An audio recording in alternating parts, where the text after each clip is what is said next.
Testing, testing. Okay, I'm here. Welcome, everyone. It's time for another Old Games on a Weekday with your old host, me, Mark W. I'm just getting things set up here, almost ready to go. All right. So, welcome, everyone. Yeah, so for those who don't know, this is my ongoing playthrough of Nethack, in which I am a wizard character named Uga, an elven wizard named Uga. And I don't know how to explain what happened last week. Well, I'll get brief. So this is part 12, take 2, I'm calling it, because I really messed up last week. And for a little context of how NetHack works, for those who are not in the know, it is one of the sort of old school traditional roguelike games where permadeath is a thing. In other words, you play most RPGs, like if you played, I don't know, Final Fantasy or something, you save your game periodically, and if you mess up horribly, you restore your save game and you're good. That's not how most of these traditional roguelikes are meant to be played. They're meant to be, if you're dead, you're dead. That's it. Close the book on that character, and you can start again from the beginning. And I didn't die last time, but I made a user interface error that was so horrible that I might as well have been dead, more or less. So I decided, because I'm acting, I'm adjudicating for myself and saying that I'm going to allow myself to do what is frowned upon in the community generally, which is called save scumming. And that's when, again, the game's not intended to be played in such a way that you save and reload. But I just made such a horrible user interface error that to me, it's like different than if I said, well, I'm saving before I fight this big baddie, and if I die, I'll just undo that damage. To me, it's I was tired and went bleh on my keyboard, and so I don't know. The purist would probably say I'm still cheating, but nonetheless, I'm doing what I'm doing. So, and what I did, by the way, was, if you have a bag of holding in this game, I have all my goodies, an enormous amount of stuff in a bag of holding, and that is just a bag that makes things lighter, so you can carry a bunch of junk. And I have so much in there, and I've spent so much time accumulating all this stuff. Some of it is very important. And there's a thing in this game where if you try to put one bag of holding into another, there's a strong probability that they both explode. So what happened was, I was trying to make a separate bag of holding to stash treasure in, like money, gold coins and gems. And I would, with my intention of just dropping it on the floor somewhere and coming back to pick it up later. And I just hit the wrong thing, put one bag of holding in the other. All my stuff is gone. The funny thing is, in the upcoming version, which is 3.7, I'm on 3.6, they are nerfing that problem somewhat, in that you don't lose all the objects. You still lose the bags of holding, but the objects get scattered within a small radius around your character, or maybe it's a large radius. I don't know. I haven't seen it in action yet. So I guess they kind of realized that it's just so devastating to have that happen that they would weaken it. Anyway, so I did a save scum. And I'm going to redo what I did last week, but hopefully not ending in that same manner. Hopefully not ending in my death either. All right. Hello, everyone in the chat. Let me catch up here. Oh, hey there. Oh, hey there. Oh, hey there. And Ryan's here, and Eric. Hello, guys. Hello, Andy. Hello, Stu's Game Review. You started early. Yep, I did start early. It is so cold in here, or just in the area. Over here I'm in suburban New York, namely Long Island. Right now it is 13 degrees, feels like 4 if you're outside. And my game room here is, I've talked about this before. Basically, it's right above the garage and has poor insulation. So I run a space heater, and I usually wear a warm hat if it's really cold in here. But I hope everyone else is staying warm if you're in this cold snap as well. People could be here from all over the world though, so who knows? Right. So I got to get my head into the NetHack state of mind. I'm in a NetHack state of mind. So what the heck am I doing? That's the question. Let me pull up my Google Doc where I take notes, for one thing. So it's kind of a little bit confusing having to redo everything from last stream, more or less. I mean, I don't have to take the same exact actions, but I have a feeling it's going to mess up my memory of what has transpired or not. I'll be like, oh, was that in the last stream or a previous one? Because I did use a wish to get these gauntlets of dexterity. I think that was last stream.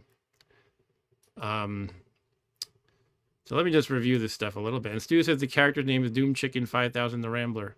Oh, that's your Nethack t-shirt. Oh, so Stu's wearing a You're really wearing a Nethack t-shirt. I never know when you're pulling my leg. That's cool, Stu. Or maybe you're still pulling my leg. You know what I should show is I was browsing through my photos, just trying to clean up old junk and everything. And when my son, Mr. Rob Bob, who co-hosts on his channel sometimes, when he was, I believe, 7 years old, he made me a birthday card with Nethack doodlings on the the front page. So it was like a little @ symbol and, you know, different letters representing different monsters. Like there's a lowercase U, which is a unicorn or a horse, and some others. I think there's an uppercase M, which is a mummy. I don't think he remembered which one was which. He was just drawing random things. But it all fits into Nethack because Nethack is a random mess of nonsense. So Stu says he's not pulling my leg. He bought it at Portland Retro Gaming Expo. Cool, I got to get one of those. Some kind of Nethack t-shirt. Anyway, yeah, I think the big things I did last time was more poly piling. I wish for these gauntlets of dexterity. I went up. Yeah, I think I got one. This is where I have to guess a little bit. Up here, I'm keeping track of how much intrinsic protection that I've gotten. That's when you get armor class bonuses from donating at temples. And 9 is the limit you can do. I think I got one last time when I was at 8 prior to that. So, so I'm going to undo what I wrote here. So hopefully that's right and I don't like go and donate money and waste it, but whatever. I'm actually about 90% sure that the change I made is correct. Okay. So I'm just still getting my brain into gear. Bear with me. So here I am on the castle. I mostly cleared it out. I'm thinking of not spending time poly piling initially here. Perhaps maybe I'll let me think. I want to go up and bless a bunch of potions to make holy water. Which before you do that, you have to do the whole bathing thing. There's multiple ways you could do it, but one of the best ways is you just step into a pool of water. You have to drop all your stuff that would make you burdened or things that'll get damaged. Put them in a little stash. You step into the pool with all the stuff that you actually want to ruin, so to speak. Meaning potions will become diluted and scrolls that will become blank if you want them. Spell books too. And so yeah, I think I'm gonna do that sort of a thing. How do I want to do some? I do want to do some poly piling. I'm not sure how I want to do that. And just to reiterate for those who aren't following super closely or who are new, poly piling refers to a technique where you drop a bunch of stuff on the floor and you zap a wand of polymorph. Polymorph is it's an old school D&D term. It's a spell that means transform a thing. I'm not sure if in original D&D it's only on like living creatures and not objects, but in this game it can be on either. So the idea is, you know, say you have some junky potions, you zap them on the ground, you put them on the ground, zap the wand of polymorph, and they all transform into a random potion, and you cherry pick the really good ones, or if they're all bad, you can zap it again. And that's the basic idea, is you get good stuff that way. Last time I got a few scrolls of enchantment, if I recall correctly, which were really nice to have, and I think I got another scroll of genocide, which wipes out an entire category of monster, basically. Okay, so what do I got here? I got a whole bunch of scrolls up. For the potions, yeah, I have a bunch of water already, I think. Some water, okay. Yeah, so yeah, I do have to get the gears turning in my head before I just go and do things. This game does not reward just spontaneously hacking and slashing, despite the name.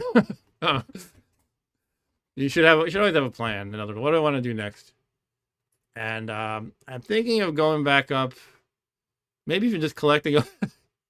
Yeah, here's what I'll do. I still want to make that stash in the extra bag of holding.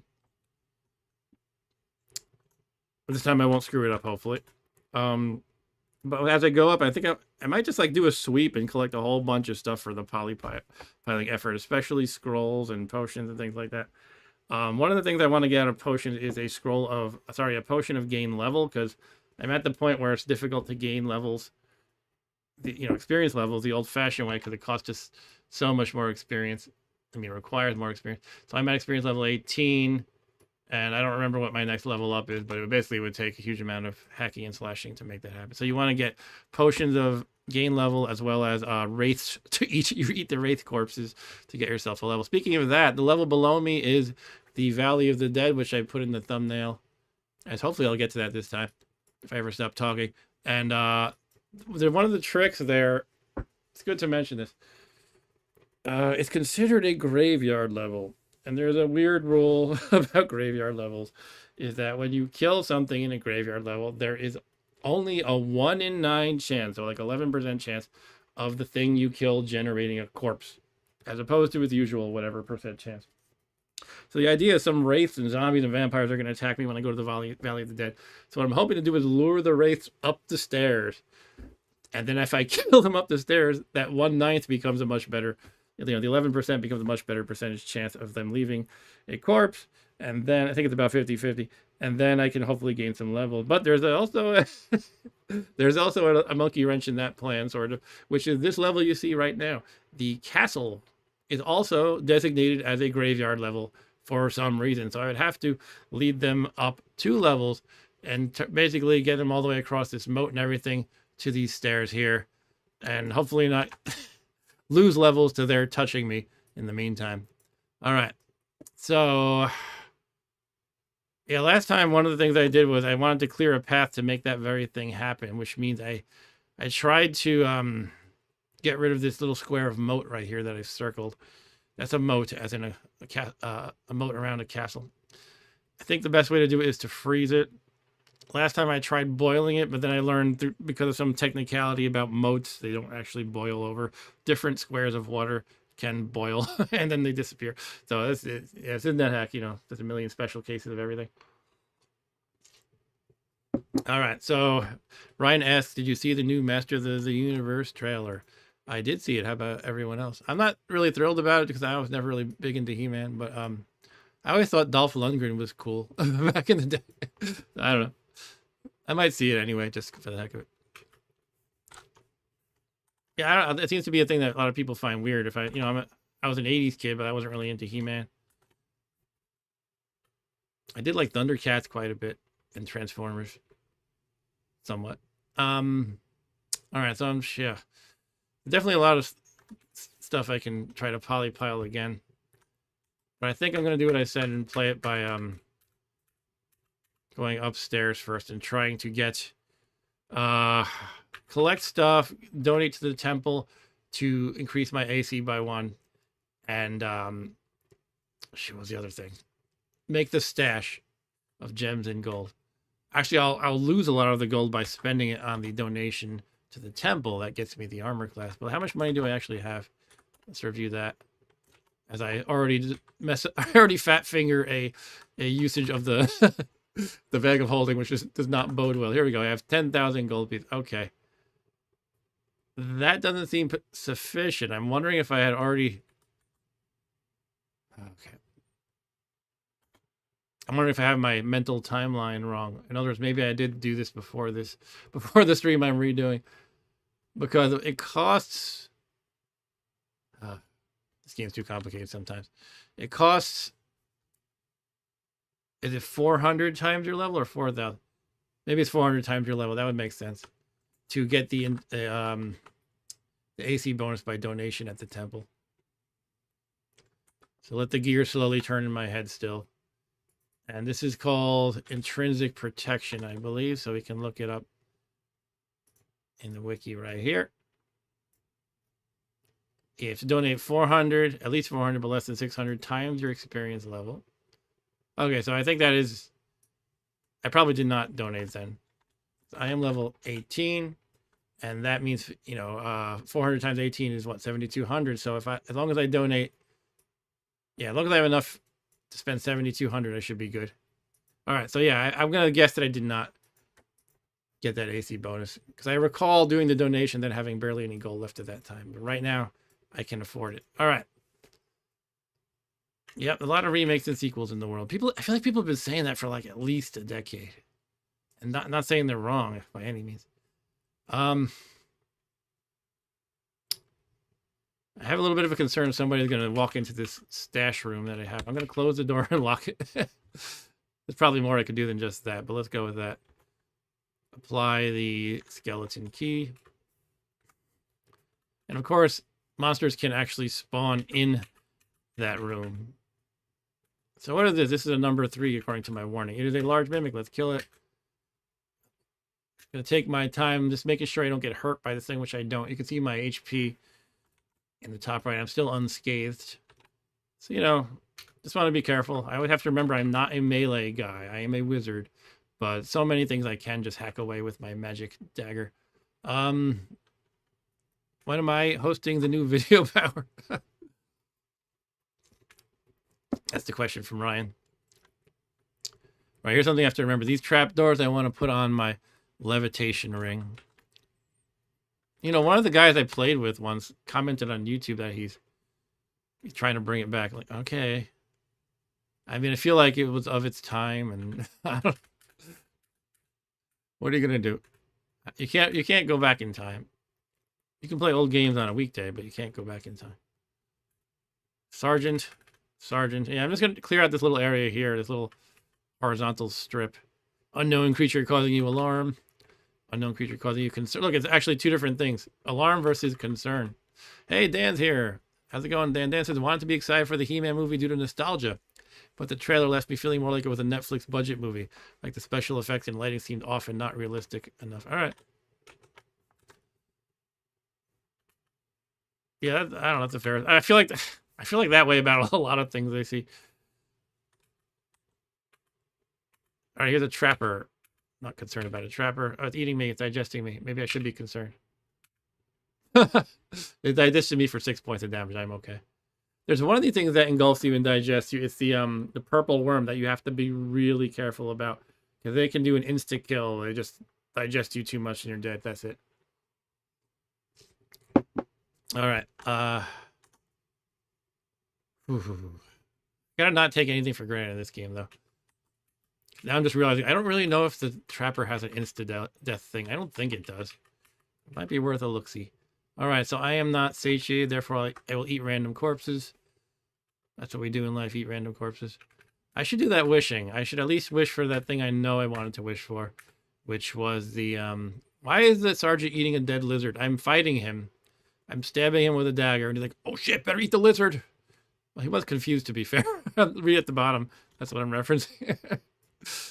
And I probably should be blasting with spells, but I don't know. I just feel like meleeing right now, and these guys are basically no risk.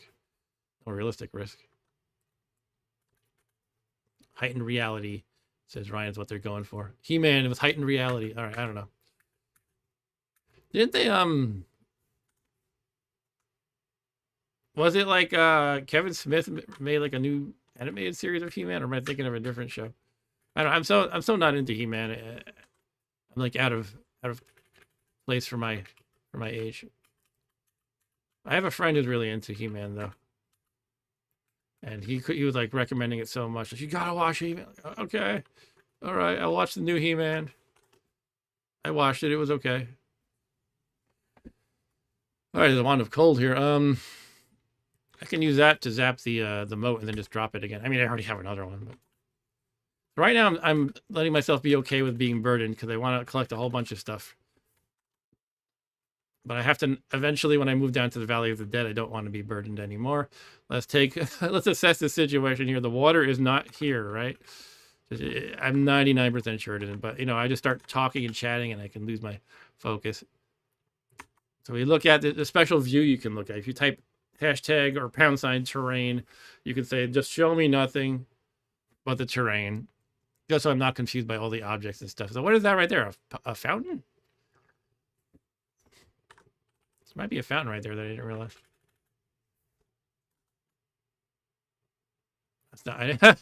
Well, this game's so amazing in that I accidentally took the action to look at a spear. I forgot if you could look at the fountain underneath it, and it's got this whole excerpt from the book, A Connecticut Yankee in King Arthur's Court, just about a spear.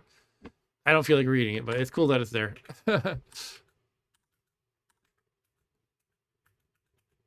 How do I verify that's not like a pool that I'm going to step into and mess things up? I guess I can, okay, this is what I can do. I do it like that. Fountain, okay. So I could drink from the fountain or something, I don't know. Probably shouldn't do that. Things can get cursed when you do that. But I can get a wish. Speaking of wish, I was going to do a wish, right? Let's do it. So, yeah, just to confirm, I still have just the basic pair of leather gloves. So I want to get Gauntlets of Dexterity. And the full thing, I need the full name of what I want to wish for. I have it in my notes. It is Blessed, Fireproof, +2, Gauntlets of Dexterity. All right, let's take out the Wand of Wishing from the bag of holding that I'm not going to let explode. Wand of Wishing right here, baby. All right. Now, here's the thing. You can't fat finger what you're wishing for. You might get nothing. It'll like, if it doesn't understand what you want, it actually has some special cases it'll handle. Like, well, if they write, you know, just for the sake of argument, if you write sword, like if you spell sword like SOWRD, it'll know you mean sword. But otherwise, if it doesn't understand you, it's like, I don't know, give him a lockpick. That's what I accidentally wished for. No, but we're gonna do this right. Wand of Wishing is lowercase b, and we're gonna get Blessed, Fireproof, +2, Gauntlets of Dexterity. Now, there's a chance I don't get the +2. The way it works is the greater the plus you ask for, the lower the probability of getting it. If you fail that roll, you just get a +0. So for +2, that's usually considered the sweet spot. It's an 80% chance of getting it. I believe +1's 100%. But if you go to +3, it's 60%, +4, 40%, etc. So +2 is a good call usually. And let's verify the spelling. Be super careful here. All right, looks good. A pair of fencing gloves. That's what it looks like to the uneducated eye. But take a look at my armor class in the top right. We'll see what happens in a moment. I'm going to take off the gloves. So I'm going to lose 1 armor class when I do that. It's going to go to -25. And, you know, we might as well just use the identify spell to see what it is. And it is Blessed, Fireproof, +2, pair of Gauntlets of Dexterity. Perfect. Now we put it on and bam. You know what I should have been saying is look at the dexterity here. But that gave me 3 armor class, 1 for being gloves, and 2 for the +2. But I did get, in addition, +2 dexterity. I had 18 before. And so every plus to that will give me another dexterity point. So that's something I definitely want to pile the enchantments onto once I get some enchant armor scrolls. And what are you guys talking about here? Stu says he has a comic or somewhere where He-Man fights Superman. Okay. Stu says I think He-Man wins. What? How? Well, I really don't understand the nature of He-Man's power. But I don't know. I think Superman should basically beat everybody in a fight pretty much. Dan, unless Kryptonite is involved. Dan said I wanted a much more bulky He-Man, like when Mr. Olympia Arnold Schwarzenegger played Conan. Oh, yeah. Okay, that's fair. I mean, he is He-Man. That's his thing.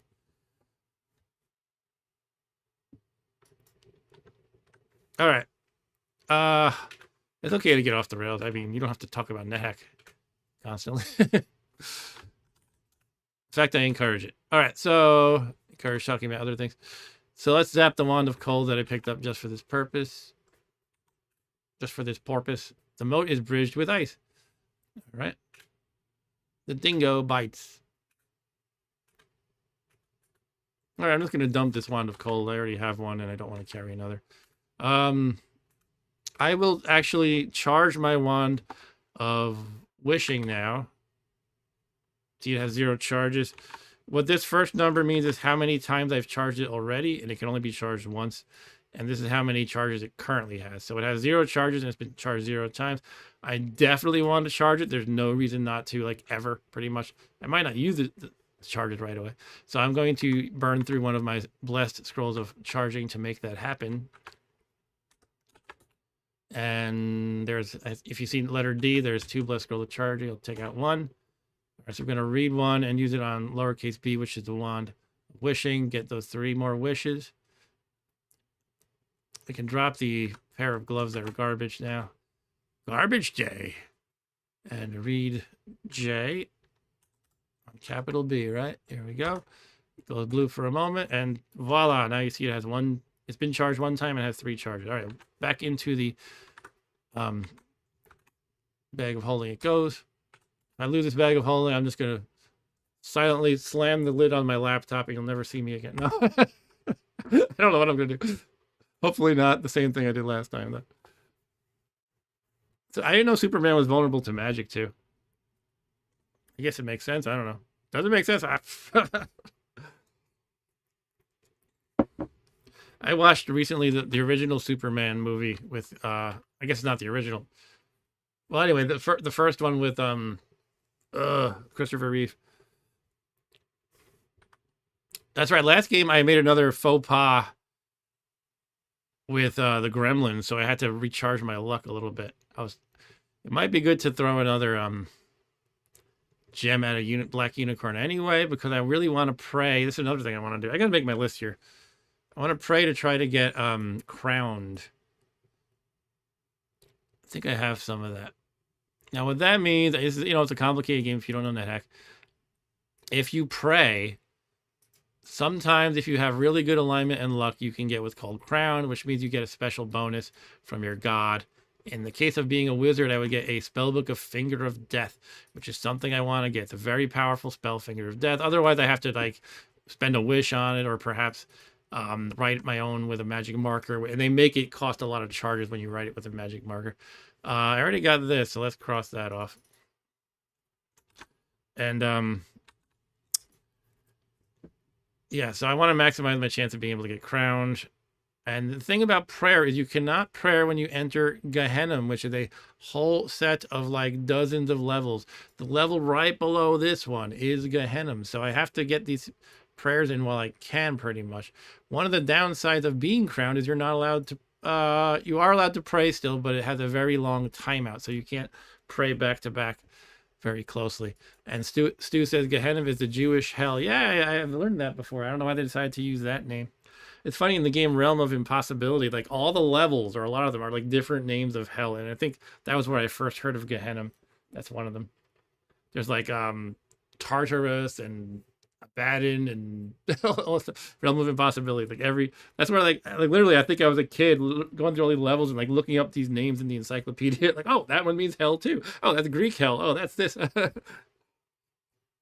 So kind of funny. Anyway, speaking of going off track, Realm of Impossibility is such a good game. Someone should make a roguelike based on that engine. That's my idea for everything. Why did somebody make an engine like this, but it's a roguelike? Anyway, let's think what I'm doing here. All right, the Wand of Wishing is in the bag of holding. I froze the moat. Yeah, let's go upstairs and Is Medusa's lair right above here? It might be. I have to be careful about the gremlins. Now, what got me last time, I was thrown off because many of the gremlins were not peaceful, so I just started killing them left and right. And then it turned out some of them were peaceful, so I killed them. I killed some, and it damages my luck and whatever alignment, so I had to recover from that again, but not as badly as that other time when I did something similar. Here's the dog. Unfortunately, I don't really have desire to drag a dog around anymore at this point in the game, so I'm gonna have to kill this poor doggy. Maybe I'll just let him live. I should not be doing that. All right, that is sloppy. I'm totally fine, but it's sloppy. I know that gelatinous cubes will paralyze you, and I just meleeed one.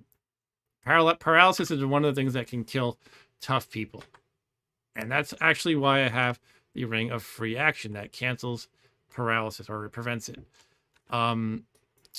So really what I should be doing is being smart and casting spells. Sorry, this dog is just in the way of my killing this gelatinous cube. Let's blast Magic Missile. We got to get back into the Magic Missile habit. There it is. Gelatinous Cube Corpse can give you one of many different intrinsics, whatever resistance, but I think I have them all at this point. I'll eat it anyway. This dog's gonna bother me. I'm sorry, dog. You gotta die. I'm sorry. All right, finished it. Right, anyway, where the heck is the stairs? I am going to collect every random scroll and things I want to polypile. So I am going to get that scroll that's all the way over here. I'm going to do a little more polypiling, like I mentioned. Some things are not worth polypiling, I don't want to get into all the logic because I don't remember it all. But basically, I think spellbooks and wands are not good to polypile. Feel clumsy. Yeah, this game lets me cheat, though. I can just use my unicorn horn to cancel that clumsiness. It didn't work twice in a row. Now it worked. Okay. And Stu says my mom used to make gelatinous cubes for dinner. She called it chicken, but I knew better. What was it like the broth? My wife makes a good broth, and it does look like gelatinous cubes sometimes. Well, sometimes she actually puts them in an ice cube tray, the bone broth. And what she does is she really boils it down. She reduces it, and then she has these nice frozen containers, and you can just add some water. So they're very compact. What the heck is this thing I'm seeing here? Oh, it's one of these freaking pudding types. A gray. Ooh, I'm just gonna leave it alone. All right. What's the number 3? I can teleport. Let's fight the number 3. It is a zombie, a giant zombie.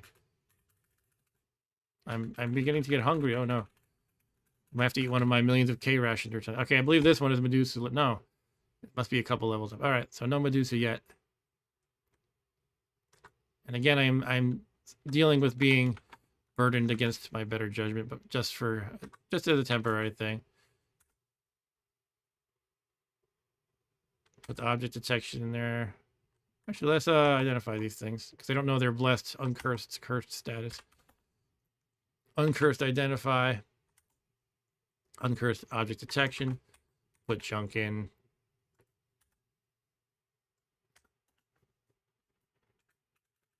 The last thing, something I'm gonna do differently from. Yeah, let me try again. Something I'm gonna do differently from last time is when I was polypiling, I didn't do it on a lot of the potions because I wanted to turn them into water to get holy water, which I still want to do, but I figure why not include the potions as well, just on the off chance that one of them transforms into like, you know, a potion of gain level.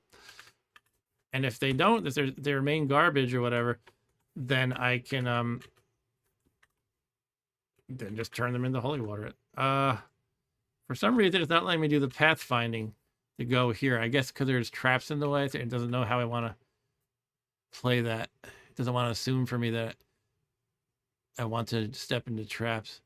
So Stu said the chicken was always in some liquid and it got cold and hard and turned into some gel. It was so gross. That sounds terrible.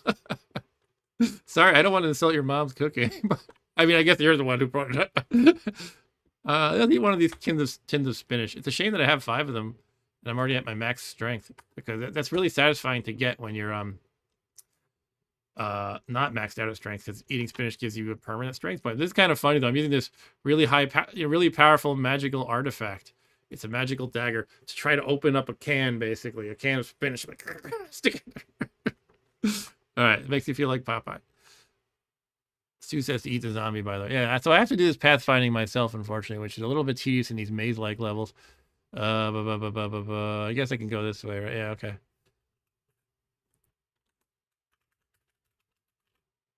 Slime mold. I'll eat that too. Yum. Mine is a yummy slime mold. Now the game, for whatever reason, in Nethack, there's a setting you can put in your options file, your config file. Okay, I got my random teleport effect. And one of them is the name of your favorite fruit. By default, it is slime mold, but you can put whatever you want there, any string you want. You can put, you know, I don't know, pumpkin or something. Or you could, I used to think I was hilarious back in the day. I put something like brains or the nurse. Oh, nurse. That's right. I was dealing with a nurse last time. Okay. It's all coming back to me. Let me think about this. There were gremlins and nurses. Yeah, you don't want to be naked near the gremlins, but near the nurses is kind of the nurse gives you a permanent max HP boost, so you really want to take advantage of that. Let me put the towel on my head for a moment. Oh god. I was like, let me just see if there's a few gremlins around here. Okay. There are many gremlins. However, they're not really in my immediate vicinity. They probably won't get over to me. And this giant that's here is friendly, so it's not going to bother me while I'm naked. And these are statues of mummies because I guess being Medusa's level, I guess these an orc mummy and a dwarf mummy decided to take on Medusa, and that did not go too well for them. Same thing with his winter wolf cub. Stu says that eating the zombie is not as gross as eating his mom's chicken.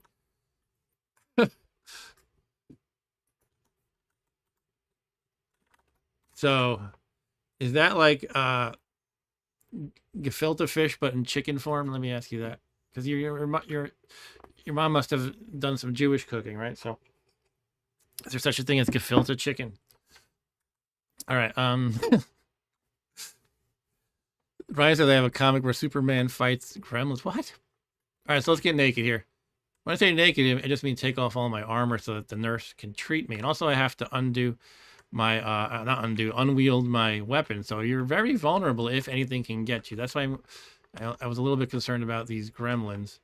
If they hit you, they remove one of your intrinsics, such as like, heat resistance or cold resistance or poison resistance. You don't want to lose that. It's very bad. That's the threat of gremlins in this game. All right, so now we just unwield the +6 Magic Bane. And now the nurse... Here's what I do. I just sit here for a while. Nurse hits. You can see one thing to keep an eye on while I do this. What my max hit points... hold on. Looks like it hit me still, which means I didn't take off everything. What happens if you're still wearing anything or wielding anything? It'll hurt you. The nurse will hurt you. But otherwise, it'll heal you and sometimes has a small chance of granting you max hit point bonus. Look, I still wore my Hawaiian shirt, but basically I'm looking like Weird Al right now. Except I have nothing on but the Hawaiian shirt. That's a funny image. All right. A Weird Al with nothing on. No, now I'm naked. All right. So now we sit around. And I'm going to leave the blindfold on just so I can see where the... Oh, wow, look at that. That's it. That was the end of my nurse run. Wow, that was okay. That's it. I got 1 hit point, 1 max hit point. You can see I have 149 now. So the way the nurse works is every time she grants you that max hit point, there's a chance she disappears. And that just happened. It's like a small chance, smallish chance, like 1 in 12 or whatever. So usually you can get a whole bunch of them to happen before she disappears. But that's it. She disappeared. She's done. All right. So that was kind of a bust, but hey, what can you do? She also teleports away, but this is a no teleport level, so that's not what happened. I'm just trying to review the screen just to make sure I'm not missing her. I'm pretty sure that since it's a no teleport level, like, yeah, I mean, I am sure. Let me remove my towel. Yeah, I mean, she's gone. All right. So I got the 1 hit point from the nurse. Stu says he cannot eat gefilte fish. Okay. And Ryan says that Superman fights gremlins is more rare than the one where he fights the snort. Okay. What about the Smurfs, too?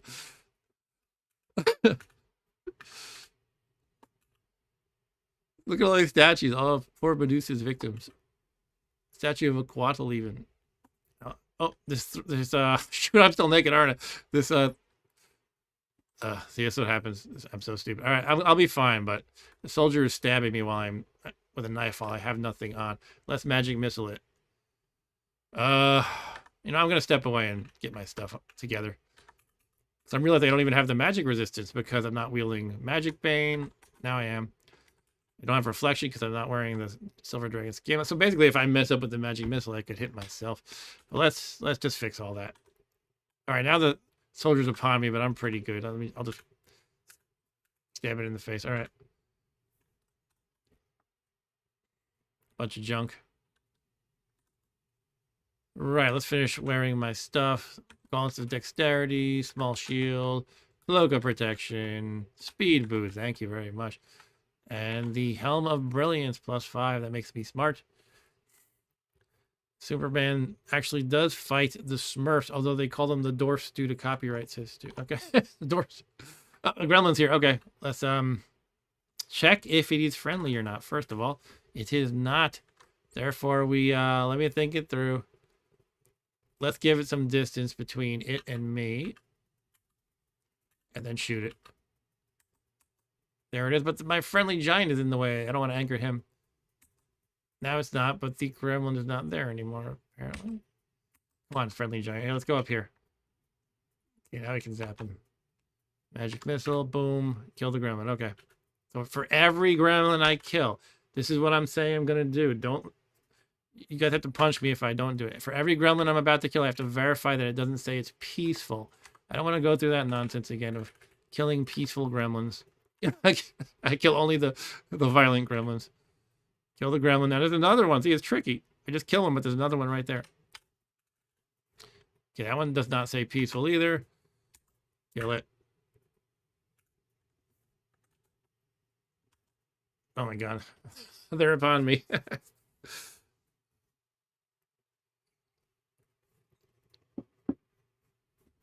Alright, I mean, I'm just gotta keep plowing through them this way.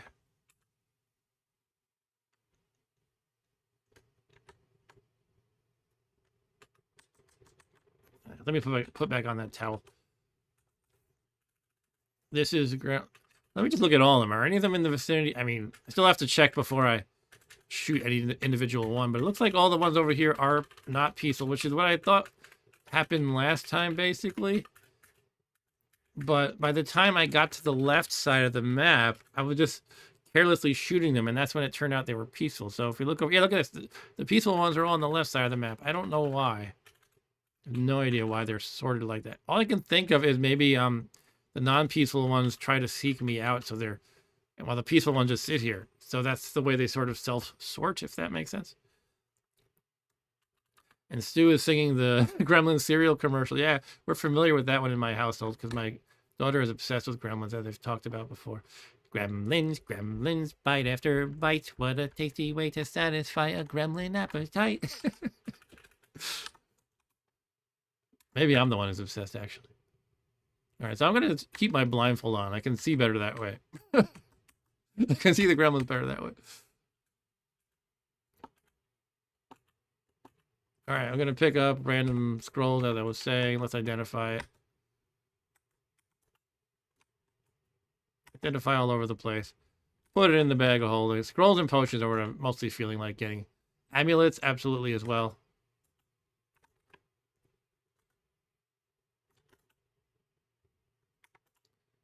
And the thing there is if I put a random amulet into the pile that I'm polymorphing, it can turn into a game changer, which is the Amulet of Life Saving, which says what it does and does what it says. It you die and the amulet saves your life, brings you back at full hit points. The amulet disintegrates at that point, but that can, I mean, how else do I put it? That can save your life. It's definitely good to have those. I might use a wish on one if I can't get one. Some builds they use that slot for something else. Like sometimes you see I have the Silver Dragon Scale Mail providing reflection. Some players use their armor to put a different thing in the armor slot, the body armor, so they need to get reflection another way, which is often the Amulet of Reflection. So unfortunately, you can't wear that with the Amulet of Life Saving. But I have a free amulet slot basically.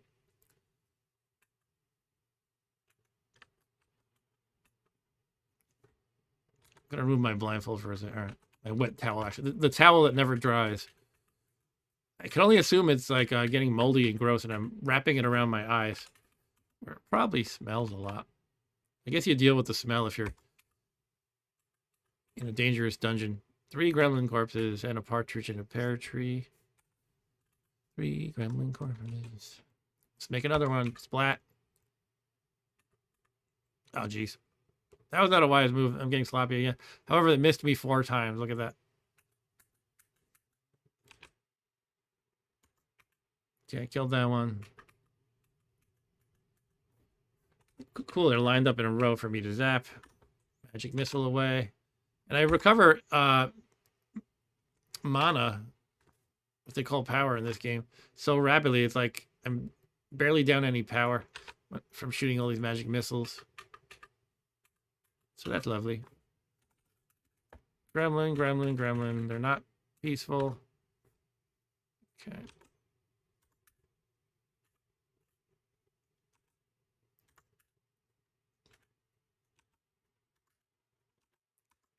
All right. Clearing out some of the gremlins.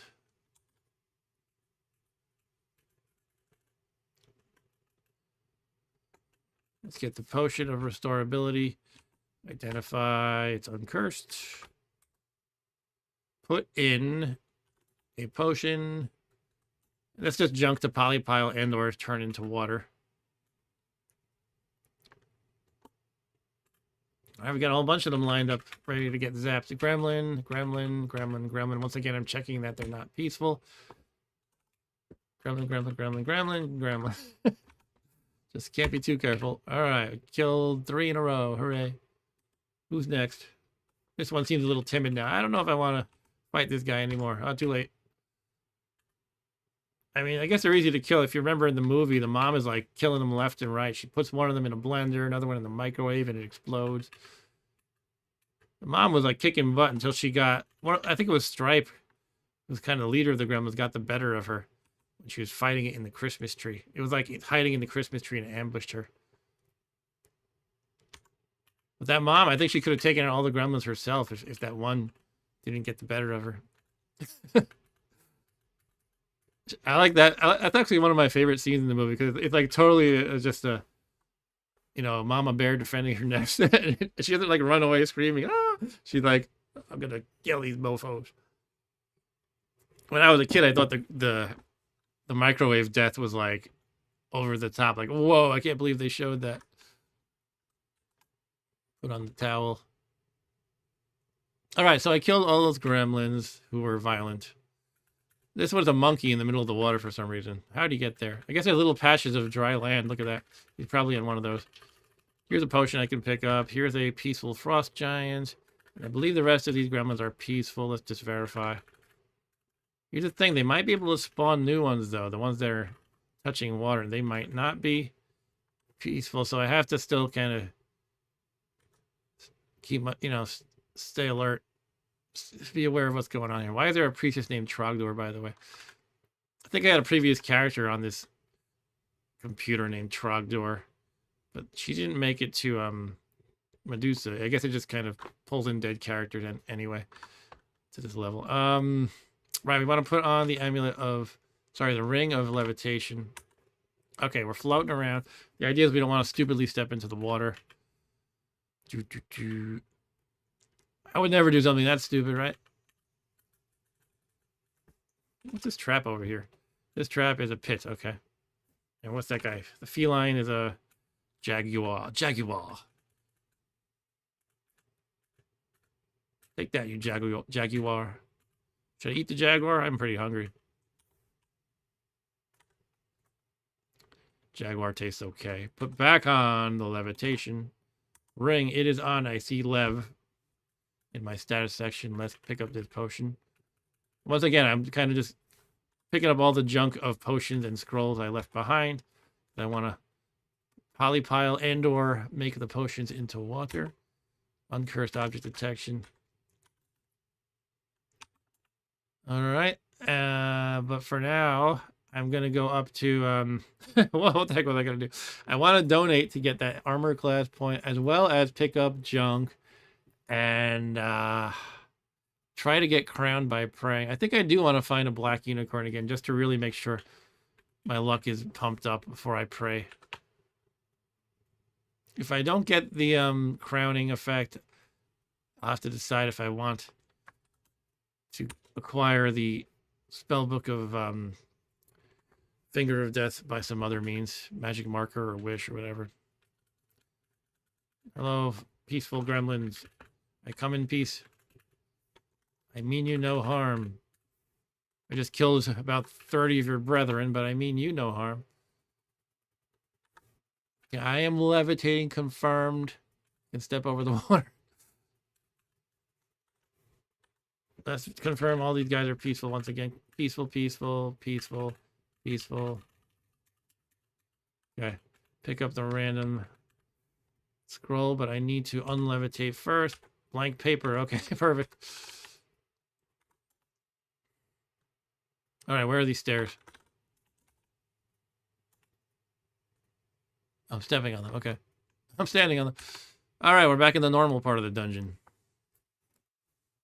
And what did Ryan say? Ryan says it's a great scene. Also, it's genuinely creepy with the music. Oh, yeah. Doesn't one of the gremlins put on Do You See What I See on the record player?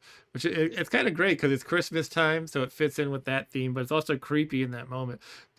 She's like creeping around the house. Do you see what I see?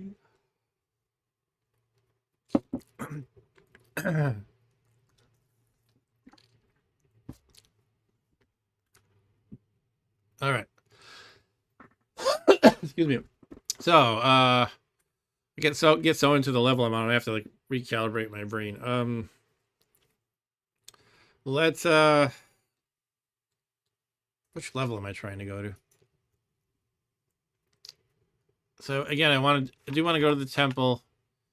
I guess nearest temple. That's right. I also want to get the bag of holding. That's on level 16 here. So I can make my treasure stash. All right, so let me write this out because my brain is not functioning too well right now. I'm going to make out the whole exact list of what I'm doing here. Go up levels to which one first? Where's the nearest? Here's the temple to Anhur. That's my god. And there's also one here within the Gnomish Mines. Okay, so I guess we're going to go to 16 first. What am I at now? I'm on level 25. Is there anything between 16 and 25 worth doing? Not really. All right, so we're going to go to 16. Picking up scrolls and potions along the way. At 16, pick up secondary bag of holding. Sit tight with that, and for the love of God, don't fat finger anything related to that. Will that help me not do it? I don't know. All right. Then what else? Keep going up. We want to go to level 12, Temple of Anhur. At 12, we're going to donate 7,200 gold to get 1 AC. And shoot, I want to bless. I was saying I was going to polypile before attempting to bless to see what I can squeeze out of those. But I think I have to run back down to my pile. This game makes me overthink sometimes. Let's see. I don't know.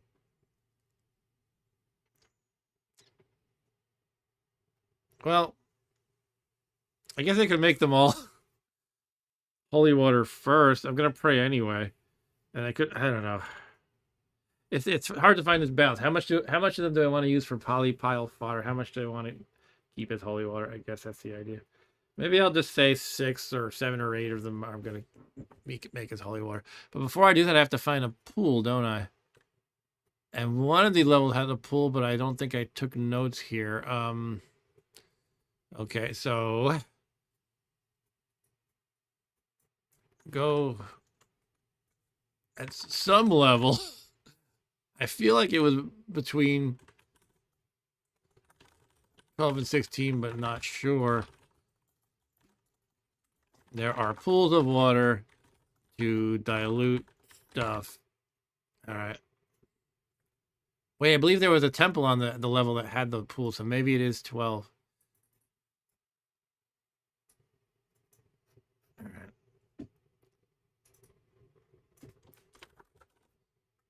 Okay.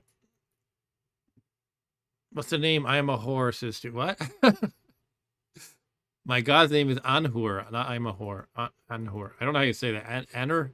I think it's Anhur or something like that. Not I'm a whore. All right. So it was a shame. Speaking of that, it's a shame about the nurse. Sorry, that was. I don't mean it like that. I mean, I was just thinking about the nurse only giving me 1 HP. Right. Okay. Maybe I'll find another nurse. I don't know. Anyway, for now. Oh God, gremlins again. Peaceful. Okay. Going up the stairs. Okay.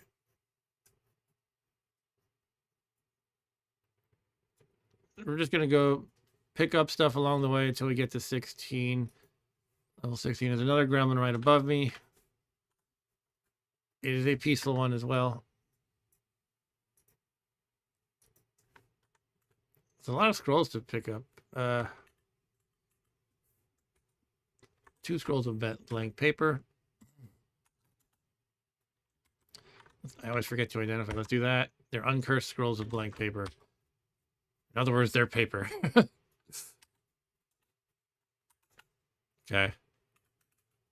More uncursed scrolls of blank paper. Before I was just like, I don't want all this crap anymore, just dump it. But now that I'm considering polypiling, you know, it's good to have this stuff. Each one of these could be something really good. It could turn into enchant. Oops, I messed up my teleport. It could turn into, you know, enchant armor, whatever. It could turn to genocide.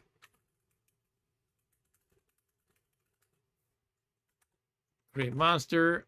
Identify it is cursed. Create monster. Okay, fine. Amnesia is uncursed for what that's worth. All right, we're collecting a lot of cool scrolls and junk. A lot of good junk for polypiling. It's just such a powerful technique. I definitely got to take advantage of that. Good, another potion I can use for blessing, making it into holy water, and or polypiling. This level just had a lot of junk. I just dumped a lot of stuff here. Blessed identify, which would be cool if I couldn't identify infinitely already, basically, with my spell of identify.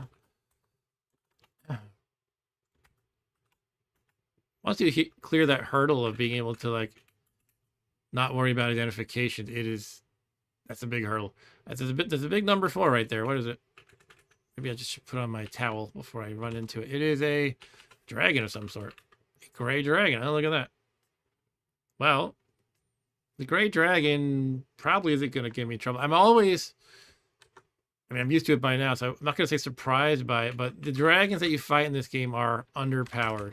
The adult-sized dragons, I can just pretty much, you know, as a wizard, smack it in the face a few times and it'll die.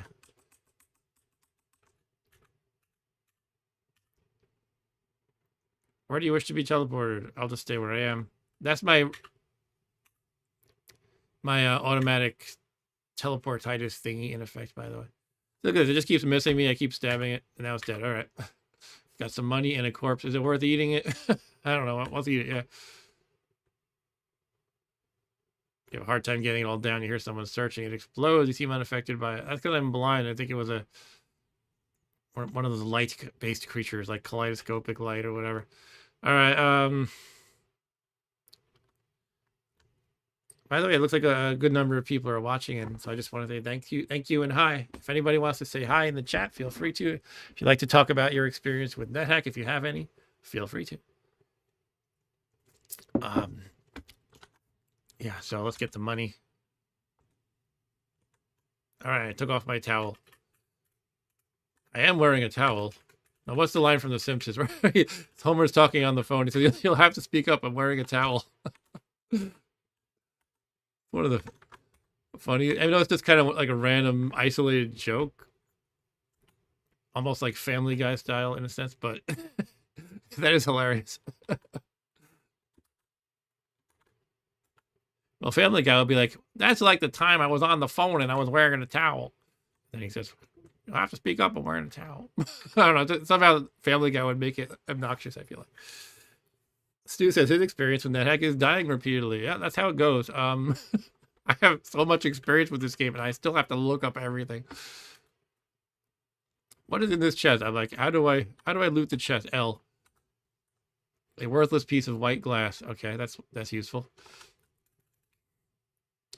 This is a cursed oil lamp, also useful. There is money in them that are walls. It's usually not worth digging through unless you have a pickaxe. I don't want to waste charges of walls of digging. Like each one of these piles is going to be like 20 gold or something. Hey, Mustang McCrack is in the house. Welcome, man. Mustang said, "Yeah, I haven't played NetHack specifically, but every ASCII roguelike, half the fun is finding interesting ways to die." Yeah, it is. That's kind of the roguelike tradition. It's, you know, is you die. But it's fun when you die. Sometimes, actually, I'll tell you what, sometimes if it's a long roguelike, like this one is, I'll be like, screw this, I'm never playing this game again. And then, like, somewhere between a couple hours and a couple months later, I pick it up again. All right, I guess we're just going to get back up the stairs. Actually, you know what? I had a long break of this game. It was, I can't tell you how many years, but I think, I'm trying to remember. I think something like, once I had like a 5-year break of this game or so. Actually, I probably had a longer break than that. I remember there was a fun story at work in 2015, was it? 2015 or 2016, like a new major release of this game came out after so many years, and I learned that so many people at my job were into Nethack. Most of them left the company by now, but we were like all talking about it in Slack and in person, and all excited to try the new version. And that kind of had a resurgence for like all of us. We had all like played it back in the day, and anyway, there's a altar here. But yeah, that was a fun time. Somebody was upset about they nerfed the ability to pudding farm. Like I always forget how pudding farms work, but basically they don't leave corpses anymore. Corpses of pudding, they leave like globs, and that made it difficult to just spawn them indefinitely. And then like I don't even know what you can do with that. I don't want to get too into it. I guess you were just killing them repeatedly to get experience, or was it? I think you could get intrinsics from some of them too, but that would seem like a limited tactic. Like you can't just farm them forever. I don't know.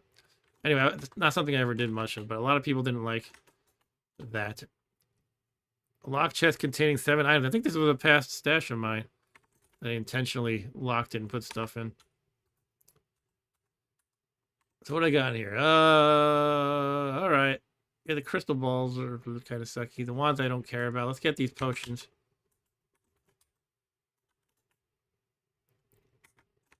I always try to keep a nice blessed potion of full healing on my person. That's something that's good to just chug in a pinch. And Mustang says, right, the roguelike aspect, you just make a different character. Yeah, and so many times you die early in the game in roguelikes. So it's like, all right, I've just been playing for 5 minutes, I died, let's just try again. It's part of the fun. That's also what the makers of FTL recommended. Like they said, dying is fun, trust us. Just play and die and have fun. Keep trying. I love FTL too, by the way. It's funny because to me, it's not really that much like a roguelike. I guess it has a permadeath and stuff.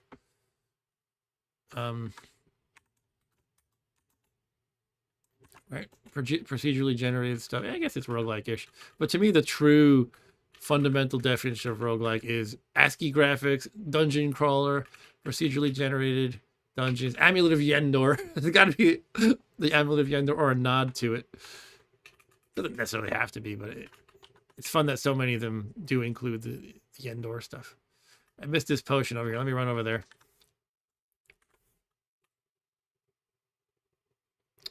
In fact, one of the Commodore roguelike games I played last was the last week. Yeah, last week had something of Yendor. Was it Rogue 64? I can't remember. I played like how did I play? Like 6, 7, 8 different roguelikes. That was a fun one, by the way.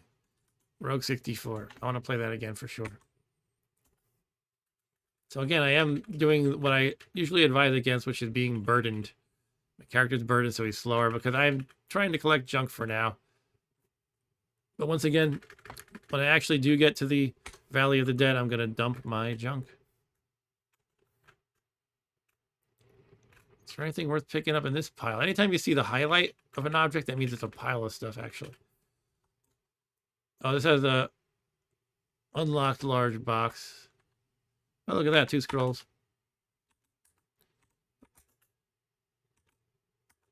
Got gold detection, create monster.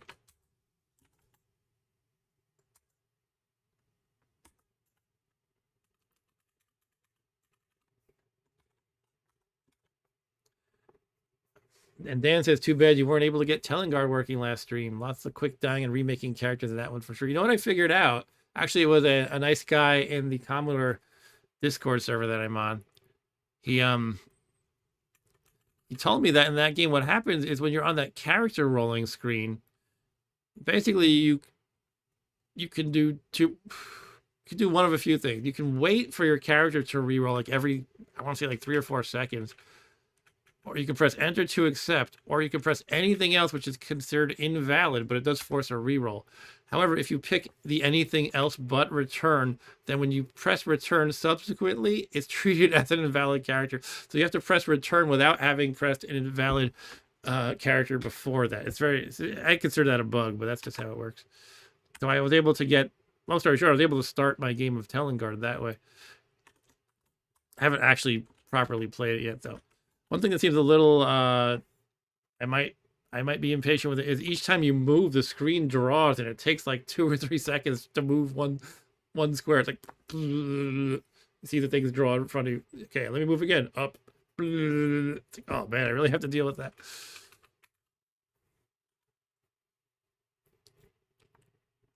And Dan said Catavasha had the amulet of Yendor. Oh yeah. And the story behind that, I don't know the full story, but basically, the original developers of Rogue knew a guy named Rodney, and he might have been involved in the making of the game. I can't remember. So they decided to spell Rodney backwards, and that became Yendor, which sounds like a very fantasy-style name, so that's kind of funny. And it just stuck. It's like kind of a rule. It's kind of like just a chain of homages, sort of like, okay, let's reference Rogue and Nethack and Hack and all those things by calling this, the goal of this game is to get the Amulet of Yender. And you know what it means then. That's kind of the idea. It's also kind of a wink to the fact that I forget what you call that trope. There's a name for it. But when it's just like there's like a dummy object that's your goal, and it's like it doesn't really matter what it is. It's just a thing. It's your goal. It's almost kind of making fun of that. It's just a thing you need to get. So it's like interchangeable almost. I'm still in a pit. I didn't realize I was in a pit. Sorry. And Mustang says there used to be an ASCII game, Doom RL. Yeah, I have played that a bit, actually. He says, I played a lot. It was fun, but it kind of lost its charm when the author got rid of the ASCII art. He has another game, Jupiter Hell. Oh, that was made by the same developer. I didn't even realize that. Yeah, I actually did a stream where I played Jupiter Hell a little bit. It's a fun one. I haven't really stuck with it, though. It might be worth revisiting. Okay, we're on dungeon level 22 still. It's still a ways to go up. All right, what else are we collecting here? That's a friendly ogre, right? Yeah, this is a peaceful ogre lord. I will leave him alone. I got my random teleport kicking off again. So for those who don't know, I have this intrinsic ability called Teleportitis, which makes me periodically teleport randomly. However, in conjunction with another intrinsic ability that I have called Teleport Control, I can actually choose where I want to teleport when the Teleportitis kicks in. So that's a very powerful combination. Sometimes it can be a little annoying, but I'm just going to choose to teleport up the stairs because there's nothing. Actually, let me check this pile right here, these two piles. Can I look at it like this? No, not really. Okay, it is junk. It's just junk. Kind of what I thought it would be. Oh, a scroll, though. Cool. Again, I'm collecting scrolls, so perfect.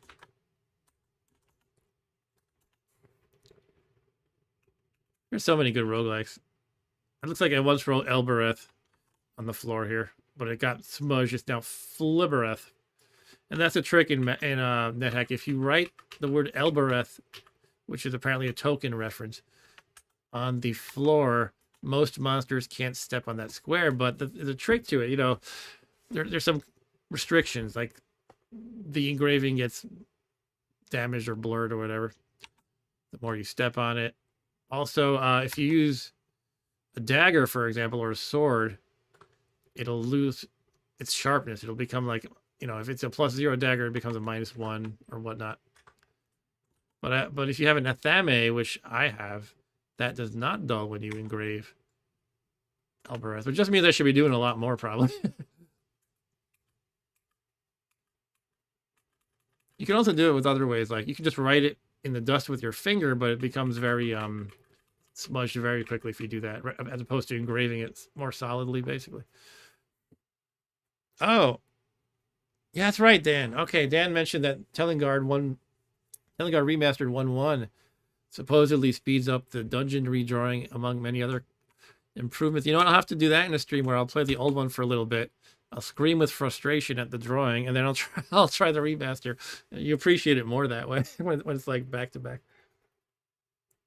Okay, I had written down apparently previously that this level has silver dragon scales. So It doesn't really matter to me because I have Silver Dragon Scale Mail, but I felt it was noteworthy, I guess. At the time, I thought it was noteworthy. Maybe I didn't have the mail yet. Bless Scroll Crate Monster. Yeah, I'm enjoying this gathering up of all the old junk. Potion to restore ability. We'll identify that it's uncursed. Put it in the bag of holding. Normally I was dropping those because the uncursed, the blessed unicorn horn is multi-purpose, and that's one of the things it does. It restores your abilities. So it's like, why lug these heavy potions around? Peaceful Gremlin. Just gotta check he's peaceful. All right, there's a whole bunch of junk here. This was probably a throne room or one of those rooms with a lot of monsters. Treasure zoo, maybe, I don't know. Yeah, more junk. Are there any more rings I might want to polypile? I feel like no. I already got the one I was really looking for, which is free action from polypiling. And free action is the one that, it's really good against Demogorgon later on. If you run into that guy, who's a lot more dangerous than in the guys in Stranger Things, by the way. That guy Steve in Stranger Things beats one with a baseball bat. No, you can't do that in this game. It'll like paralyze you and it gets you deathly sick. So when you get the deathly sickness, you have a number of turns to do stuff, but it's like something like a random number between, I don't know, roughly speaking, like 10 and 15. But you get paralyzed, you can't move for so many turns. And then also the sickness can apply again if he hits you again, and it reduces that time limit you have left. And so that Demogorgon can really wreck you. So if you get the free action ring on, that really helps with Demogorgon, as well as some other stuff too. And Mustang says, as far as FTL goes, there's a game being worked on called Tachyons Battle Across the Galaxy. It's basically FTL, but multiplayer. I'm stoked for it if it ever comes out. Cool, I would love to check that out too. Anyway, let's check out what other rings I might want to look at. I feel like I'm pretty much good. I got all the good rings. Most of them I don't really care about that much. Yeah, I mean... a meat ring. I'm gonna... Imagine I'm hoping for all these beautiful rings to become something powerful. I zap my polymorph spell, and they all turn into meat rings. I said never randomly generate. I don't know if that includes the polymorphing. Where did that come from, the meat ring? Oh, I think I might know. There's a spell called Stone to Flesh, and there might be some rings that are stone or something. I don't know. Anyway... Yeah, I'm not really seeing too much. I mean, some of these are just nice to have. Like, if I had a really strong increased accuracy or increased damage ring, could be nice. They're chargeable. How does that work? You use a scroll of charging and it'll increase the plus? Maybe. I mean, I already have slow digestion. I have intrinsic teleportation and intrinsic teleport control. I have a ring of conflict, which is very good. I have a ring of polymorph and polymorph control, which some players are really into using those on. I have them just in case I want to, but I already maxed out some stuff like strength and whatnot. Yeah, I'm thinking I don't really need any rings.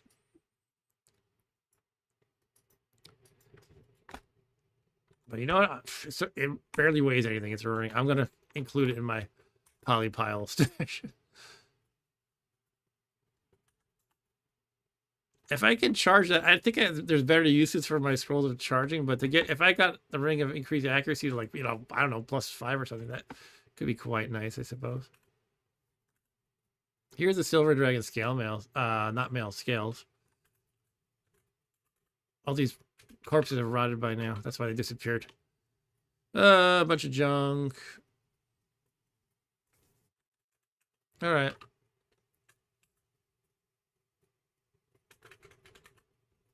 So this will teleport you to, what's it, teleportation? Yeah, this should teleport you to the vault, and you can get free money. But I think because they have teleport control, I get to pick where I go, right? Oh, actually, I resisted. I'm not going to bother fooling with that. Makes me nervous. Gremlin in the way. Get out of the way, Gremlin. You are peaceful, right? Yeah, just confirming. And maybe it's chicken rings. Like, didn't Burger King have those for a while? Maybe they still have them. Chicken rings.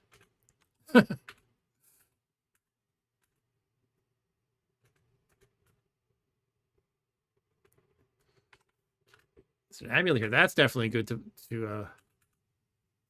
yeah, that's good for polypile fodder. Mumak. Mumak's a big freaking elephant from Tolkien mythology, I believe.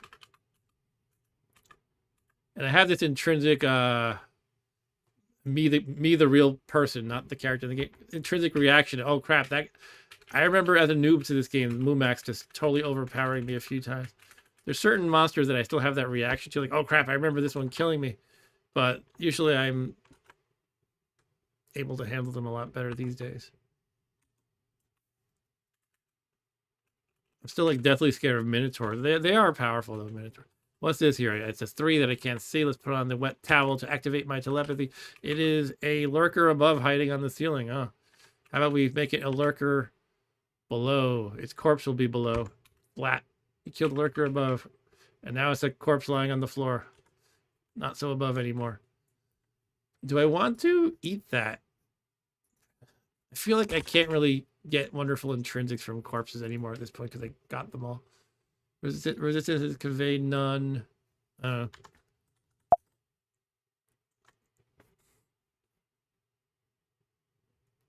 They're from 1974 D&D.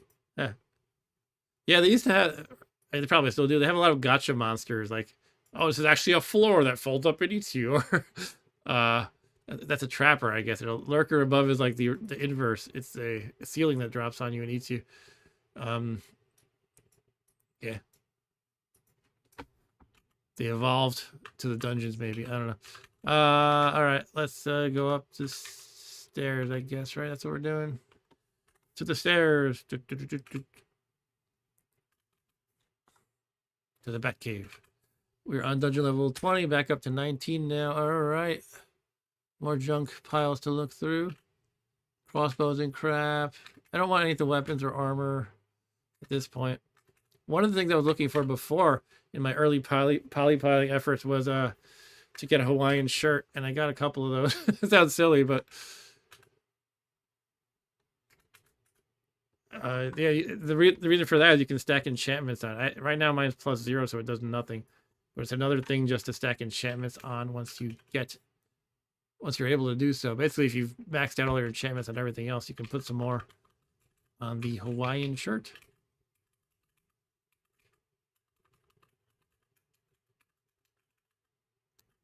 Otherwise, it does nothing. Nothing, honey.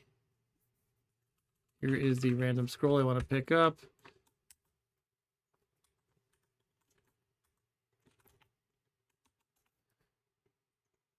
Chicken rings.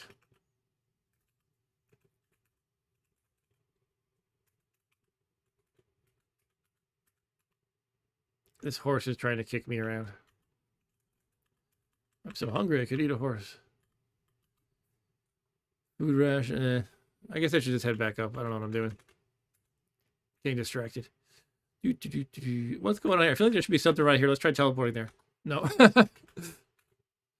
Oh, the Umber Hulk's gate. Oh, I don't like this.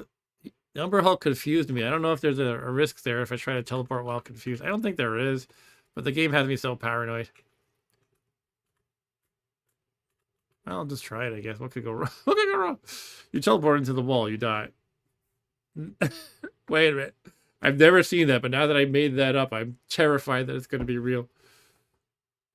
I'm just going to cancel my teleport. So I'm confused. I can just undo that with the unicorn horn. Ta-da. Now let's zap. Magic missile at the Umber Hulk. Hit. Let's do another one. It's dead. Umber Hulk corpse. The Incredible Umber Hulk. I want to get a pet one. A pet Umber Hulk and name it the Incredible Umber Hulk. If you eat its resistance is conveyed nothing. There's no reason to eat it, basically. Oh, that's right. You can apply a mirror at it and it'll confuse itself. Just looking it up in the wiki here. Wait a minute. It has a non-reflectable gaze.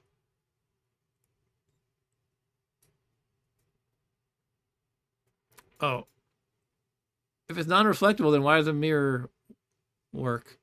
I mean, it's non-reflectable as in my reflection ability that's conveyed to me by my Silver Dragon scale mail does not cancel it basically, or let it bounce back. But it's kind of confusing. It's like it can be reflected with a mirror, but it's not reflectable. That's why they didn't use the word reflected by a mirror. It's just its own thing. Or a mirror does not reflect in this game technically. That's the bottom line. All right, up to level 16. And Mustang says, I'm always afraid to use teleportation spells in games like this because of that. I'm actually surprised this game is very not evil about teleportation. There's so many evil tricks it could do.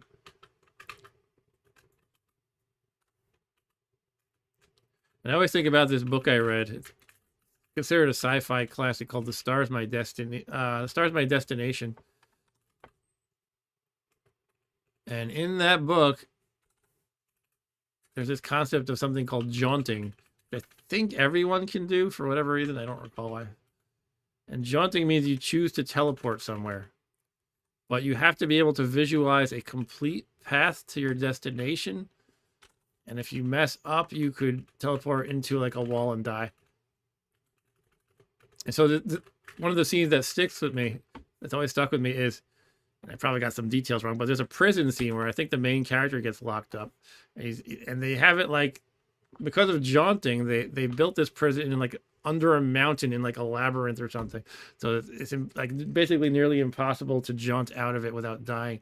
However, they mention that when somebody jaunts and dies, it makes like a loud bang sound or something. So while the main character is in the prison, he says something like a couple of times a day, you can hear a desperate prisoner trying to jaunt out of the prison, but he just goes bang and dies.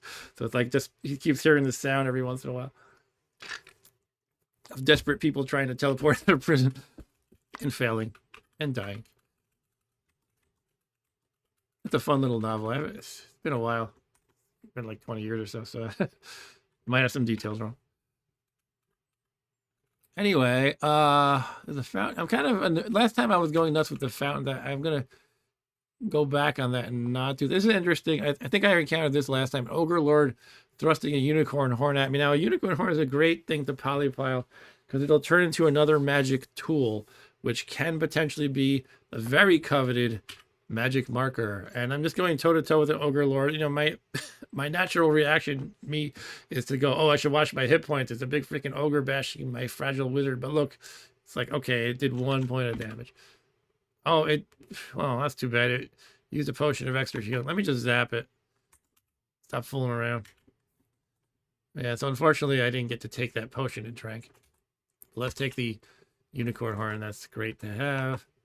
It is +0, which means, well, basically just saying it's uncursed. I don't know, for some things in this game, it doesn't say uncursed. It just says nothing. Like, I'm not sure why. I think it's weapons, generally. I don't know. Let's put in the unicorn horn.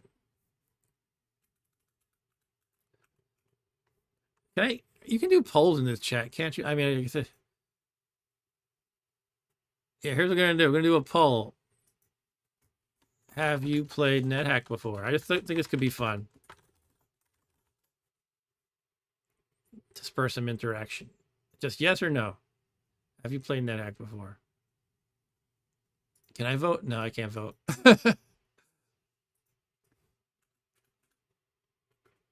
All right. What is that written in the dust? Somebody was here, I guess.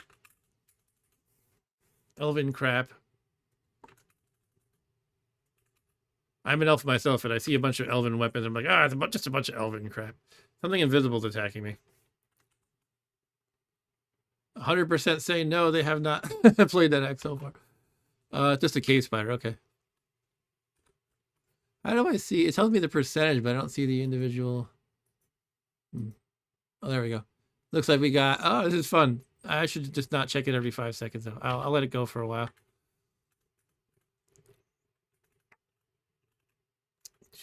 Many objects here. A lot of leather armor. That must have been from a leather golem. That's what they leave. And Mustang said it's just him. Who was the dude who used to show up once in a while, based in the UK? Can't remember his name. Oh, his name was Fluffy Bubbles or something. I hope Fluffy Bubbles shows up. However, I think he's in the UK. I guess it's not really a good hour of the day for the UK. Am I totally wrong making it up that he's in the UK? These are interesting objects to leave around. Wow, I guess I already have conflict and teleport control. That's kind of a problem with my streaming time. It is bad for UK people. Some of them are real big fans of Commodore, and when I do Commodore 64 streams, like, you know, can't expect any of them to be watching, or at least very few of them. And, you know, we speak the same language and everything. Imagine that.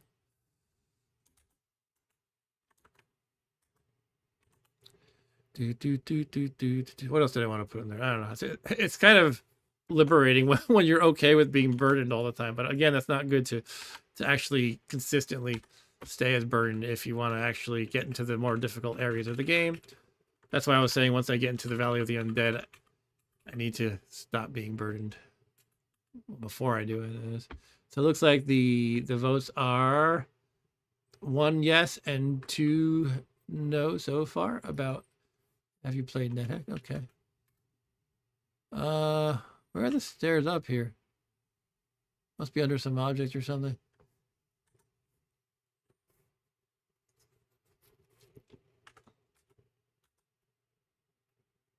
Hold on. Where do you want to teleport to? Let's cancel that.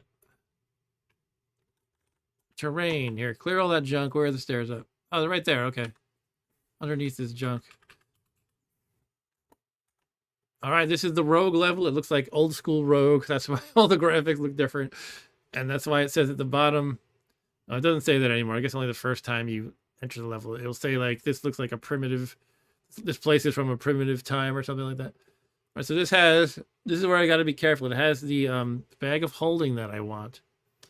And with that, I have to make sure I don't put one bag of holding into the other. Or I'm just going to, again, I'm going to slam my laptop shut if I do that again and say, sorry, I'm done with Nethack for the rest of the 2020s. I'll come back in 2030.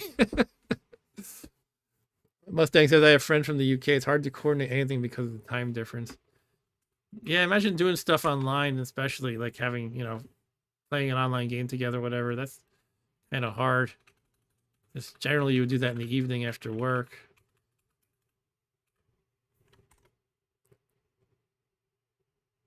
I wonder if I can polypile the cheap plastic imitation of the Amulet of Yendor. Maybe. Guess I'll try it. Cheap plastic imitation. Magical breathing. First Amulet of Change. Yeah, baby. You know what that means, by the way. All Amulet of Change, it's an Amulet of Sex Change. And if it's cursed, that means you can't take it off. It doesn't matter for most intensive purpose. I think it might shuffle up your stats, though, too. So, I don't know. But it uses a slot as well. So, even if it doesn't really impact you negatively, you won't be able to take it off and use another thing. Now, here's where I'm terrified. Gonna lug the bag of holding. It makes me think maybe I ought to... Maybe I ought to use the interface correctly. That's what it comes down to. In other words, I'm not going to be scared. So I was starting to think along the lines of, oh, maybe I should just come back for later when I'm really ready to make that step. Nope. I gotta man up and use the interface correctly and not do what I did last time, which was put one of them into the other by accident, purely by fat fingering. And that screwed my game. I'm playing from a recovered save, basically. Which, as I mentioned in the intro, is frowned upon in the Nethack community. They call it save scumming.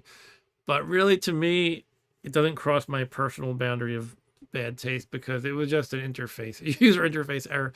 Not like, I'm about to fight this boss. Let me save scum in case I die.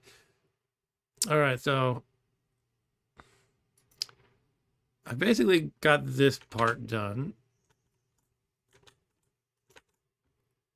And for the love of God, I'm not going to cross off the for the love of God part because I haven't done that yet.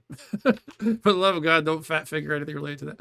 All right, so we're going to go up to level 12, donate 7,200 gold, get the 1 AC. And I think also on level 12, there is opportunity to dilute potions by waiting in some pools. Right then. Yeah, I used to do my troll stuff more on this channel, which is an RPG. And there's a lot of UK fans of that as well. So when I would do a stream, they would all have to watch it the day after, like the video on demand. Right, back up to normal land here. All right, I stashed a spellbook of healing and a spellbook of wizard lock here. Let me think about what I want to do with those. I think I was blanking out one of them last time. I'll just put them in the bag since I'm dealing with being burdened anyway. Okay.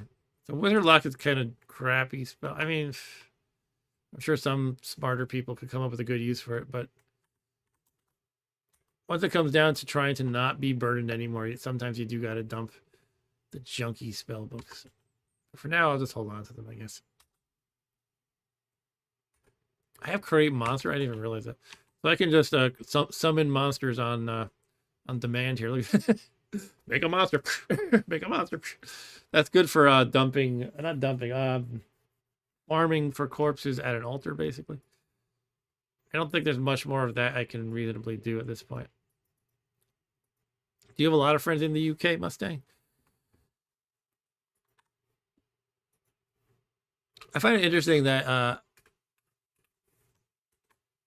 there seem to be certain old school games and stuff that UK people like and others that they don't like as much. Like, I don't know, they're really into Commodore 64, for example, but I don't hear many of them being into, for example, Atari computers. They also have their own set of computers like the BBC Micro that over here in the US, I'm just like, I don't know anything about that. And they like the, what is it, the Speccy, the DX Spectrum.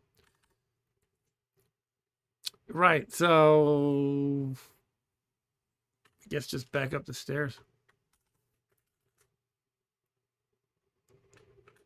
I have a friend in Germany too, says Mustang. That's cool. Here's a mirror. A leash. By the way, if anybody likes the stream, make sure you smash that like button. Hit it really hard so your phone or computer or tablet breaks. And make sure you punch the heck out of the subscribe button. I don't know. I think it's good to remind people to like and subscribe, but at the same time, I feel silly be like, make sure you like and subscribe. So I try to make a lame joke out of it. Like, it's just my personality. Anyway, up to 14.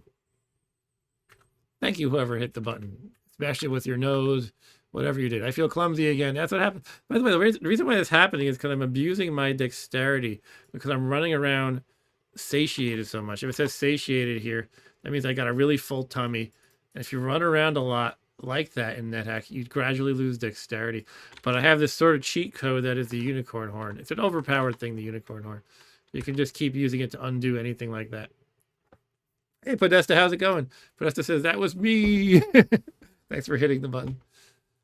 Oh, Stu broke it. Oh, man. He said, I hit the subscribe button so hard it broke it. Unfortunately, wasn't able to subscribe. So you unsubscribed by hitting it. Gotcha. Make sure you like and subscribe. Make sure you hit the bell icon.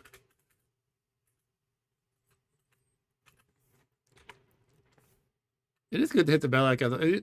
Stu, you used to always complain that you would never get notifications for my streams. I don't know if that fixed for you or resolved itself.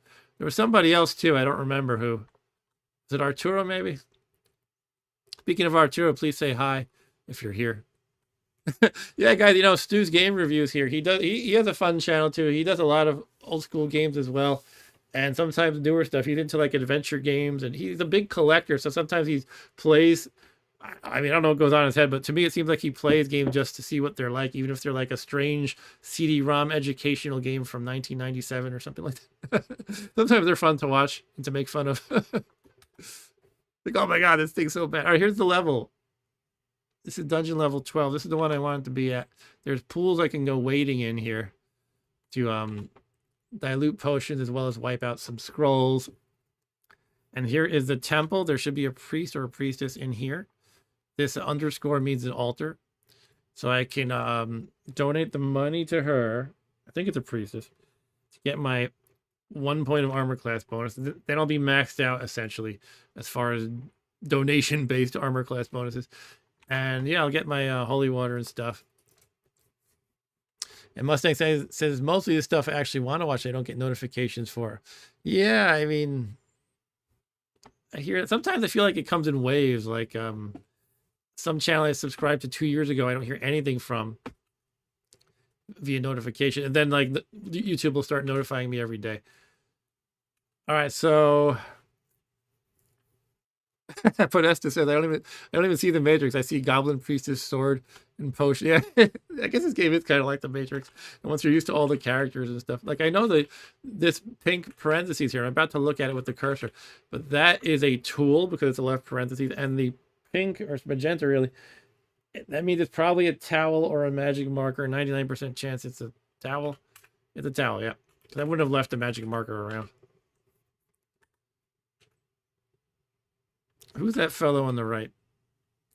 Who's this strapping young lad over here? He's a peaceful gray elf. No wonder I thought he was strapping, because I'm an elf too. And elves are, you know, they're kind of full of themselves. They're I think elves, these are basically Tolkien Middle Earth elves. I have a feeling they kind of like, you know, stare at themselves in the mirror while brushing their pretty long blonde hair and whatnot. Owlbear, I will eat the owlbear.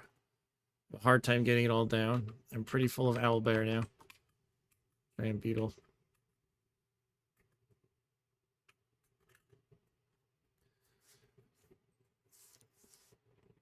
And Mustang says, I was thinking that the other day watching somebody play Dwarf Fortress in ASCII mode. I would love to play Dwarf Fortress somehow. Sometime, that is.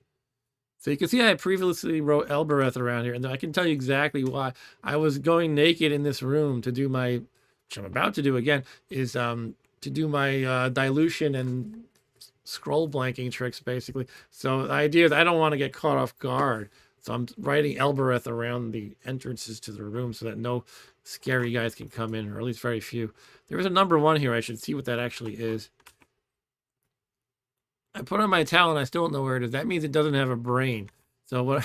For those who don't follow the deranged Nethack logic, I made myself blind by putting on a towel.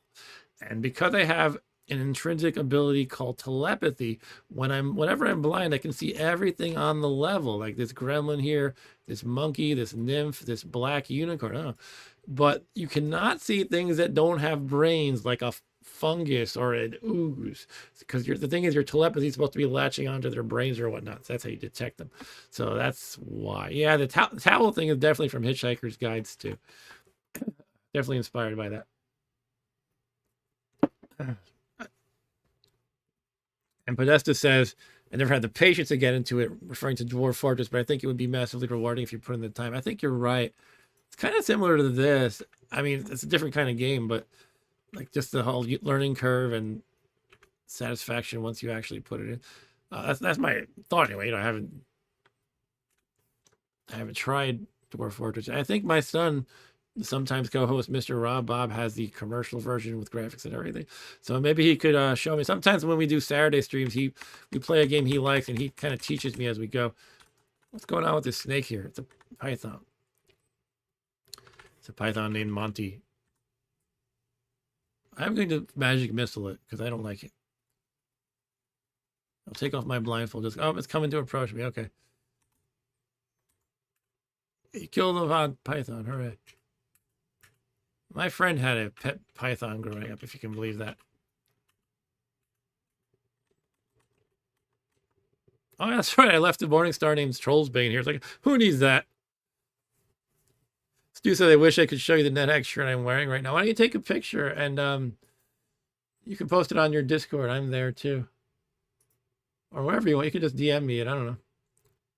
I feel like I should get a Nethack shirt. That'd be great to wear at like a retro gaming expo, or if I ever go to a roguelike convention or something. And those are actually things, by the way.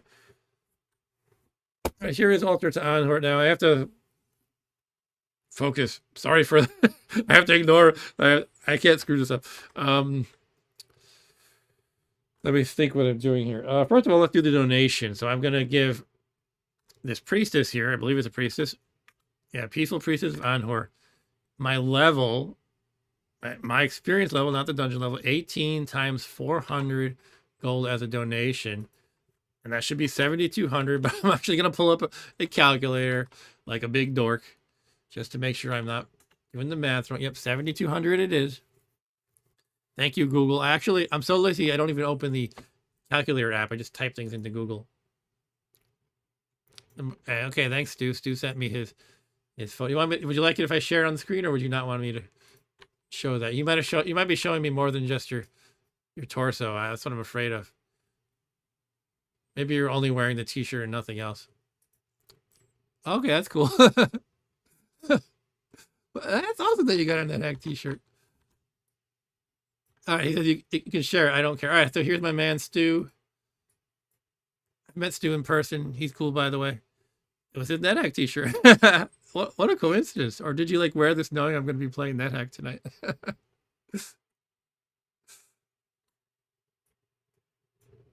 I would like one that has like a sort of a subtle in-joke. Like, I don't know what it would be, but something that's only a true Nethack player would recognize. Like, oh my God, that's a funny thing, a funny situation your character is in, or else maybe like a really dangerous situation. I don't know. I think that would be fun. I'm probably overthinking it, and it's good enough just to, if you can just in the off chance have run into someone on the street who's like, oh my God, Nethack, that would be a huge win.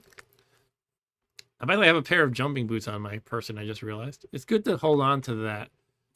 But do I already have one in the bag of holding? Let me just check that quick. I do have a blessed +1. Oh, yeah, let's just dump the +0 then. It's on the altar. Let me get out of the way of the altar. I just don't want to worry about it. All right. So it is coincidence, Stu says. All right, cool. So got to get in the zone here. Yeah, we're going to donate 7,200 to the priest. So first things first, we take it out. That's a cool shirt, by the way, Stu. I think it's cool that you have that, too. All right, so 7,200 gold is on my person, correct? Did I do it correctly? No, I didn't. I'm concerned how I'm really got to be careful about any kind of errors with the user interface combined with the bag of holding. I'm like, what did I do wrong here? Now, obviously, I didn't destroy the bag of holding, but take something out. Coins. Now I can actually type 7,200 and $sign. All right, so you can see I took out 7,200. This is just like me being hyper cautious, reviewing everything. All right, so now let's just chat with the priestess. Chat downward. Ask you for a contribution for the temple. How much will you offer? 7,200. If I offer one less, I'm not going to get the armor class. So what you're going to do now is you're going to look over here and watch that -29 become -28 become -29. Lower armor class is better. It's using old school D&D rules. All right, -29. Ta-da! Hooray! So I'm going to take note of that in my document if I can find where the heck I had that.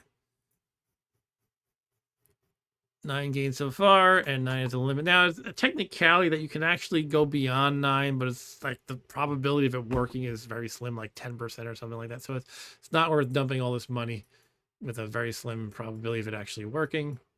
That's the idea. So you pretty much stop at 9. Some people have found tricks to rush down early in the game to this point somehow with a lot of money. I think if you start as the healer character class, they start with a lot of money because they're supposed to be rich, like doctors.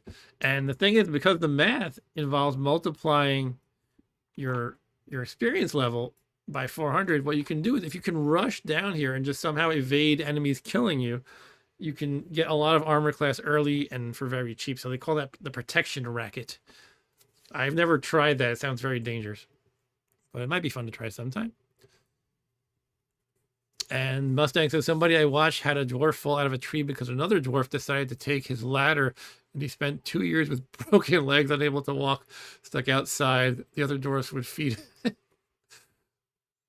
Yeah, I love deep games like that. That sounds like a blast. Anyway, next up is I have to figure out my plan here for dilution and making holy water. This is kind of tricky. It's always a little tricky. So what I'll do is take out, I guess, all my potions. I don't know if I can take out all of them. All the ones I might want to turn into water.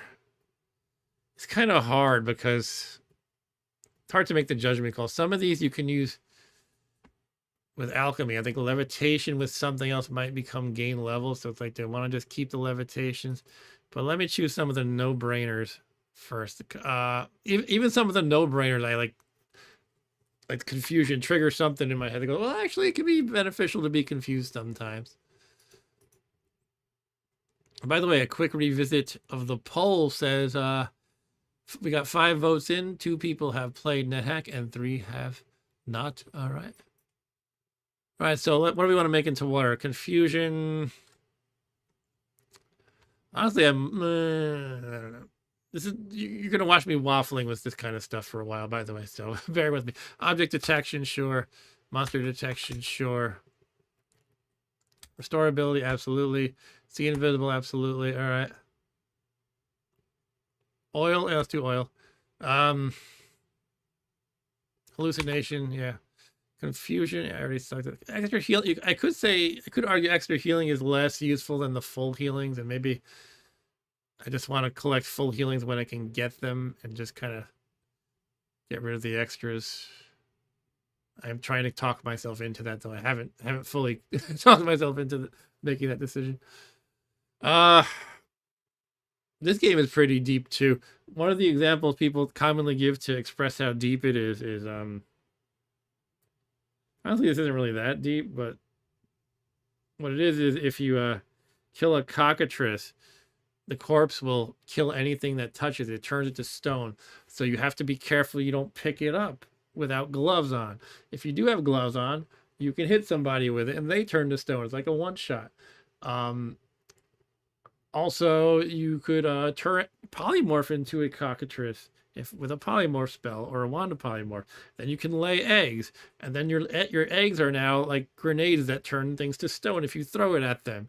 But there's a penalty because if you if you kill your own eggs that you lay, you can get a penalty to luck or something like that because it's considered not too kosher. It's all weird and complicated. If you're carrying too much stuff like I am now, you fall down the stairs. So if you're carrying a cockatrice corpse while you fall down the stairs, you accidentally smack yourself with it and you turn to stone. So it's just all these different situations are accounted for in this game. But yeah, I think Dwarf Fortress might even beat NetHack with that kind of thing. Anyway, am I going to pull the trigger on diluting the extra heals too, given that I have a bunch of fulls and I want to accumulate more fulls? I have 4 fulls in my bag of holding and 1 on my person too, my main inventory.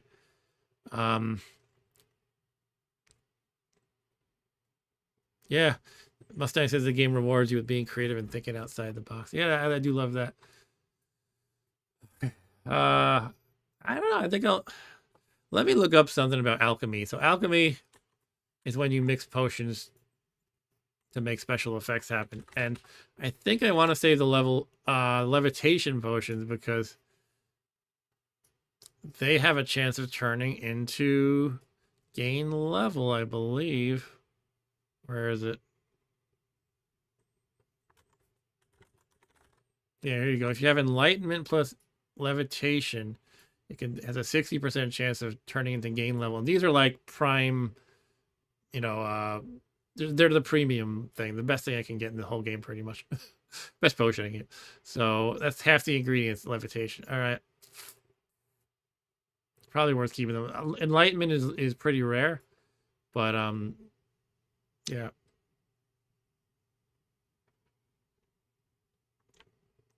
Okay. That's kind of the main goal with alchemy. Is you want to get these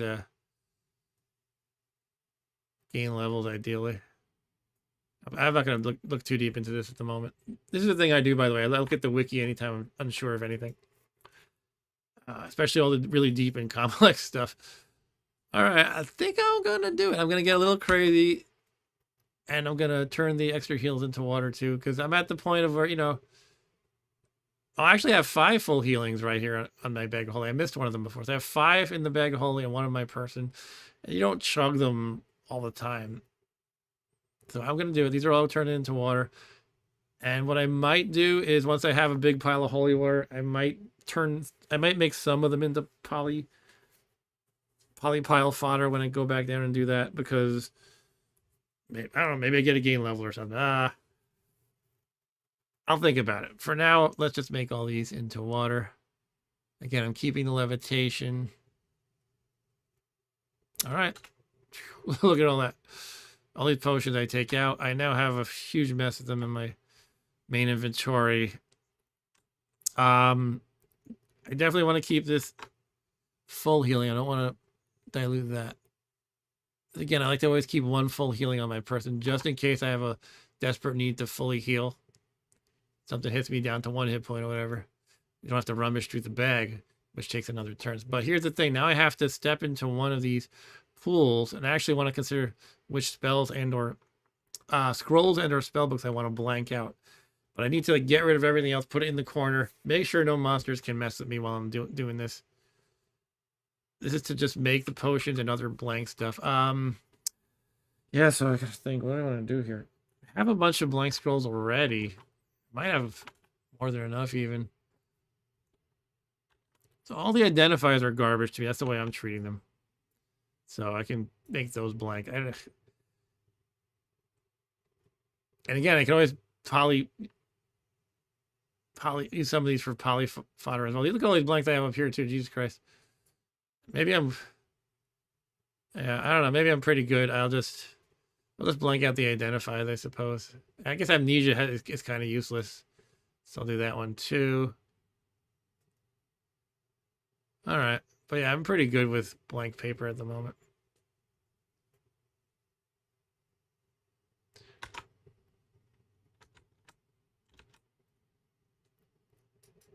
And Dan the Man says, I remember there was a female dwarf in one game that was so depressed because I forgot what, but she was wading in the water lakeside. And I was genuinely concerned if she was going to, drown herself. Okay, now speaking of concern, I can't issue commands, so I'm wondering if I hit something stupid, which is scaring me. All right, it's working. All right, I don't know what happened there. Part of me is like, well, maybe I should keep 1 or 2 blessed identified just in case I can't cast this spell. It's me overthinking, probably. I'm getting to the point where I've identified almost everything anyway. All right, so we'll blank out these scrolls. What do I don't have any use for create monster, really. I don't know, I'll just polyfire those. All right, so we're going to make some blank papers here. And for spell books, yeah, what do I want to do about that? Now, unfortunately, I accidentally let water into my bag of holding a while ago, and I lost my very nice spellbook of Fireball, so I want to get that back at some point. But the healing spell is so weak that I think I'll just... I don't know. I just gotta think. What do I want to write? I guess I could just write the Finger of Death if I don't get it from crowning. I do have 1 blank paper, but so I want to make one of the blank papers into Fireball, and I'll have another for Finger of Death if I can't get crowned. What else? Maybe I'll make another one just for the heck of it, just to have an extra. So I don't know. Spellbook of Levitation. I feel like that's something I don't really need.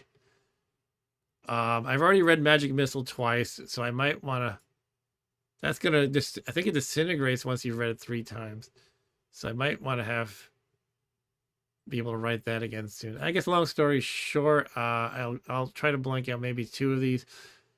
Yeah, Wizard Lock is so rarely needed that I think I'll just get rid of that one. Usually my key suffices to do what Wizard Lock does. Create monster. Do I really care about create monster? I feel like I don't. It can be nice occasionally, but that's the problem with this game. If you get into thinking about, well, this could be nice in the occasion where maybe this happens and that and that, but you got to make a call. So let's get rid of Create Monster. I guess I'll just do those 2 because I don't really have a huge queue of what I want to write as spells. Just got a few ideas, like maybe 2 or 3. All right, so we'll blank those out. Okay, I'm at the point where movement is difficult. I am now stressed because I got so much stuff in my main inventory, not in the bag of holding. But the idea is, once I drop my stash of stuff, the rest of what I have on my person, we want to get damaged by the water, either diluted or blanked out, depending on what it is. So why don't we start writing, whatchamacallit? Elbereth, after dealing with whatever this number 1 is right here, and they have to be very careful to diagonally go between the pools of water. Whatever it is, I don't see it because it doesn't have a brain. We've established that. It is, okay, just a blue jelly. That just does cold damage. I am cold resistant, so not an issue. All right.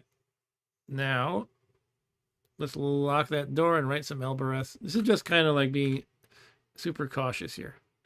That door is already locked from last time I did this. And here's a messed up Elbereth. Can I engrave in the same spot? Let's just try it. So again, normally a sharp weapon like a dagger would dull and get a minus if you engrave with it, but Magic Bane is a an Athame, which inherently is resistant to that sort of thing for whatever reason. It's a ceremonial dagger in Athame, by the way. If you look it up, you can find what it is in the real world. And yeah, my character has a magical one, basically. I don't know why it wouldn't dull. I guess because they use it for rituals and things, so it's supposed to be magical in that sense. I don't know. Just making things up.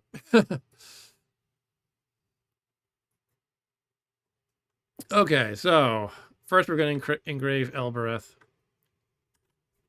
What do you want to write with? You can write with your fingertip, as you see there. That's one option, but that just writes in the dust, and it smudges very badly when you do that.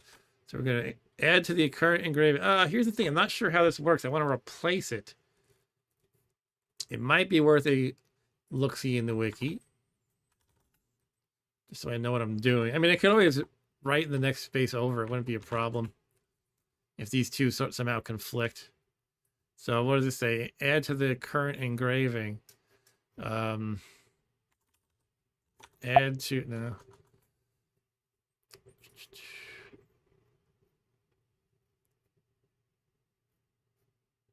It's kind of a big wall of text. It's kind of hard to... Pre-existing engraving. Here we go. I was just saying ones that are generated. It's like talking about pre-generated engravings. I might just go one step over just so I don't... let me see what it does. It's either going to have Elbereth or not. And I can see what it says, so shouldn't be an issue. All right, so we're going to say add, I guess, no. You engrave in the floor with the blessed rust proof +6 Magic Bane. What do you want to engrave? Elbereth, please. Okay, it looks like it wiped out the old one, and there's now Elbereth, so we're good there.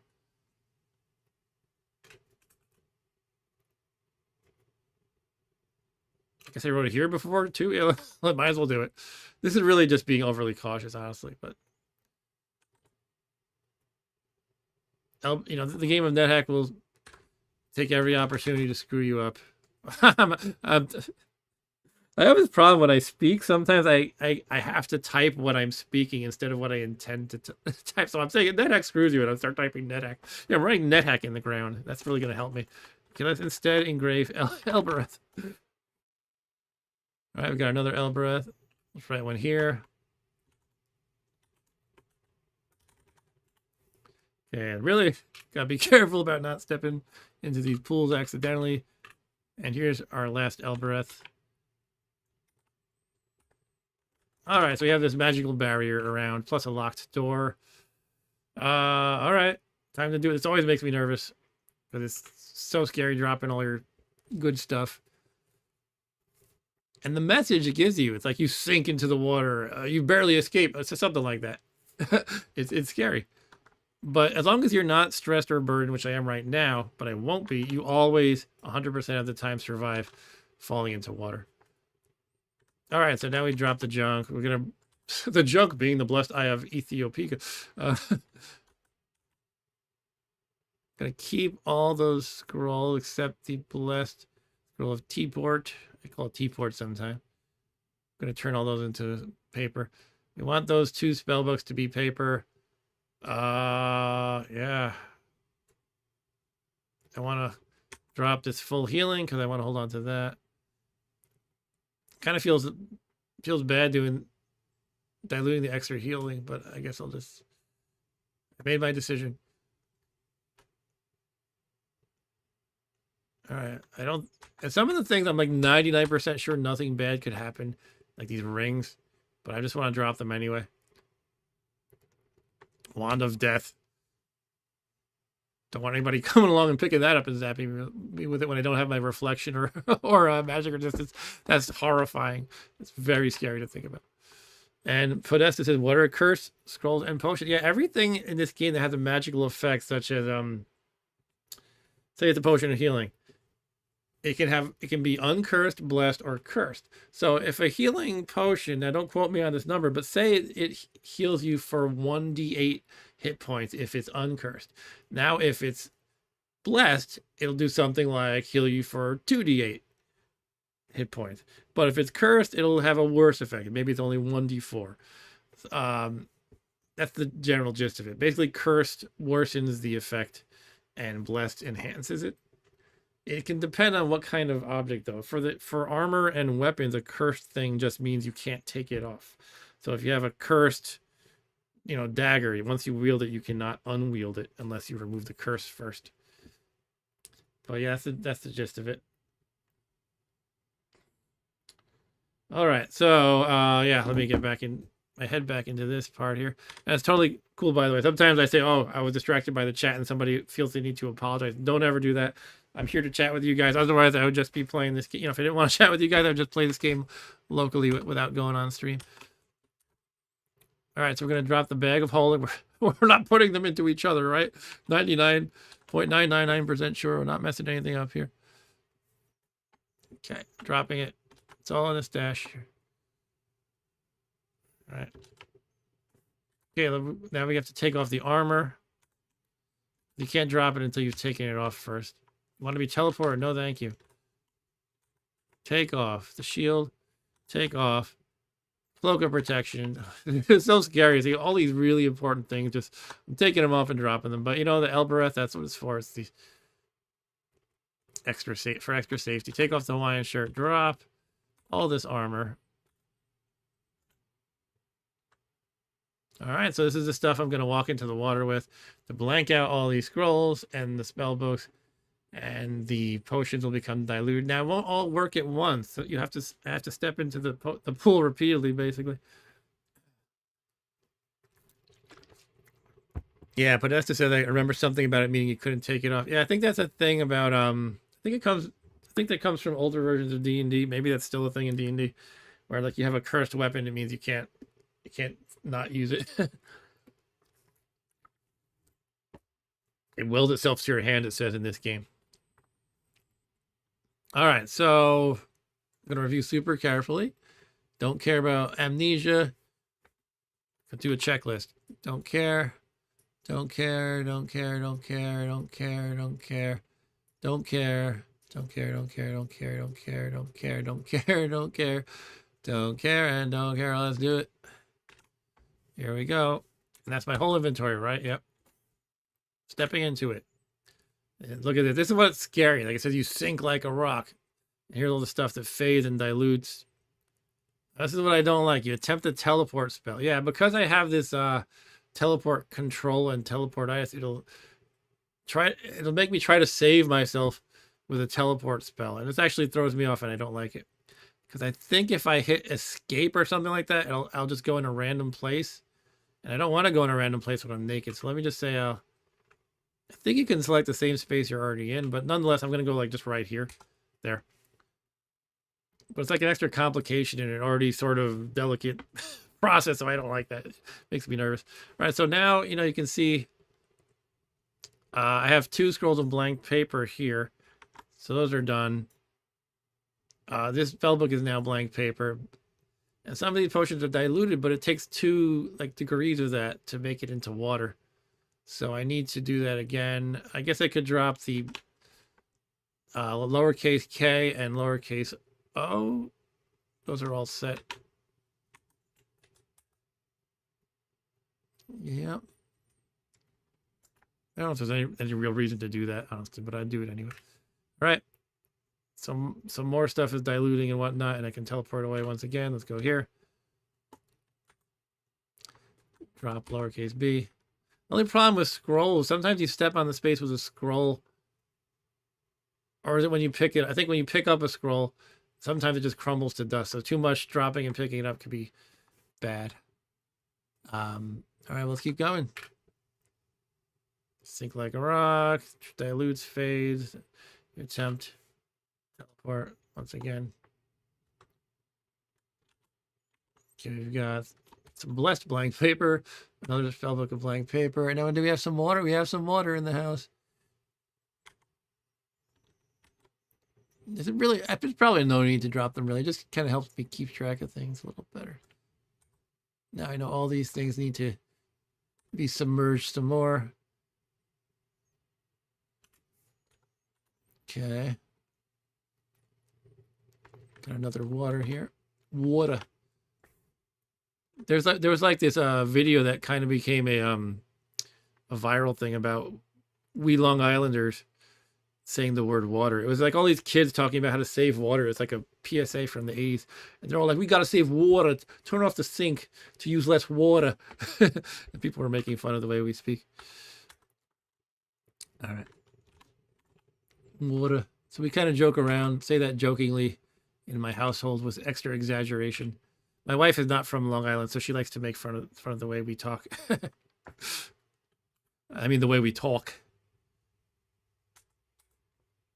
We talk about water.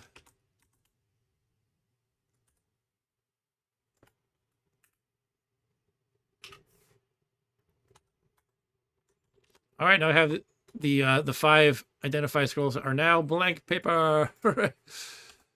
Still got to get these potions into water. The water and oil doesn't mix, right? These object detections are holding up pretty well. They haven't diluted at all. You lack the energy to teleport. That's right. That's the downside of this. All that automatic teleporting is actually using my power here. So that's obnoxious. And I use that to power my magic missile spells and everything. I actually can... Yeah, what that's doing is it's doing my teleport control thing. I can press, as a wizard, I can press Control-T to teleport on demand. I can choose to teleport. And it costs a lot of that power. It costs 30-ish, I think. Which I think is what this automatic effect is doing right now. All right, so still got to dilute stuff, unfortunately.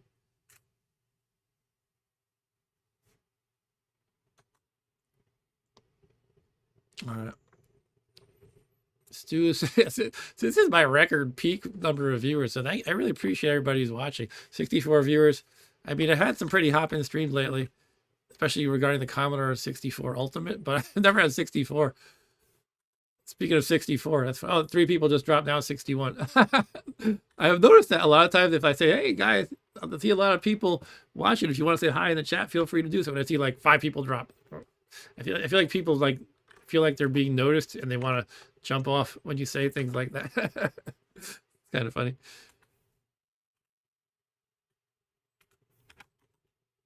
All right. Everything's water now. Woohoo! Everything's water.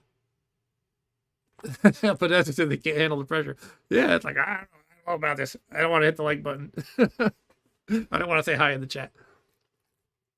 It's fine, though. I've definitely watched streams before where I didn't want to chat with the streamer. Just wanted to put it on my TV and do something else. Or maybe I was afraid of them, feeling shy. Now, here's the thing. The wand of cancellation. Got to be uber careful I don't put that in a bag of holding. I'm even like being careful now. I'm just picking up these objects, right? Stu says, honestly, I'm surprised people aren't hitting the like button. Oh, well, that's, you know, it's their prerogative. All right. So we got our water. How much water? 17 uncursed potions of water. And another one taking another slot. Let's identify that other one in a different slot. Why is it being weird? It's also uncursed. Just decided to show up in a different slot because maybe it was unidentified. And I'm talking about this versus this. Pretty interesting. All right. I get interested in the way the game divides slots, inventory slots. I'm apparently a strange person. All right, so let's wield the Magic Bane. Picked up everything, right? Yep. Wear all the armor again. Put on the Hawaiian shirt. On top of that, we put on the +5 Silver Dragon Scale Mail. On top of that, the Cloak of Protection. I'm feeling a lot less naked now. Gauntlets of Dexterity. Helm of Brilliance. Watch my intelligence on the right when I put on the Helm of Brilliance, by the way. 20 becomes 25. Look at that. And the Wisdom went up too. That's right. I don't really use Wisdom much as a wizard. That's more of a cleric-y thing. Actually, do the clerical... I have some clerical spells in my head. Does that use wisdom? I don't know. I guess it probably does. I'm actually not sure. Speed boost. All right. Feel yourself speed up a bit more. I think, once again, I might not actually get to entering the Valley of the Dead, doing all this preparing. Why are you preparing? You're always preparing. Prepare ship for light speed. Podesta says need a few more likes before he can go up to, against Mr. Beast. Yeah, Mr. Beast probably like gets like 500 likes per minute or something like that. Mr. Beast. All right. I have no idea what Mr. Beast even does. I just know he's very popular. All right, I'm stressed right now. In the game, not in real life. I'm a little stressed because I have 2 bags of holding. What's the next step here, though? I guess I'm just gonna... Yeah, drop the potions of water on the altar and pray. He gets a lot of money away, says Podesta. Oh, that's what he does? He's using lots of contests. All right. Yeah, you know, it's crossed my mind like doing giveaways and stuff, but honestly, I just want people to organically want to hang out and chat and have fun. And you know, I feel like people, if you did a giveaway, a lot of people would be there just for that purpose. Like, in a sense, I would love to do a giveaway just with the people I think are cool. Well, not that I think cool, not like a clicky way, but just, you know, people who actually enjoy the channel. Anyway, all right, so I don't want to be stressed, so let me put some things in the bag of holding. I got to be super conscious of not putting in the other bag of holding, not putting in the wand of cancellation. Put in these blank paper scrolls. That should be enough for now. So blank paper scrolls and the spell book of blank paper. Okay, now I'm only burdened. Cool. Stu says the last person to keep holding onto this electrified car gets to keep the car. And put us to lots of crazy contests and live on this platform for 6 months kind of stuff for 250K. Jesus. Okay. All right. So we're burdened. We're not going to step in these pools. We're going to pray in a moment. We need to pray just to make it today. As a wise prophet once said. All right. Yeah, might as well bless all of the water into holy water, even if I do plan on polypiling some of them, which I haven't determined how many yet. Is there anything else in the bag of holding? I think I already had some potions that were already holy water. Yeah, look, we got, or just plain water, I mean. These ones, yeah. And unholy water, I think it might be good to keep one unholy water on person. Sometimes you want, I can't remember specific examples, but there are some items that's actually good to have in a curse form. That's right. One of them is genocide. Because the way genocide works is if it's uncursed, you type the name of a monster, for example, Mind Flayer. All the Mind Flayers are now out of the game. If it's blessed, you can just type the letter that represents multiple monsters. For example, lowercase h means Mind Flayers and Master Mind Flayers, as well as some other stuff like Hobbits. And I actually did that one earlier in the game. I wiped out all the Mind Flayers, Master Mind Flayers, Dwarves, and Hobbits, because I wanted to get rid of the Mind Flayers, really. But the cursed one, actually, it's supposed to be a gotcha. It summons a whole bunch of that monster type that you type the name of. But you can use that to your advantage. Like, for example, the aforementioned wraiths. It's like, oh no, I'm surrounded by wraiths now. Each one I kill might give me a corpse and I gain a level. Oh no. So that's a trick people do. They use cursed scrolls of genocide to make wraiths appear, or sometimes other things too that they want. If you want to get dragon scale mail, you could be like, I did this before in a stream actually. You could say, you know, use the genocide scroll to make gray dragons appear, and now you kill them, get their scales, and make dragon scale mail out of them. So that's one reason why you might want to choose to make cursed things. So I'll keep the one on holy water for perhaps for that purpose. All right, so here we go. We have a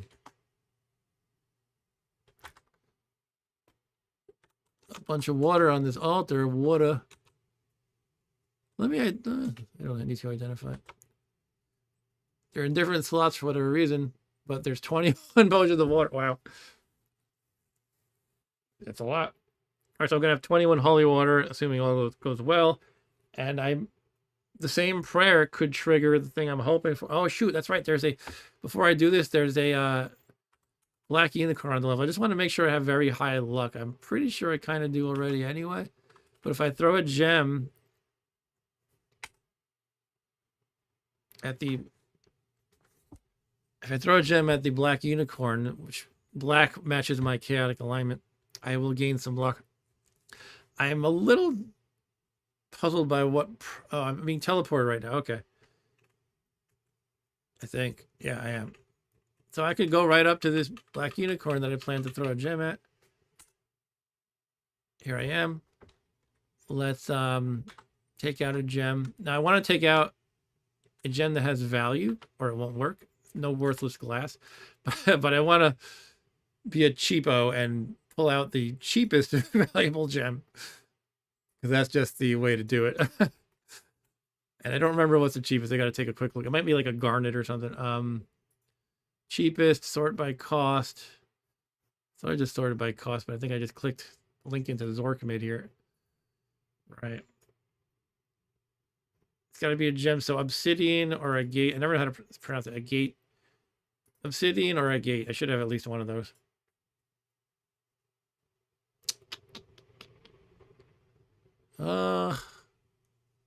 Here we go. Obsidian. Let's take out one obsidian. A little trouble lifting an uncursed obsidian stone. The unicorns, they zip around and they teleport and stuff. They're hard to get lined up with to make this happen. That's their thing. Because you can only throw something that you're lined up with horizontally, vertically, or diagonally. And they're going to bop around. Oh, that actually worked out. They're right next to me. All right, black unicorn. Let me take off my... doesn't matter. I'm going to take off my blindfold. I wasted a turn, but I just want to make sure I see it accept my gift. I don't know why. It probably doesn't really matter. Throw capital B. Here you go, black unicorn. Pew. The black unicorn gratefully accepts your gift. That gives you a +5 luck. And I think I might have already been maxed out, but I don't remember. So I just want to be sure. That's the bottom line. My Elbereth is still intact. This one is too. What is this number 1 here? It's a panther, I believe.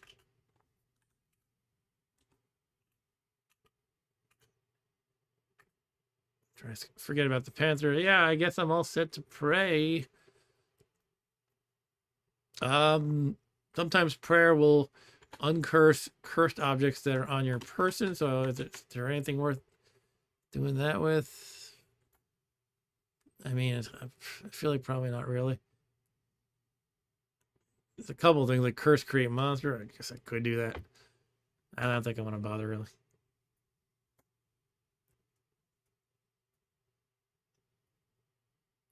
I really need to find tallow. Not tallow, candles. You need 7 candles as part of your endgame kit, and I have 2. I think I was stupidly using them as light sources. There's only like one place where they're guaranteed to appear, which is Minetown, and I already hit them up and I burned through a few of them. So hopefully I stumble across some later. Otherwise I have to spend a wish on candles, which would be kind of silly. All right, so I think we're all set to go here. Let's just pray. And here we go. Sure you wish to pray? I am. Begin to pray to Anhur. You are surrounded by shimmering lights. You finish your prayer. The potions on the altar glow light blue for a moment. You feel Anhur is well pleased. You're surrounded by a golden glow. So I didn't get my my crowning, but what is the golden glow? Just to understand what happened. It's one of the good effects from like the special chart. I think it's called favors. Yeah, that's like the good stuff. Also known as a boon or a prayer boon. I think the golden glow is part of that. Yeah, that's this one here. You either gain 1 lost experience level or otherwise gain 5 max HP. Oh, that's what happened. I gained 5 max HP. All right. It's less exciting to me, but that's good. So the way this works, it's like a roll on this chart. It's random number X is generated such that 0 is less than or equal to X, which is less than luck, plus 6 divided by 2 rounded down, which is kind of it's a fancy way to say a number between 0 and I guess luck plus 6 halved. I think my luck is something like, I forget the math on it. It might be like 10 is the max. So it would be a number between 0 and 8. which would mean there was some chance of being crowned, which is what I want, but it didn't happen this time. So now it's going to be a good thing to keep track of my prayer timeout, perhaps, in case I want to do it again. So I'm going to take note of that. This is how long you need to wait before you pray again. There's a random element to it, but the wiki says you can use this number as like your 95% confidence level. In other words, if you wait n turns, maybe it's 3,000 or something, I don't know, then you can be 95% sure after that point you can pray. But I need to find where that is. It might be in a different page. I just need to look for 95. It's not on this page. So where is the where would I find that? Prayer timeout. That's a separate page. There we go. Okay. A complex mathematical function involving several random variables, causing the timeout to usually range between 50 and 1,000, but it can be much higher on occasion, just to be complicated.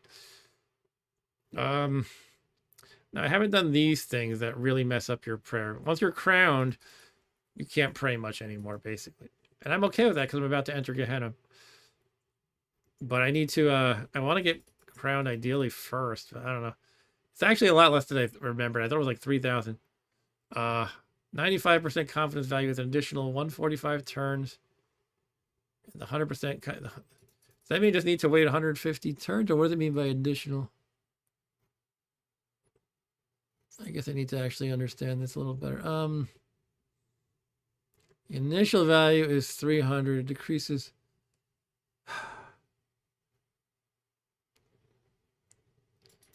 I don't want to get too bogged into this, but yeah, I just want a plain. Here we go. This might be a plain Jane number of turns I need to waste. If your God is displeased, mine is not. If God is pleased, this number of turns. As many turns, you can be 95% confident you can pray again. All right.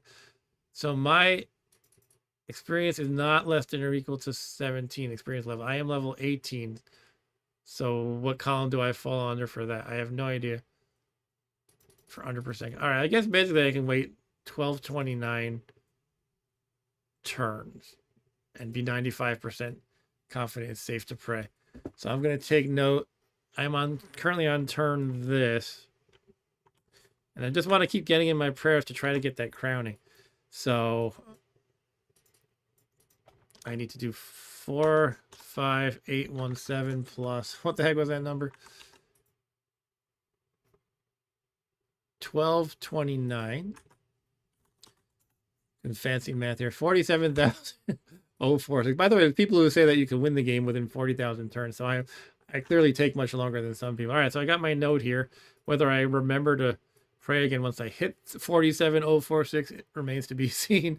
But that's what I would like to pray again if I'm not already in Gehenna by then. If I'm about to enter Gehenna by then, I might just write the scroll book, the spell book of Finger of Death or something. All right, so this game is a whirlwind of math and logic and insanity.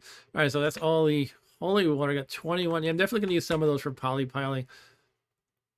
I don't know how many yet, but let's put in the potions to the bag of holding. All right, I'm still burdened, if that's okay for now. All right, so the plan now is, I guess, to head back down, right, to that stash in the castle. I could go back up a little bit more and try to collect old junk. How much do I want to over prepare though? Like there did seem to be a pretty good amount of random potions and scrolls streaming about. I think I'm just gonna say let's go back down. Killing a panther. I could sacrifice it for the heck of it. Should I do that? I don't know if I can get much value out of sacrificing at this point, but I'll do it anyway. You have a hopeful feeling. That might reduce my prayer timeout right there.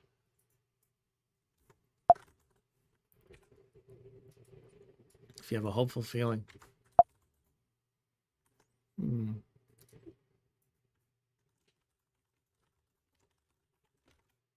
Googling away. That's when you sacrifice. That's right. I was looking in the wrong wiki page, not prayer. Sacrifice. Hopeful feeling. All right. Jeez. Your prayer timeout has been reduced, but is still non-zero. You may not pray at this time. Still okay. So you get a different message. You have a feeling of reconciliation if you can safely pray at that time. So it's been reduced, but I can't safely pray yet. And geez, doesn't even give me the math of how much it reduces it by. Timeout. Look at this math. This game's gonna kill me. Chaotic. So my prayer timeout has decreased by. What the heck is X here? Is that my current timeout? Value of your sacrifice. Okay. So yeah, each sacrifice has a value to it. The Jaguar is not going to be worth that much. I'm not even going to try to interpret it. It's too much right now. I have to look up the value of the sacrifice and then do all this math. I'll just go with the number I have listed as the turn number for when I'll pray again. All right. I need like an AI helper that can just on the fly listen to what I'm saying and do all this crazy math for me. Who can set that up for me? My voice activated AI helper that does the crazy Nethack math. I have a lot of coworkers who are really good at AI assistants. Because that's what we do now as software engineers, right? We just manage AI assistants, apparently. All right, so the plan is we're going to go downstairs to the stash and then, yeah, do some polypiling. Woo! Okay, we got to be super careful. We don't step in a pool. Where do you want to be teleported? Okay. Head back down. What's this? Is this a statue of a monkey or something? Yep, statue of a monkey. I guessed it. I can see the Matrix, man. Oh, that's right. I'm falling down the stairs because I'm burned. That's pretty embarrassing, but it shouldn't matter. Just take a slight amount of damage every time I do that. See, look, I got 2 hit points of damage from falling down the stairs. And again, if you're holding a cockatrice corpse, that's very bad. But I will not do that. I don't like to mess with cockatrice corpses. Some people swear by them because it's so powerful. But I don't want to fool around. Peaceful Elven King is in the way. Sometimes I mess with it a little bit. But like in very controlled situations, like, okay, for this little scenario I'm in, I'll confirm I have gloves, I'll pick it up, I'll smack that tough monster. Hooray, I one-shotted it by turning it to stone. Now let me get rid of this stupid thing. I need to update my annotation for this level because it doesn't have a spell book of healing nor wizard lock anymore. Good. Okay, that's done. That's one of my problems with the notes on these levels. I sometimes forget to update them. So actually, when I get to the next level here, I gotta mention it doesn't have these two things anymore. Amulet of Change and Uncursed Bag of Holding. Speaking of software engineering, that's like a fundamental sin of programming is you write comments which are little helpful notes on your code, but they're incorrect. It's like the worst thing you can do. It's better to write no notes than have incorrect notes, basically. I have no money on my main inventory, so I'll just kill this leprechaun. They'll try to steal your money and teleport away. That's what they do. Okay, the rogue level. Now, again, we will annotate this correctly. It only has the cursed bag of holding at this point.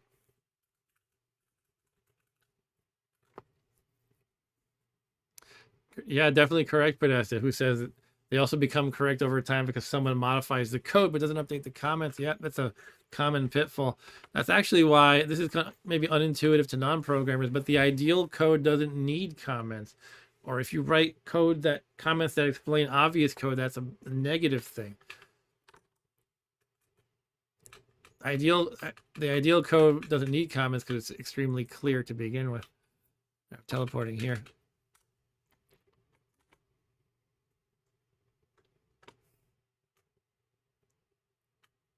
Travel to. By the way, sometimes I'm doing travel, which is just an interface command that makes me walk there. But sometimes I just randomly teleport, which is a different thing. Might appear not too different to the untrained eye. And sometimes as I'm moving, as now the automatic teleport will trigger, and now I'm in teleportation mode, which is good. It saves me turns and eating, consuming my food contents, basically my nutrition value. That is, what the heck do they call it? Nutrition level. Yep. Are you friendly, Gremlin? You're so peaceful. Yep. Okay, number 1. Hello, yellow light. Please don't bother me. Okay, it blinded me. I will apply the unicorn horn. I can see again.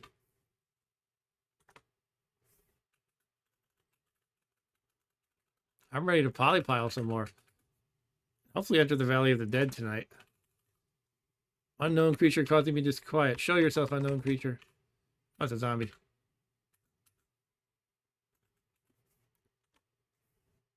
Zombies in this game are the most harmless things ever. They're just so slow.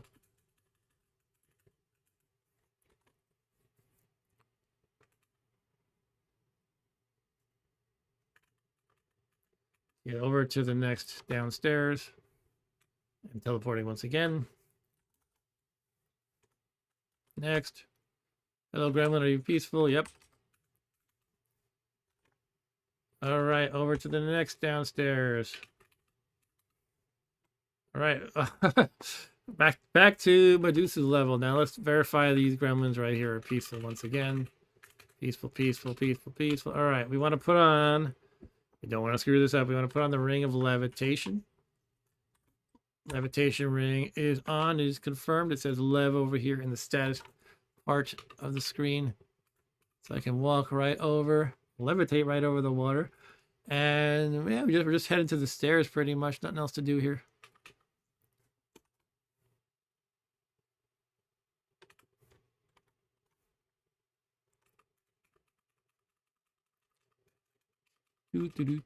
Hello, peaceful frost giants just passing through. What's this?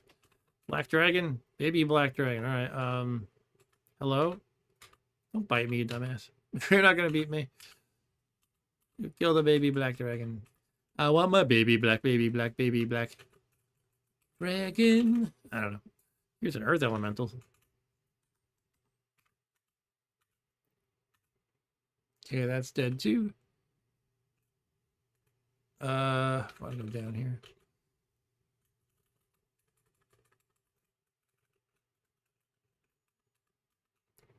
Okay, remove the levitation ring. Fall down the stairs.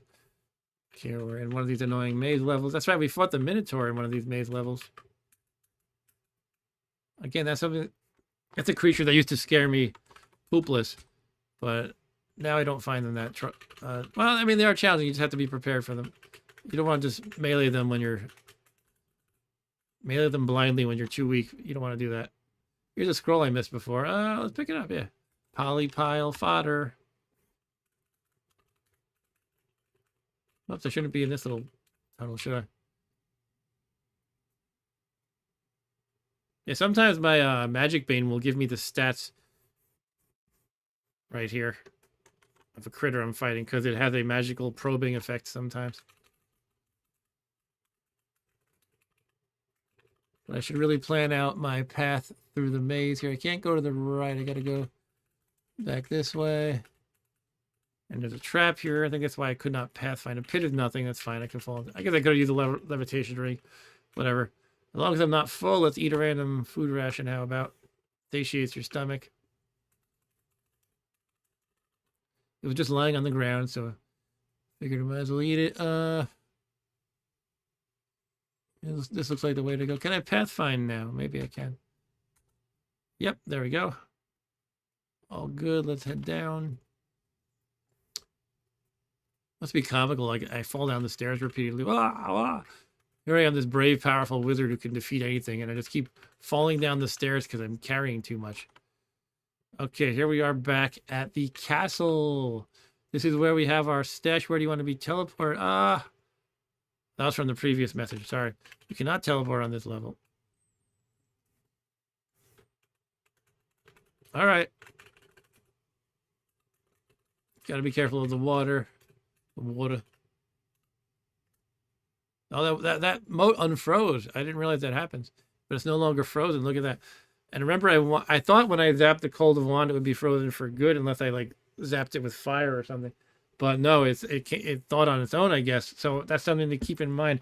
My hope was when I'm luring, I'm going to attempt to lure wraiths.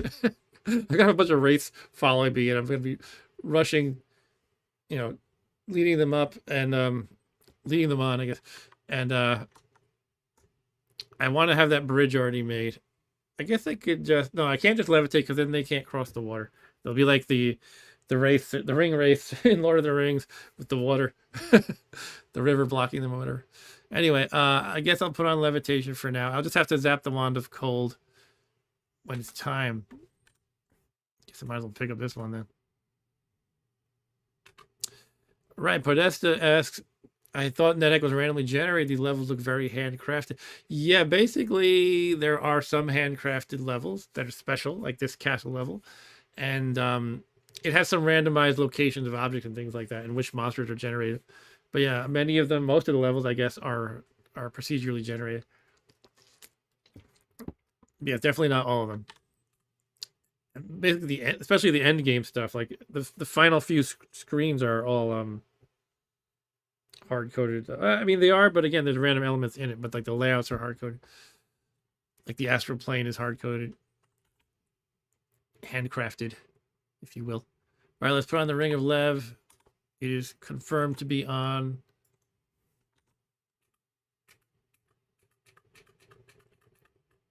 All right, let's polypile, baby. I am still levitating over the trapdoors. It opens up under you. You don't fall in. What did you fall in? I used to have an English teacher in high school. Anytime a kid would go to the bathroom to presumably go smoking because they took so long, as soon as they came back to the classroom, she'd say, "What did you fall in?" Like it was like clockwork.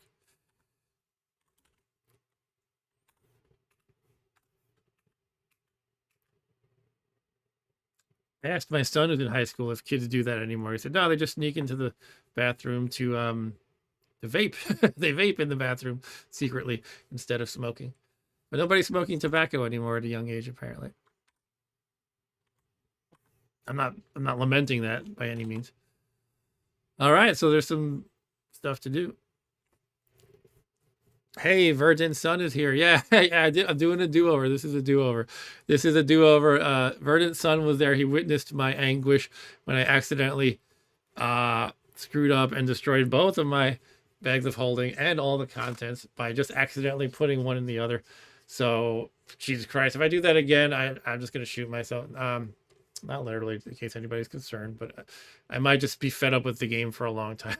But I'm going to try very hard not to do anything that stupid. All right, so before I polypile, I do need to take a quick break to use the facilities, as they say. I always try to make sure my breaks are less than 2 minutes, so I will see you then.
Okay, thank you for your patience, those who stuck around.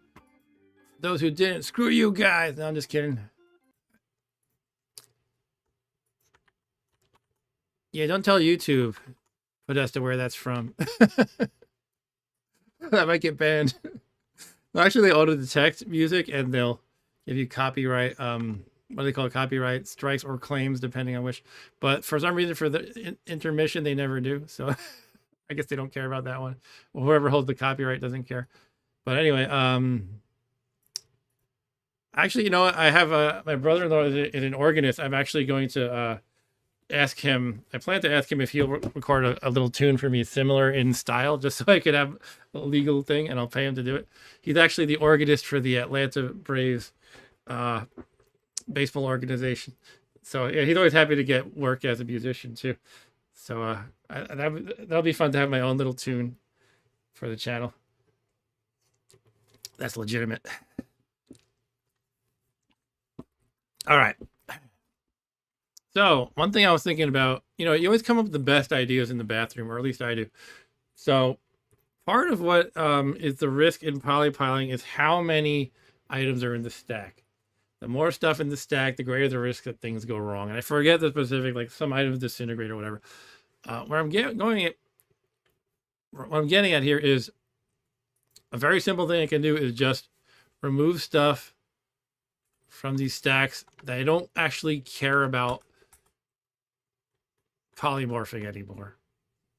In other words, I don't care about armor at all anymore. I don't care about glass. I mean, maybe it would be nice to have some extra valuable gems. But if I just remove like these banded mail and whatnot, it'll reduce risk and yeah. So the point is, let's just get that stuff out of the way. And unfortunately, the armor is very heavy, so it might take a whole bunch of back and forth. So let's just pick up, I guess, all the armor. I don't care about any of it. Let's just see what I can carry. I'm going to hit a limit fast. It's giving me a warning at this point. Do you really want to continue? Yeah, I'll do it. Extreme difficulty. Do you want? Let's stop at that level. All right, I'm not strained, but here comes. See, this is the thing. You don't want to get caught off guard doing this. A raven's about to attack, and a raven's not going to kill me. But if I was like extremely slow, it could get in a lot of hits. So let's just drop the armor now. B, J, F, H, K, M, R, S, V. I have a very strange idea of the alphabetical order. I'm just amusing myself with stupidity. All right, let's take out the rest of this armor because there's literally nothing else it could transform into that would be good for me. I think it won't turn into, like, you know, boots of speed or something. Well, actually, could they do that? I think boots could do that, but not these. Basically, the basic main armor here isn't going to help me, and I have the best helmet. I have my end game helmet. I have my end game armor. I'm overtaxed. I kind of overdid it again. Yeah, all right. I shouldn't have gone that far. That was a bit much. All right, so I guess I can leave some of them. This is a pretty small stack. So now I have to make the tough decision of how many potions I want to polypile. But why don't I start with the heck do I want to start with? Oh yeah, things that are no-brainers are the amulets I don't care about because they could potentially turn into life-saving, which would be good. I think I don't know. I can't remember the logic here, but I feel like my intuition is saying I want to spread them out a little bit, not put them all in one space. So I will do that. I'll put cheap plastic imitation, if that even works, there. Scroll of Stinking Cloud. I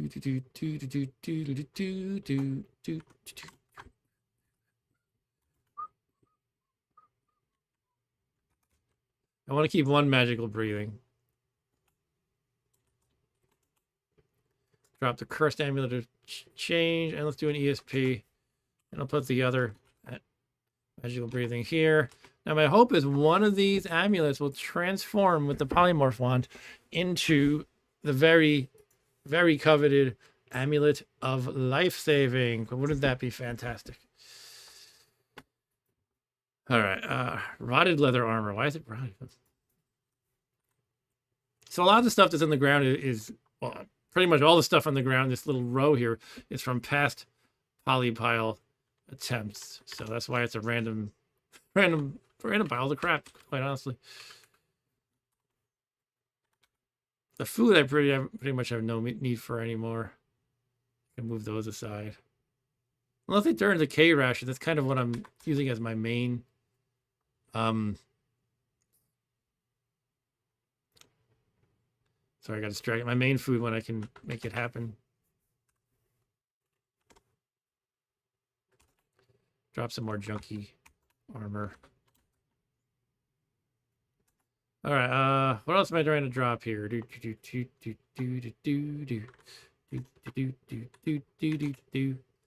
Definitely keeping one amulet of magical breathing. Is that the only amulet I have at this point? I guess so. Yeah. Yeah, I'm gonna dump some of the scrolls. Some of the scrolls.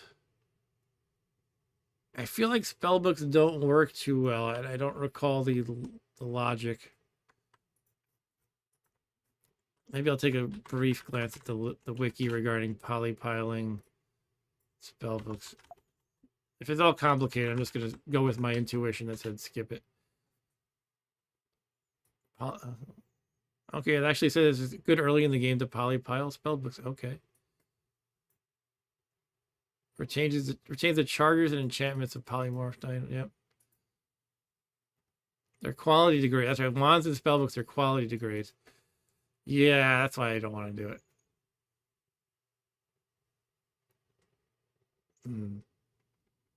If the book's combined read/polymorph count is 4 or more, it will turn into a blank spellbook and count it as read 0 to 3 times. It will thus subsequently be able to be polymorphed into a non-blank spellbook with a 75%. I think I just want to save those for writing. All right, I definitely want to drop the unicorn horn, the spare unicorn horn that I have. What space am I in? Let's go in the first space. There's lots of room there. Lots of room. Drop the spare. Shit, didn't I have? Oh, it's in my bag of holding. Take something out. Unicorn horn. Is the tinning kit magical? Probably not. So the idea is every magical tool can transform into another magical tool. It's not magical. And I'm hoping it'll transform into a magic marker because that is super valuable. It lets me write. I keep talking about writing scrolls and spell books. That's what we want. But here's all the magical tools. The thing is, it's basically randomly going to turn to one of these. I could have probably picked up the cursed bag of holding on the previous level and used that for polypile fodder. It didn't occur to me. Oh, well, that's life. But yeah, chances are I'll just get something like, I don't know, a frost horn or whatever. Horn of Plenty generates food. But, you know, you never know until you try. And you can always try multiple times. Okay, drop the unicorn horn. Let's take out some scrolls. How about... That's kind of a lot to think about. Well, some of the blank paper. Let's take out 6 uncursed blank paper, perhaps. And I don't really like any of the create monsters. I don't really want that one. Confused monster, gold detection. It can be nice to have that.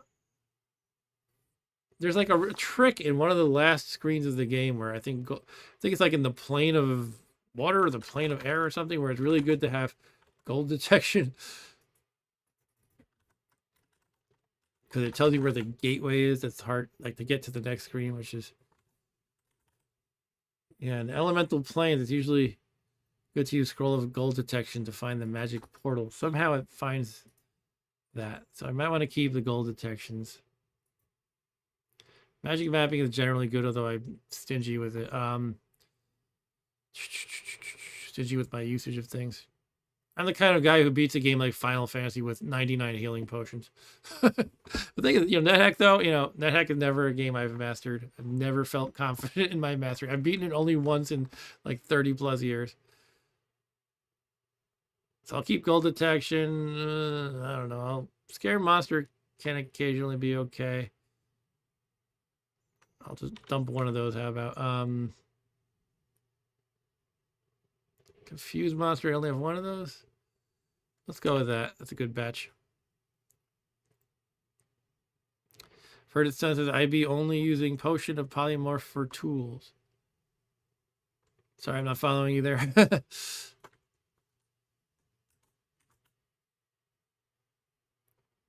do do do do do do do do do do do do do do.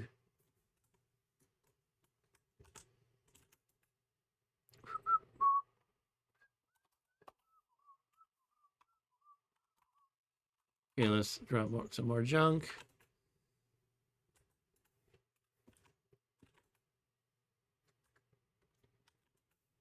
Something like a limit of any one kind of item you don't want more than 4 of, I believe. It's really complex when you get the entire freaking game, but polypiling has all these crazy rules that I spent like an hour reading it one time.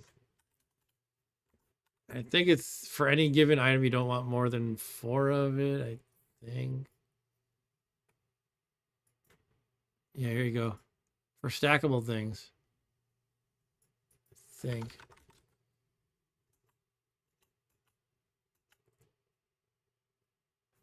What I might want to do is spread out all these scrolls because I really just want to maximize the probability of getting like the good ones basically. So maybe I'll pick up the paper and spread it around. She dropped one.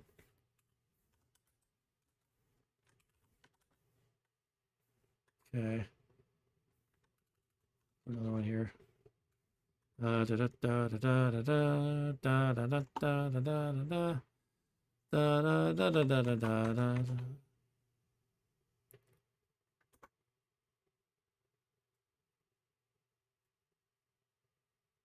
All right, spell books I'm not doing. Yeah, some of these holy waters I'll do. It's obviously good to have holy water. By the way, when I mentioned earlier that you can fight Demogorgon who will get you deathly sick, if you just chug a potion of holy water, instantly cures that. So it's better than the unicorn horn, which can cancel it. But the unicorn horn only has a probability of it working. I think with a blessed unicorn horn, it's something like 70%. But if time is of the essence and every turn counts, you don't want to have like 3 bad rolls of using the unicorn horn fail on you and then you die or something like that. I might want to do some rings. All right, so how many holy waters do I want to do this for? I'm hoping I can, basically fish for gain level. Or enlightenment, which I can mix with levitation. Gain level. So how many do I want to do? I want to keep, let's say, at least 12 holy waters. Do I want to just call it 12?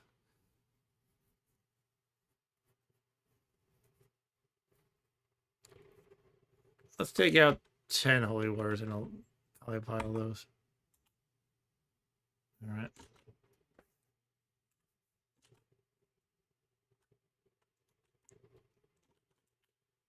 Put 2 of them here. 2 of them here. 2 of them. I could probably extend this row of them. I don't remember what's a good limit.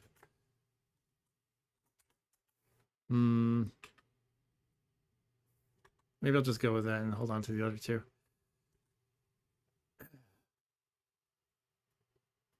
Well, let's see if I make a new square of them, see what happens. I don't know. Let's try it. All right, what else do I want to do? I'm almost ready to do it. Let's go ahead and pull the trigger, but let's see. Yeah, some rings. Let's do the redundant conflict, poison resistance, which is kind of useless for me.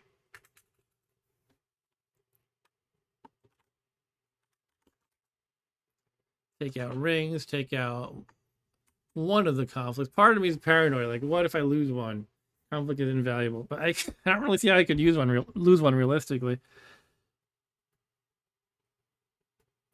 I think if you get zapped with a shock damage. Can rings get fried? I think they might be able to, but I have shock resistance, don't I? I do. Yeah, so I'm not going to worry about that. Okay, so we'll take out a conflict. Resist poison resistance. Excuse me. Unfortunately, I can think of use cases for all of these. I mean, I can't see myself needing 2+1 rings of increased accuracy, though. I'll get rid of one of those, the uncursed one. All right, we'll go with that. And I have teleport control intrinsically. Is there any way I can lose that? I don't think so, because you get it as a wizard when you reach a certain level. So I'd have to get so many levels drained that I'd probably just want to quit the game at that point. Let me just check that out, though. Levels. I guess if I just lost 2 levels, which could easily, I mean, hopefully not easily, but it could happen when I enter the Valley of the Dead. So maybe I'll just hold on to that in that very bad scenario that hopefully doesn't actually materialize. Stealth. Do I have stealth? I don't think I do. Wait, maybe as an elf I do? I don't know. I'm kind of confused by that one. So maybe I'll just... No, I'm pretty sure I don't have stealth. So I'm going to just hold on to stealth just in case. Polymorph control, I don't... As a just in case thing, I'll keep it. All right, so I'm just doing 3 rings, I guess. Besides whatever's on the floor already.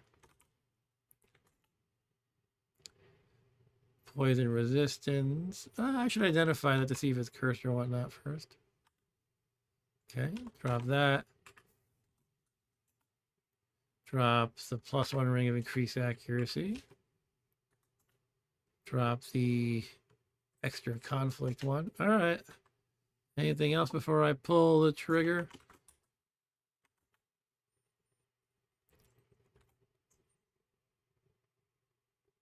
I mean, I can probably throw another scroll or 2 in the pile, but whatever. I'm going to go with it. Go with what I got. All right. Oh, the tool. I already did the magical tool, right? Yeah. The gems. I'm kind of good with my gems. All right, let's do this. So I do need to take out the wand of polymorph. I think I got a few of them.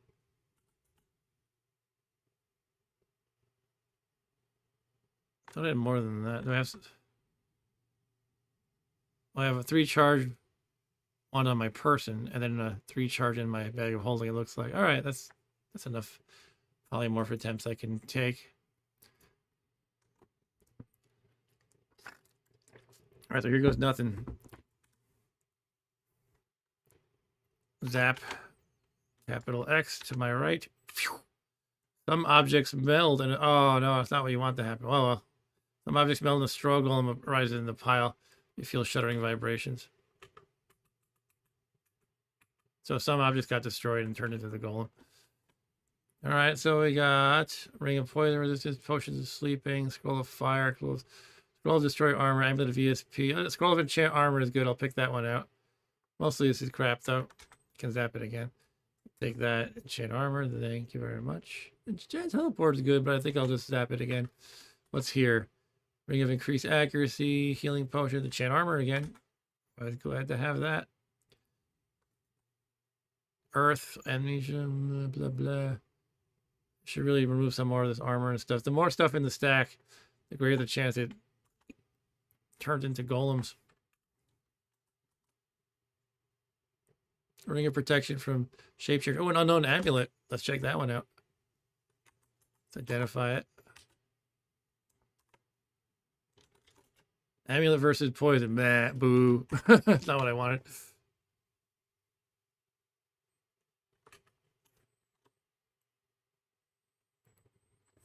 Bunch of junk.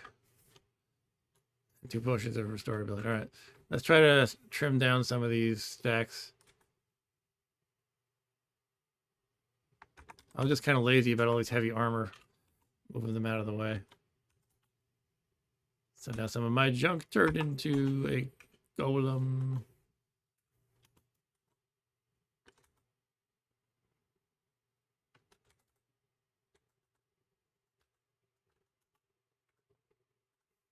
Once it says extreme difficulty, that's my limit.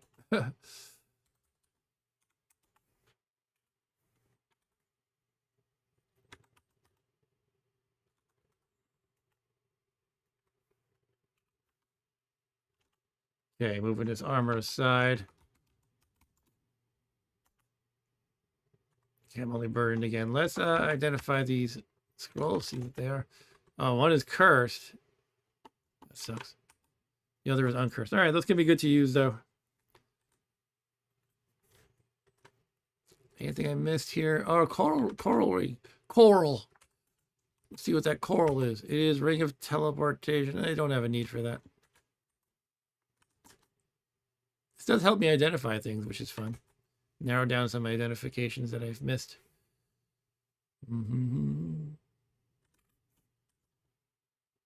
Amulet of Strangulation, Ring of Increased Accuracy. Let's see what the plus is on that. If it's like +5 or something, that would be great to have.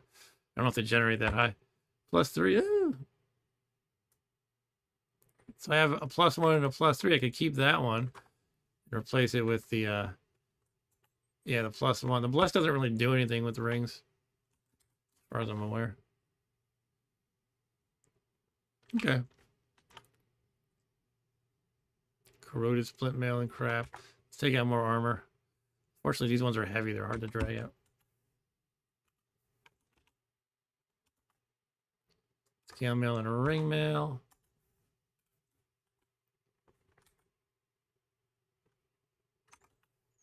Plate mail, drop that.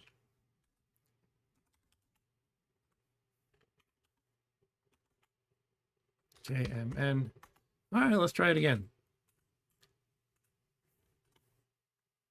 Towels. Do I want I want the towel? No. Actually, let's get this plate mail. One or two more armors out of the way here.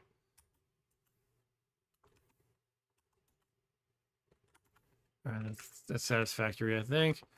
Okay, here comes the next Wand of Polymorph Blast. Oh no, another golem. Damn it.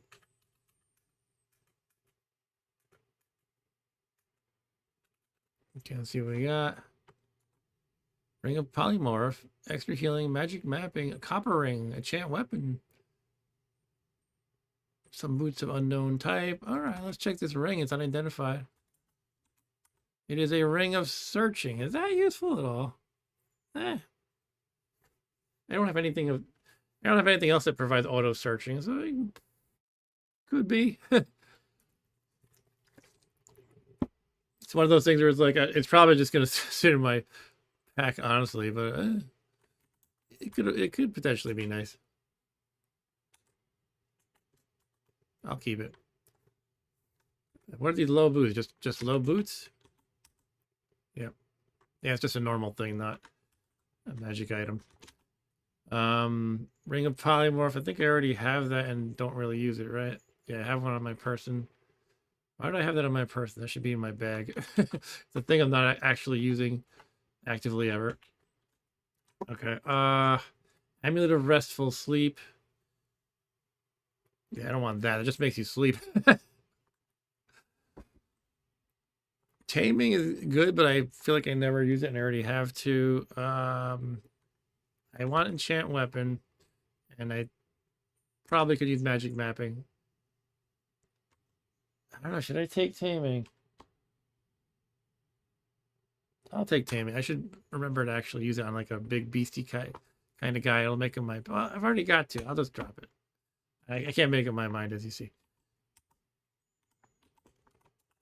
Bless Scroll of Enchantment. That's nice. I can't really use it on my daggers nor my magic bane though. So it's like, what do I want to use it on? They're already maxed out pretty much. It's the way it works, for those who might not know, the more enchantments you stack onto weapons and armor, if you do another enchant, it has a high probability that it'll just disintegrate, because it's supposed to be that you over enchanted it. You kind of disrupted its, physical integrity at that point. There's so much magic piled on. But I don't know what else I would use. Enchant. I just pretty much use Magic Bane and occasionally my stack of daggers for throwing. And I can't really. Well, I guess theoretically, if I found a whole bunch of Elven daggers, I might enchant those. But I think it doesn't make sense to throw this back in the pile, unfortunately. Such a good thing normally. Bless Scroll of Enchant Weapon.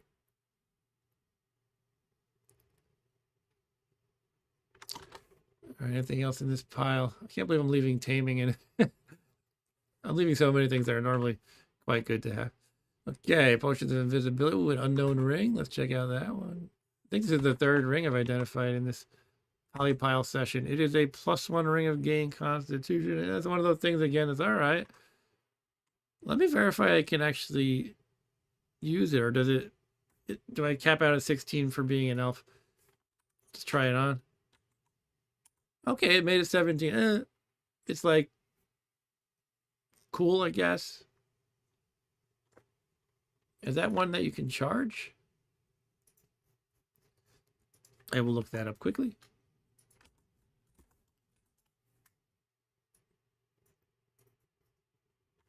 I mean, I'm probably better off using... Yeah, it's chargeable. I'm probably better off using that slot for something else. But right now, I'm just walking around with no rings on, so... I'll keep that one as a just in case. So what are the scrolls? We have Stinking Cloud. Oh, good. Look at the amulet. Another restful sleep. Like, I really want to force myself to sleep. Blah, blah, blah. A bunch of crap, basically. Some people like Stinking Cloud. I'm not really into it. I don't like farts. Life saving, yeah. That's what I was hoping for most of all. Amulet of life saving. All right. That's a win right there. All this effort, it all paid off right there. And another pair of enchant armor scrolls. So fantastic. Hooray. Amulet of life. Wait, I knew what that was? That's puzzling me. Did I see one before? Can I identify it? I didn't use it and die. Like, well, I'm just wondering why it wouldn't show up as, a generic amulet name. I know what that is somehow already. Interesting. Well, I got one. Yay. Let's run some identifies just to check blessed curse status. Uncursed amulet of life saving. Is there any benefit to blessed? That's something worth looking up. Uncursed scrolls of enchant armor. All right, that's a big win right there. Getting that amulet of life saving. I don't have to spend a wish on it, and it's an extra life. I'll probably just. I don't have anything else going on in the amulet equipment slot, so I might as well just start putting that on right away. But is it worth blessing?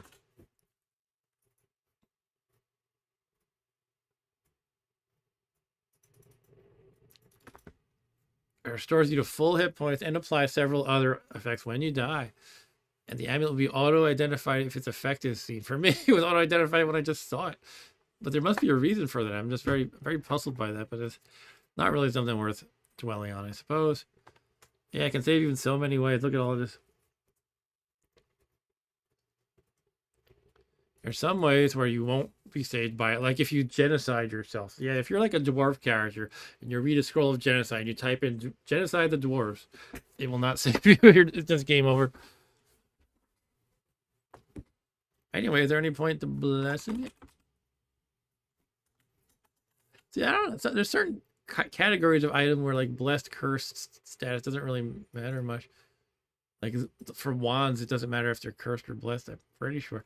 I guess I need to look up generically for amulets though. Is there any benefit to bless? No, it just says like what percent are generated blessed generically, as well as over here, the specific entry for amulet of life saving. It says blessed 1/20th of the time. But does it matter? Seems like no.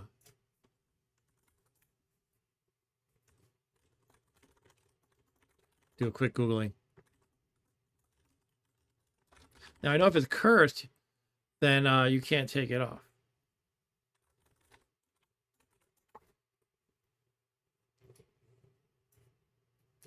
Bear with me a minute while I just look into this.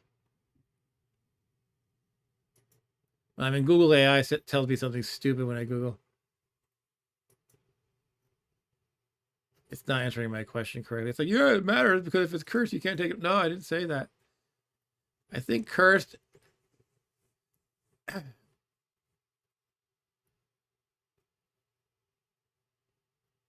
Yeah, basically it's cursed matters, but blessed versus uncursed doesn't.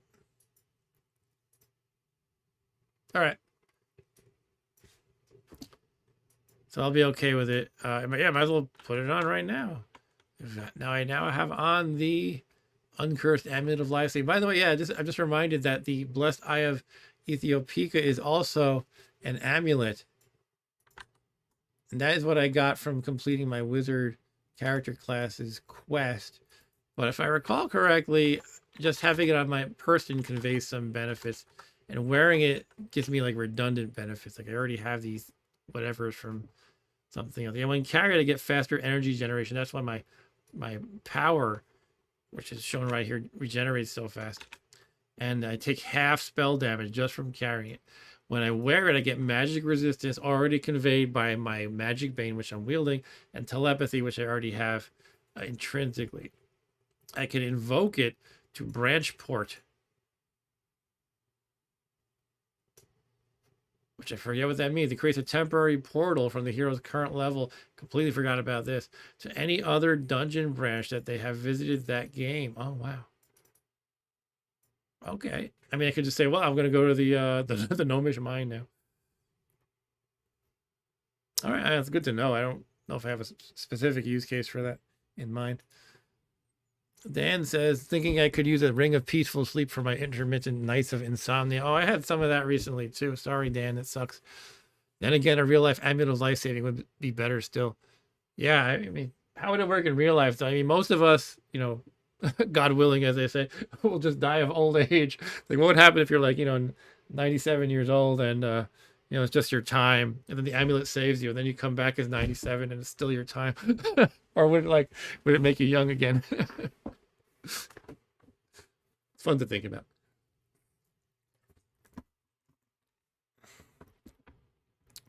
All right. Actually, my mind starts going to. Had anyone ever seen the old 70s Tales from the Crypt movie where somebody is dead? And it's like a monkey paw kind of um, episode. It's like there's 3 or 4 episodes in the whole thing. And so a guy is dead and embalmed, and his wife wishes he was brought back from the dead, and I think also wishes for him to never die or something like that. And he comes back to life, but he's already been like embalmed and he's got no blood in him and stuff. So he's just in excruciating pain. He just starts screaming constantly, ah! She brought him back to life. He can't die, and he's just in constant pain. That's a horrible idea. And I'm losing viewers as they talk about this. All right. All right, let's see. Yeah, I just go on tangents sometimes. I think it's fun to do. Right, so enchant armor. I definitely want to use these enchant armor and bless some of them. So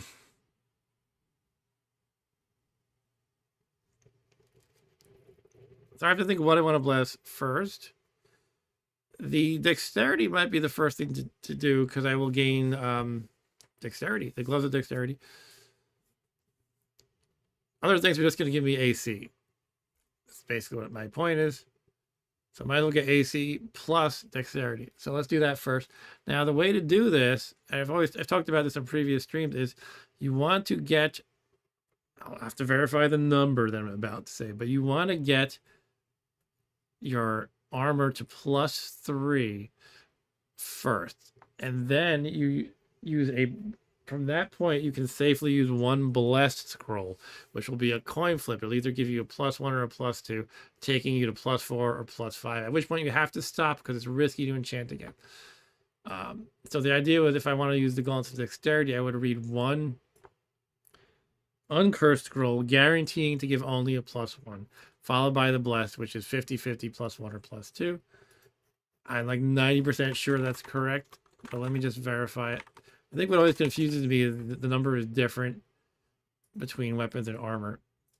But basically, yeah, +3 is the one you want to go to, I think. Yeah. Maximum enchantment, it can be safely enchanted from the Scroll of Enchant armor is +5 for elven armor and +3 for other armor. Okay. So that's what I will do. I'm going to read Uncursed and enchant the gloves, and then bless it by dipping into holy water. And get 2 points that way. Now I'm actually pondering something. Are you pondering what I'm pondering, Pinky? If I can stack the enchant armor into one slot, I can do 3 in one dip. So I only use one holy water for 3. I'd have 3 blessed, but I can also use another on the cursed one to make it uncursed. But I guess there's no rush to do this. I can finish collecting my objects and everything. I think the rest of these ones I will just polymorph again. Iron chain. Why did so many things turn to iron chain? I guess it had to do with the iron golem. That's right. I killed the iron golem, and that must be what did it. Monster detection. Oh, those are kind of garbage. All right. I don't know, should I get this iron chain junk out of here? I don't know if it matters. Polypiling is a lot of fun. You do spend a lot of time doing it, though. Iron chains are not tooled. What the heck are they? They are chains. Oh, the whole section of chains. I didn't know that. The whole object type, chains. For some reason, I thought they would just be fall into the catch-all that is tools, sort of. You know what I mean? I guess I was wrong. Should I add some more stuff to the polypiling fun? I don't know what I'll put in there at this point. I should have on the ring of slow digestion at all times if I'm not using the ring slot. Silly me. I don't think I need constitution on it at all times. All right. Let me check the sack again. Could do a few more blank papers, maybe. I don't see myself writing a ton of scrolls.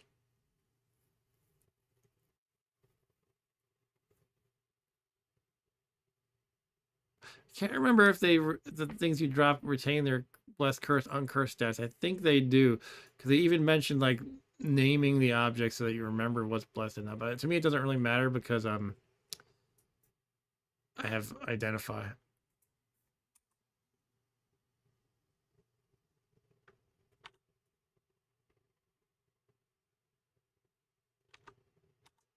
Okay, I'm gonna do a few more blank papers. Getting greedy or getting something. I don't know.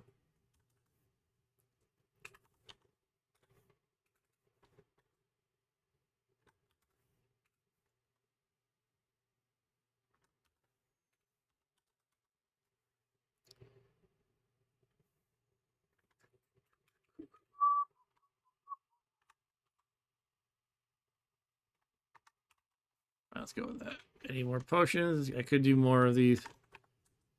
I mean, I tend to go through the holy wars pretty fast, so do I really want to like sacrifice a couple more? I kind of like rolling the dice. I'm gonna keep my 14. Now let's just do it. Zap in again. Then I can dump this polymorph wand, which is on its last charge. Here we go. Good, nothing. Hopefully we have no golems. Good, no golems.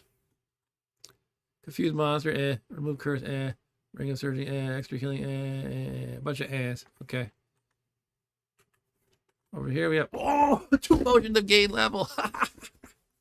Oh yeah. Sweet. Oh wow. Okay. All right. Yeah. Wow. That's nice. The rest is junk.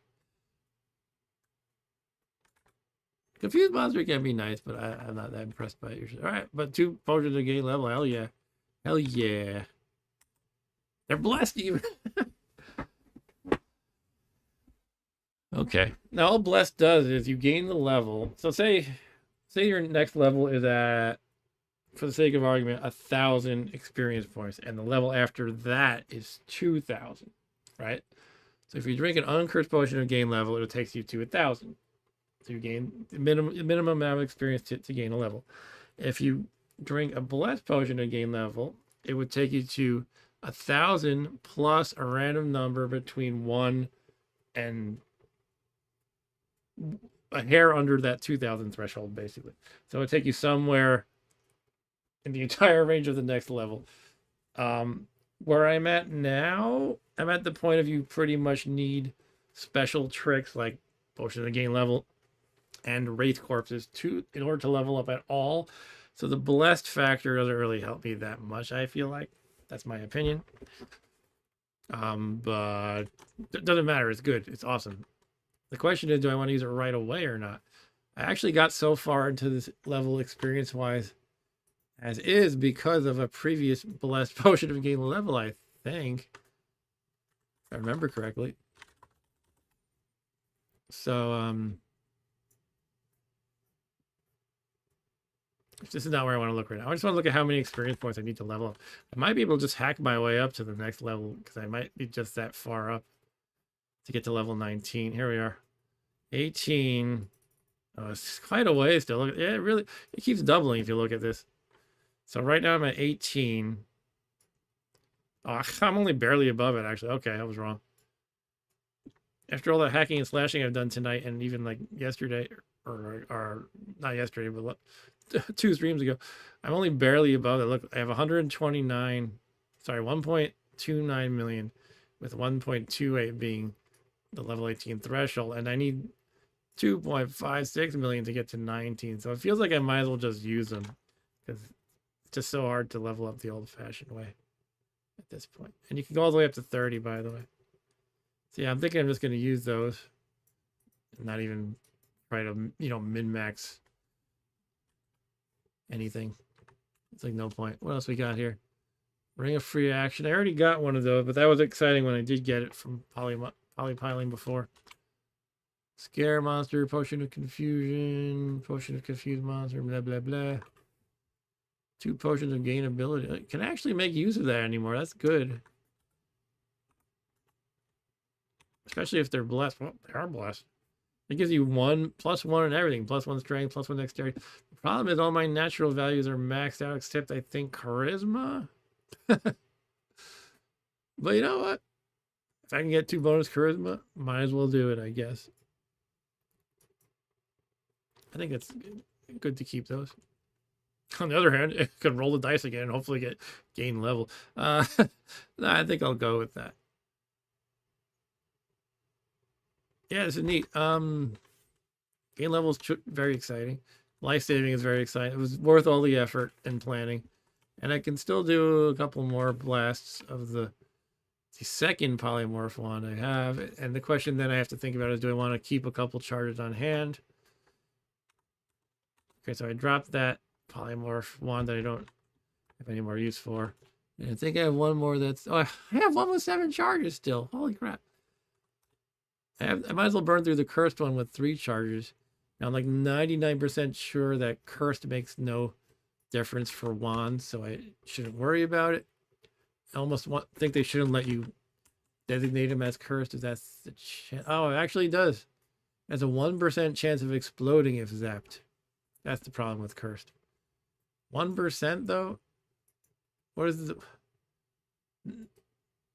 What will happen if it explodes? It's just damage, I guess. I think that's all it means. Of course, I'm worrying about it now. Hey, welcome Intellivision Gamer. Good evening to you. How are your Intellivision streams going lately? Intellivision Gamer, if you like the Intellivision console, guys, from, technically it's from the 70s. I think it came out in like December 79. If you like that at all, definitely watch Intellivision Gamer's channel. He's all about Intellivision. He shows all the new toys that homebrewers are making. He has the Intellivision Sprint. He does giveaways. He gave away an Intellivision Sprint. Definitely a cool Intellivision focused channel to check out. Yeah, sure thing. All right. So what we're doing here in Nethack is the game's so complicated. It's hard to explain. Basically, I'm zapping these wands of polymorph that this is for Casey, the Intellivision Gamer's benefit. I'm zapping wand of polymorph which transforms things. It transforms objects and living things too. I'm doing a trick called polypiling in which you dump a bunch of junk on the ground and zap the wand of polymorph at it with the hopes that randomly shuffling up these things will net you some good junk. Turn some of your junk into good stuff. And I've gotten some really good things like these potions that'll give me levels automatically as one example. So I'm going to drink those in a moment. So yeah, I'm hoping this exploding wand won't actually matter. I think I'll just take some damage. But being my paranoid self, I'm going to look up what exploding actually means.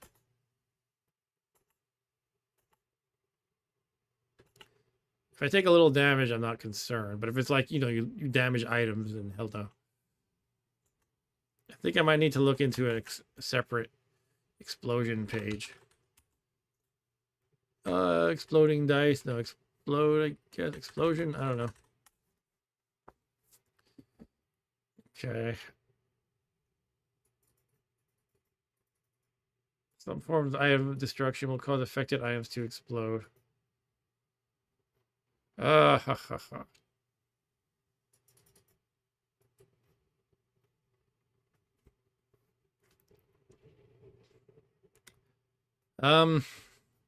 It's a lot to look into. I feel like it's probably not an issue, but I'm getting to the point of where I'm pretty tired. It's 12:30 here in New York, and I don't know if I want to risk missing something.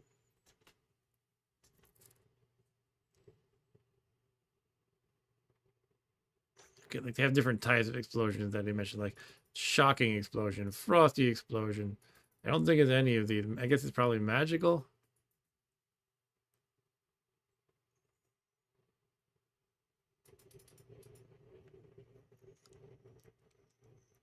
I don't know.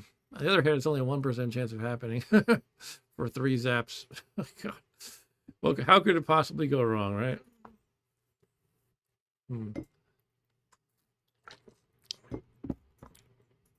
Let me look a little bit deeper.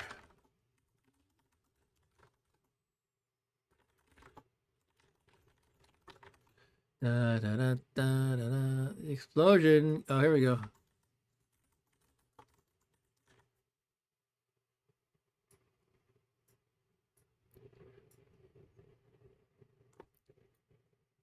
Most wands will produce an explosion when broken. So I guess the cursed zap effect counts as this as well. Explosion can also affect objects in your inventory, on your square, or on adjacent squares. Affect locations as if they were zapped. I think I don't want to mess with this.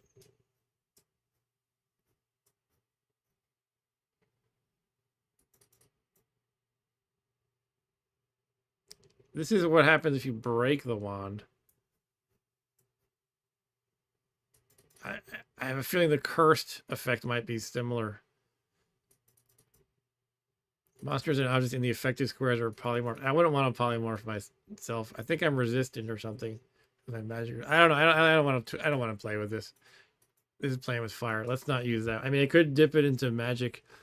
Holy water, but I have a 7 charge polymorph wand that's not cursed. Now, here's where a fat finger is going to screw me.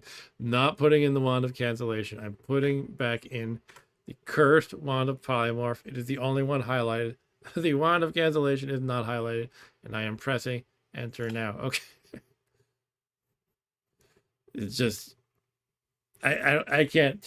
My mental health can't take screwing that up again. All right, let's see where we are here. Let's take out the 7 charge polymorph wand. Here we go.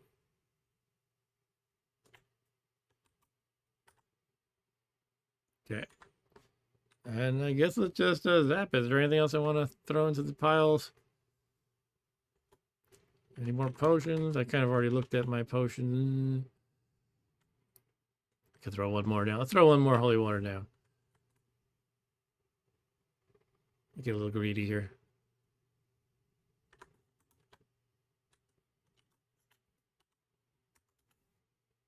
All right.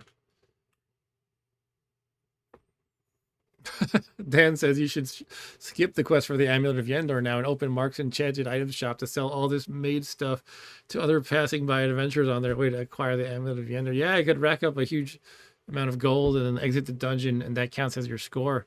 Your gold figures into your score if you survive. Sure, I could do that. All right, let's zap this wand of polymorph to the right. Capital M, boom. Shuddering vibrations, sure. I'll scroll of enchant weapon. Once again, I immediately get excited by enchant weapon, then I realize I have no use for it. An unknown ring is always interesting. This is like the fourth one of tonight, I think. Let's identify that. +1 ring of protection. All right. I mean, again, it's what kind of thing where I'm like, well, if I have a slot available, that's a good option, maybe. I could charge it to add to the plus. An oil lamp. Can that possibly be magic?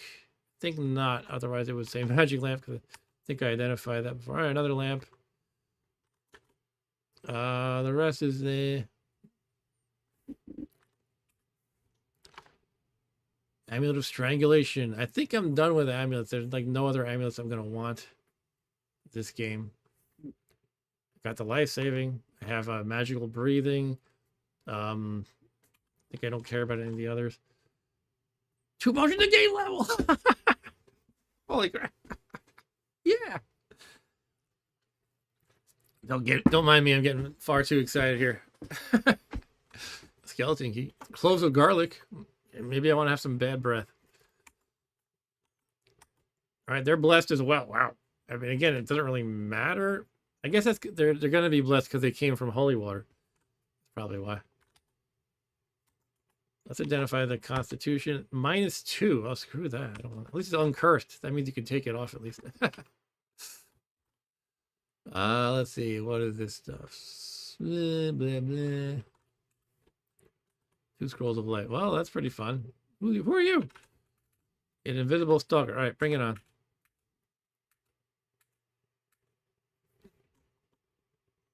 I will eat the stalker corpse. Oh, somebody else is coming to bother me. It's that raven again, I think. Yep. What do you want, raven? Both the raven. Nevermore. All right. Why don't we do some leveling up? We got 4 potions to gain level on it. I guess we're level 22 now. What I might, this is probably not going to happen, but an outcome that might make me stop in my tracks before drinking all 4 is if, remember I said a blessed potion to gain level gives you some random number of experience above the next level threshold, but below the following level threshold. If by some sheer freak chance, say I'm like 10 experience below the subsequent level, I will not quaff the next potion of gain level and instead wait until I hack and slash stuff to level up. And obviously the number 10 I can be flexible with, right? If I'm like 100 below the next level or whatever. But let's start using some stuff because that's going to be fun, including enchant armors.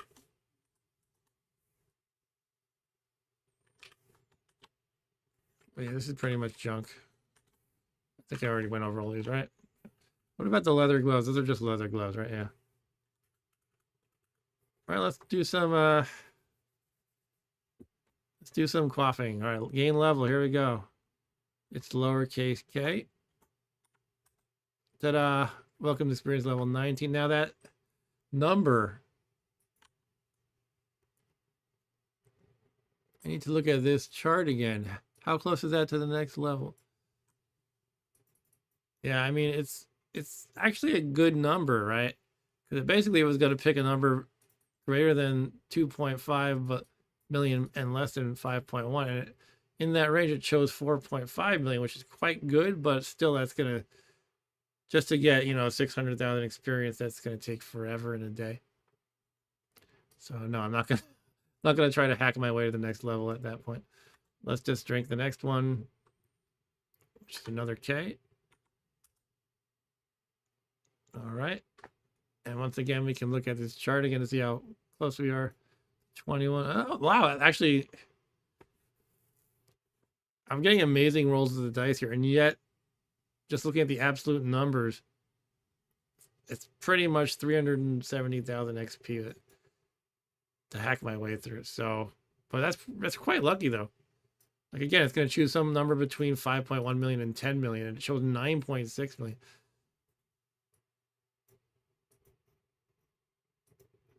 Trying to think. Let me just look up like some of these undeads that I'm about to fight.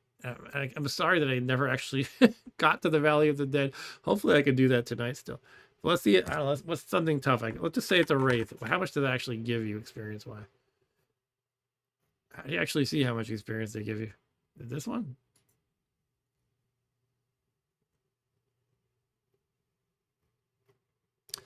Yeah, it's one of those things that's a complicated. Bleh.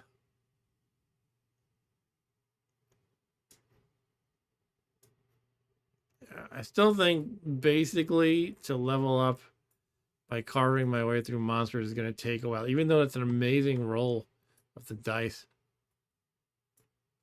I'm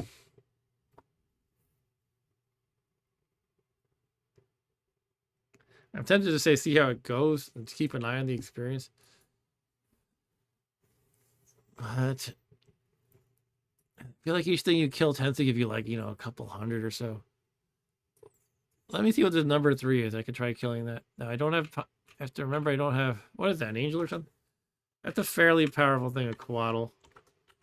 Just to give myself an idea. It's like I don't really look at the numbers usually.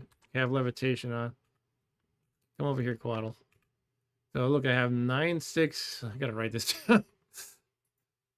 I have 963 1744 experience before killing this quaddle.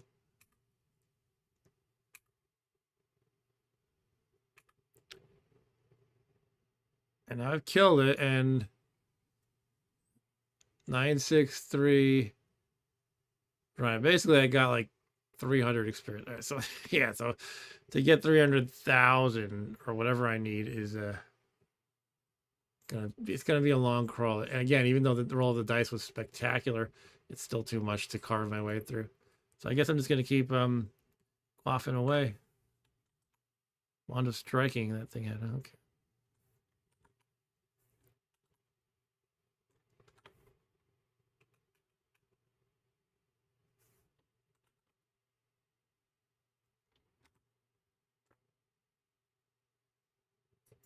Yeah, it feels wasteful, but oh, what am I gonna do? I'm like moaning, but I'm only gaining 4 levels, but I'm not doing in perfect efficiency. I know I'm ridiculous. All right, let's just keep quaffing. Lowercase L. Ooh. Wait, did I just drink gain ability by accident? Yeah, I did. That's fine though. I was gonna do that anyway. So I gain 1 level of wisdom and 1 level of charisma. But I got that's clear to me that I'm at the point of where I'm too tired. And I gotta be extra careful here. All right, so sure. So I gained a wisdom, and now I think I'm maxed out on wisdom. I thought I was before, but now I am. I got my 1 charisma. Look, but if you see below, it says pretty much everything else is maxed out. Anyway, now let's cross the gain level, which is lowercase w, which is what I wanted to do before. All right, level 21. Look at that experience now. It's now at 14.9 million. All right, and level 21 ranges from 10 million level to 20 million for level 22. So that's basically the midway point is where I'm at. Might as well drink the last one. Gain level. All right, level 22, here we are. And that one was not a good roll for what it's worth, because 22 to 23 is 20 million to 30 million, and I'm at 21 million. Okay, level 22, amazing. 4 levels in one go. Isn't polypiling fantastic? All right, I think I do want to wrap it up though. Wrap up the polypiling effort. I don't know, maybe I'll do 1 or 2 more blasts.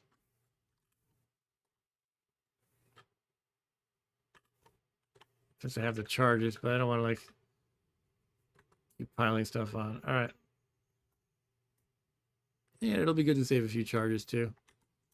Here we go though. For now, polymorph to the right. Stuttering vibration. That means we lost an object or 2, I think. Some crab, and more crab. Teleport is always good. I shouldn't call it crab. Amulet of magic breathing is great when you don't have it. An ice box. Interesting. Yeah, not impressed with any of this. All right. Icebox. So let's try looting the icebox. What's in it? It's empty. Okay. Now you can actually put corpses in an icebox and it'll preserve them for what that's worth. Actually, with wraiths on the level below that, that could potentially be great. Because again, the wraiths are a way of leveling up, kind of just like with the potions of gain level.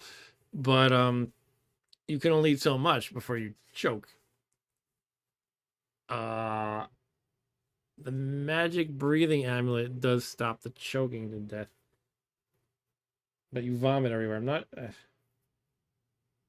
What I'm getting at is you can only eat so much, and so one way to manage that is the ice box. You can put the corpses in there. But I think the magic breathing amulet helps me there too. I'm just not sure if you still get the benefits from the thing you eat. Because how it works is if you have the magic breathing amulet on and you choke to death, instead of dying, instead of choking to death, you vomit. And I'm not sure if the act of vomiting would cancel out the benefits from the thing you're eating or not. I guess that'll be something to look up once we get into it. Get into the nitty gritty. But I think I do want to save the icebox, which I don't know if I can pick it up and move it though. I can. All right, so I'm going to just put it out of the way.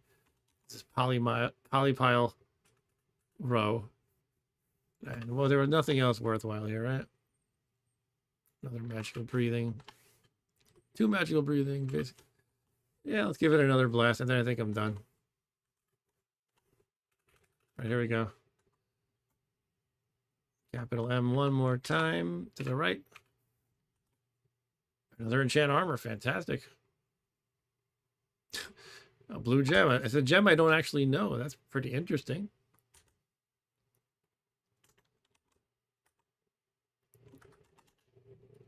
Cool, blessed scroll of enchant armor. And the unknown stone is actually aquamarine. Okay.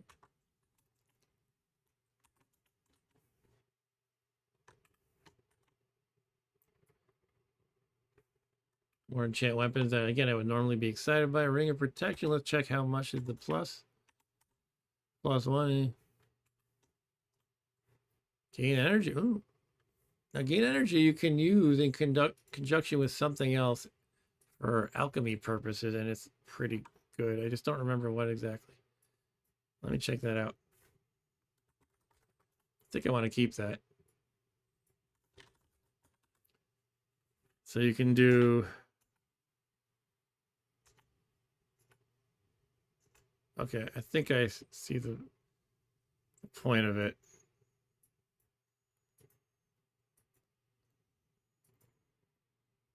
I mean, I don't need gain ability anymore, but I can make... Too bad I dished all my extra healings. Extra healing plus gain energy equals full healing. Did I ditch all my extra healing? There's a gold detection.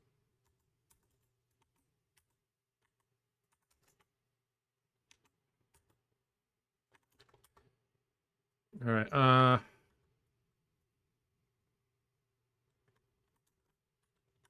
Well, I'll probably encounter a extra healing along the way at some point, and then I can make a full healing from that. I do want to take gold detection. I think I want to have maybe 4 of those for the it's actually probably listed in the Ascension kit pages how many gold detections you want to have on hand.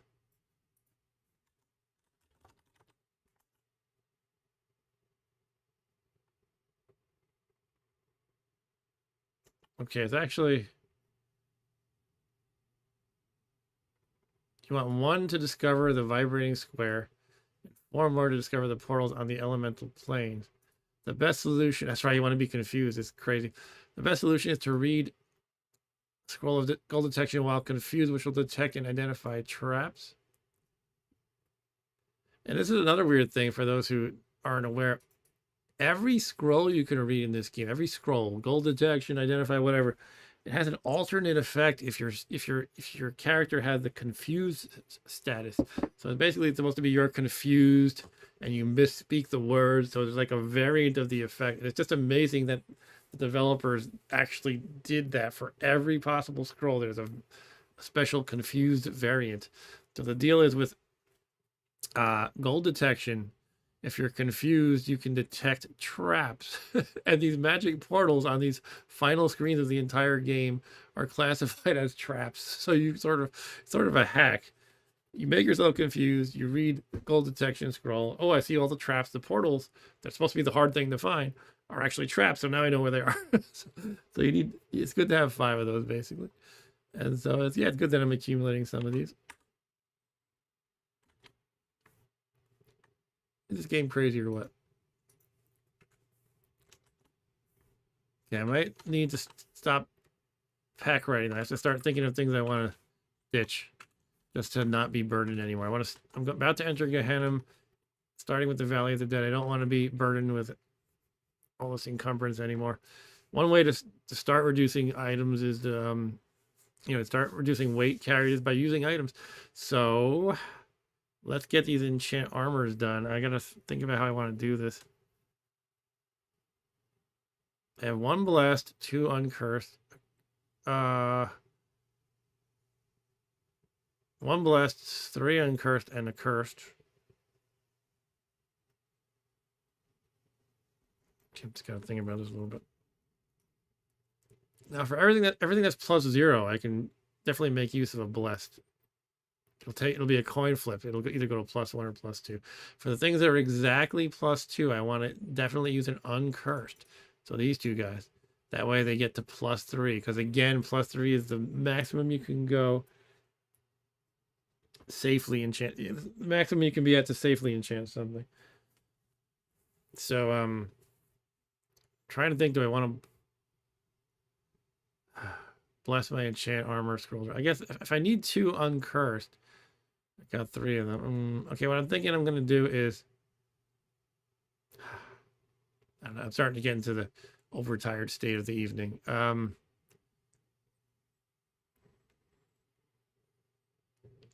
Why don't I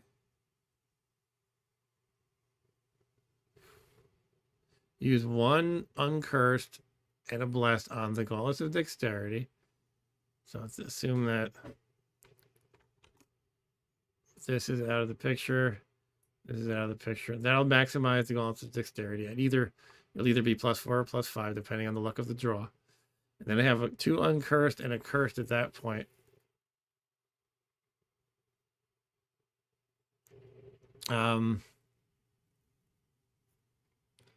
I could dip both of these, this stack and this, into holy water. I definitely don't want cursed. There's no point in that. So I could make that uncursed. And I have 2 blessed and 1 uncursed. I can use 1 uncursed and a blessed on the small shield to maximize that. That leaves me with 1 blessed, which I can put on one of the +0 things, which should either be the Hawaiian shirt, cloak of protection, Hawaiian shirt, or pair of speed boots at that point. So that seems like a good and efficient usage of these enchant armor. So that basically, I'm gonna dip capital F and capital R into holy water to start, and then start using stuff. Did I get that right? Hopefully I got that. Yeah, let's do that. So let's take out another holy water. Okay, dip the 2 uncursed, capital F and capital R.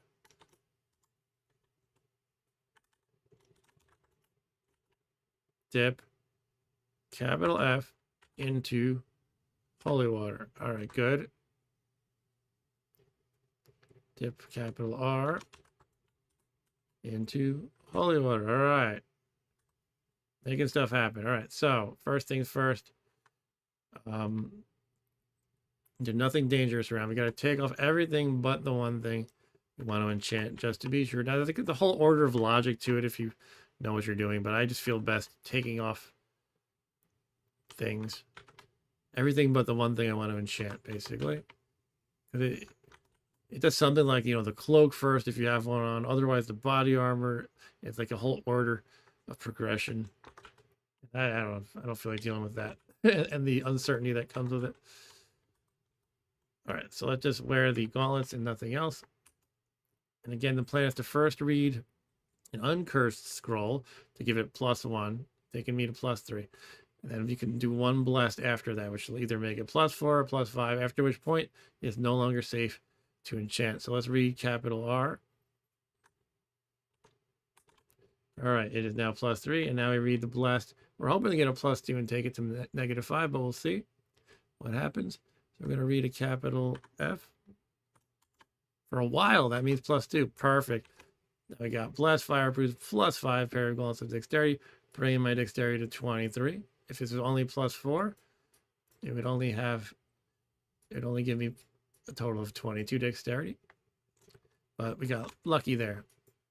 So good job, Luck. Good job, Lady Luck. So yeah, next I'm gonna repeat with, I guess, a small shield, and then just use the remaining blessed on one of the +0. I guess probably, I don't know, cloak of protection. All right, so take off the gloves, wear the small shield, read uncursed, then blessed in that order. It is now +3, and now we'll read a blessed, which is capital F. Glow silver for a while. All right, so we got a +2 as well. Nice. It suddenly vibrates unexpectedly. The thing is, it's very physical fabric is being tested because we're enchanting so much magic on top of it. All right, but no more enchanting of that one. And yeah, again, we can read this blessed one on the cloak of protection. Or the speed boost, doesn't really matter which. I mean, I'm definitely going to keep these things throughout the game, I'm pretty sure. 99% sure. I'm going to wear the cloak of protection. I might take off the speed boost intermittently to swap them out with like jumping boots or whatnot. But cloak of protection, yeah, that's where we're keeping that thing. So read the blessed scroll now. All right, I got a +2 from that too. All 3 blessings gave me +2 instead of +1. Again, it's like a coin flip. So got pretty lucky there. That's pretty nice. Thank you again to everybody who's been watching. This is like one of my busiest streams ever. So I appreciate everybody who's been watching me play some Nethack. I hope you enjoy watching Nethack. It's a lot of fun. Fun game. Very deep and complex game, for sure.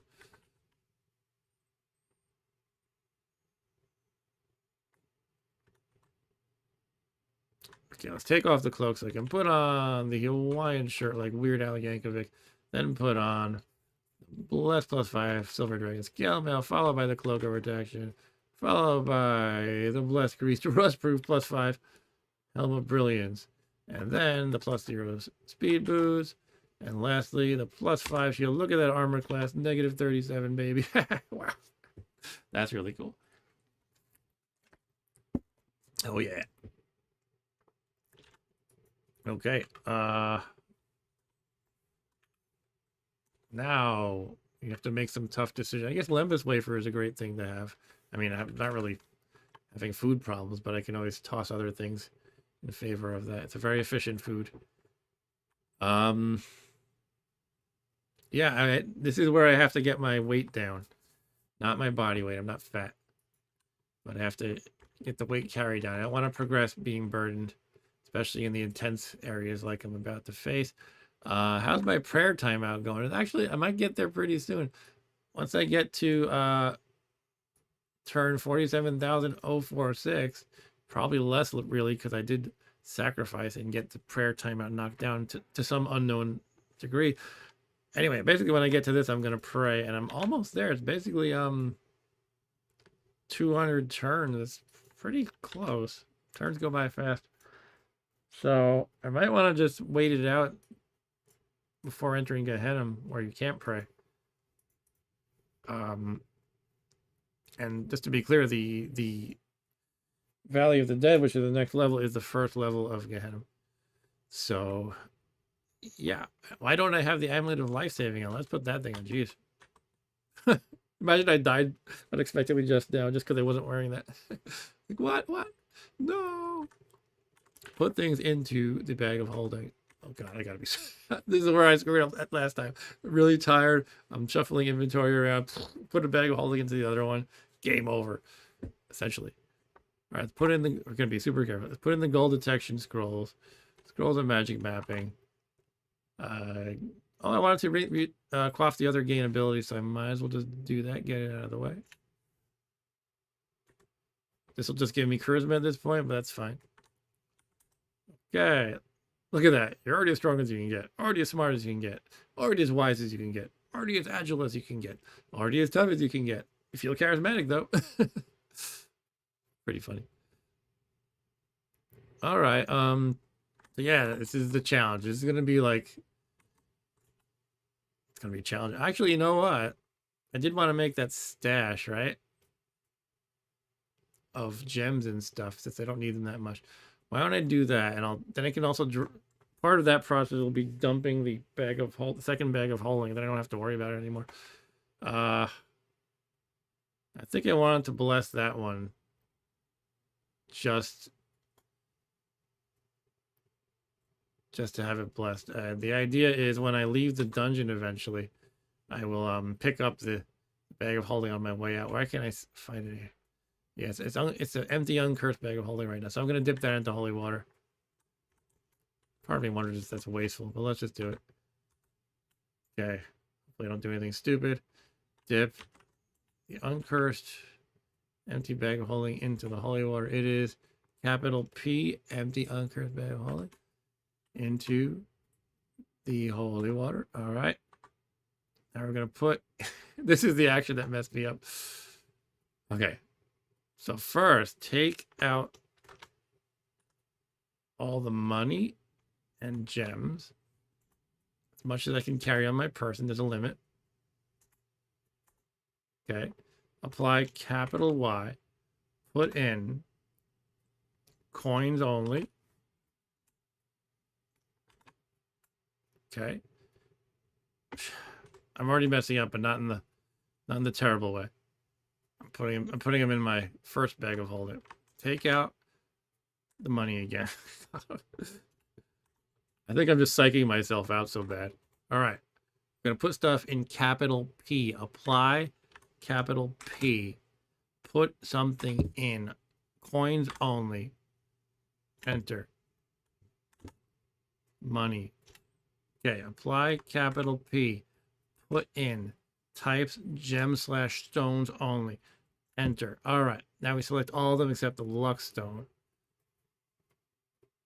Where the fuck is the luck stone? Excuse my language, but that's not good. Oh, there it is. Capital O. Okay. All right. Deselect capital O. Everything else can go in there. Okay. Cool. So far, so good. Now I'm going to take out more gems from capital Y. All of them. Apply capital P. Put in gem selected only. All of them except we're going to take out capital O, which is luckstone. Booyah. All right. Now we have our treasure stash. And we can drop it. We can probably drop it right here even. Not sure where the optimal place to drop it is. Maybe just by the... I don't know. By the stairs up. Let me wander over and do that. I gotta put on my ring of levitation to go over the... Float over the trapdoors. No more ring fingers to fill. Let's take off gain constitution for now. Put on levitation. Levitation's confirmed on. I'm gonna put it right by the upstairs.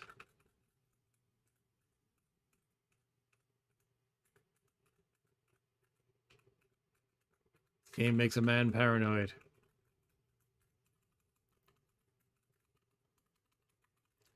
I should really be in bed. Yeah, I'm gonna have to wrap up. I'm gonna have to wrap up the stream soon, unfortunately. Again, I appreciate all the viewership. I hope you guys are having fun. I have so much fun playing Nethack, even when the game freaks me out. All right, so we dropped bag of holding. On that note, I should be more careful. If you drop things while levitating, you can break them. Gems and gold, it doesn't matter. But potions you can break. All right. So I'm still levitating, confirmed by eyeball. I have to figure out what... Do I want to make my stash right there, maybe, of stuff I'm just going to dump? Maybe I'll just do that. So again, the idea is I want to be unburdened for when I enter the Valley of the Dead. Yeah, unfortunately, despite my thumbnail saying I'm going to enter, I think what I just need to do is wrap up this stream by getting myself to being unburdened. I don't know if I can do anything more like clean out undead and do my planned trick about luring wraiths upstairs and whatnot. I don't think I can do that tonight. It'll be adding a whole other, half hour or whatever. Or hours. The stream, it's already 1 a.m. Yeah. And Dan said, since you've ascended before, how far would you estimate you are from the amulet? Once you get it, it's pretty easy then to steamroll your way back up to exit since you survived the hardest levels. Yeah, it's pretty easy to go back up. The only trouble is the Wizard of Yendor follows you all the way up, so you have to keep fighting and killing him. And part of his deal is he casts some nasty spells, including summoning the major demons and stuff like that. There are tricks to go up. You can use level teleport tricks, which I don't remember how to do at the moment, but I can look it up. But yeah, how far I am though is I'm pretty far still, honestly. I have to go through all of Gehenna, and there's something like 20 levels of it. So basically, like, I'm maybe halfway there. The thing about Gehenna is, and they're actually fixing this, is it's a lot of tedium. Sometimes you encounter these badass demons you have to deal with, but it's a lot of tedious, like, maze-like levels, and people have been complaining about it for years. The upcoming version supposedly fixes it somehow to make it a little more exciting, or I think there might be fewer Gehenna levels. I don't know. But basically, I got a ways to go still. I think it'll tend to be, for the most part, more straightforward, but more dangerous. In other words, I won't be, like, doing all these identifying and creating tricks like that. I won't be running back up and down trying to maximize this and that. I'm just gonna be going forward pretty much, I think. But yeah, it'll take some time, and it's not the most fun thing. Some of it's fun. You encounter, oh crap, there's a Asmodeus, what do I do? But yeah, navigating the maze-like levels can be a pain. That's where the magic mapping can help out with, though. It maps out the level for you. Anyway, yeah, let's try to get unburdened here. I do have a wand of cold, so I guess I'll drop this one. Small thing to start with. I don't think I need 2+1 rings of protection. It's another kind of small thing that doesn't amount to much, perhaps. While I'm thinking about rings, I can put... I want to have free action on my person. I want to have levitation on my person. I'm not sure which other one I want to just keep handy. I guess +3 increased accuracy sounds nice just because it's a +3, really. So let's leave that one handy, maybe.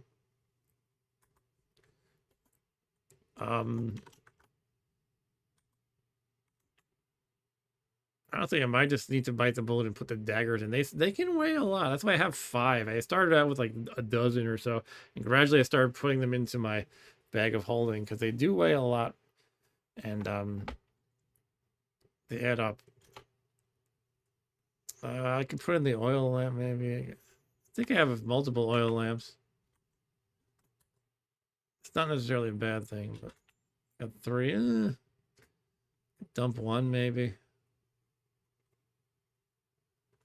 I'm gonna dump 1. Gotta make these decisions. Gotta make these cuts. What about the potion? Problem is I have so many holy water. If I can eventually use alchemy for the levitation and gain energy, that's great. But for now, I can't. I'm gonna hold on to those. Yeah, this is where the tough calls come. I mean, a lot of these offensive wands like lightning aren't really that fantastic. I might just drop some of those. What else do I have in here? It is good to have a bunch of digging, especially in the elemental plane known as Earth. You gotta dig through all these rocks and dirt and stuff. Striking is probably garbage. There's a special case where that's good. Where did I find that useful before? But you know, it's the same as the Force Bolt spell.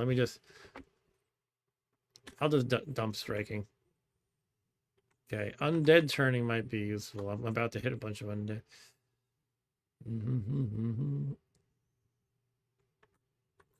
Right. Gotta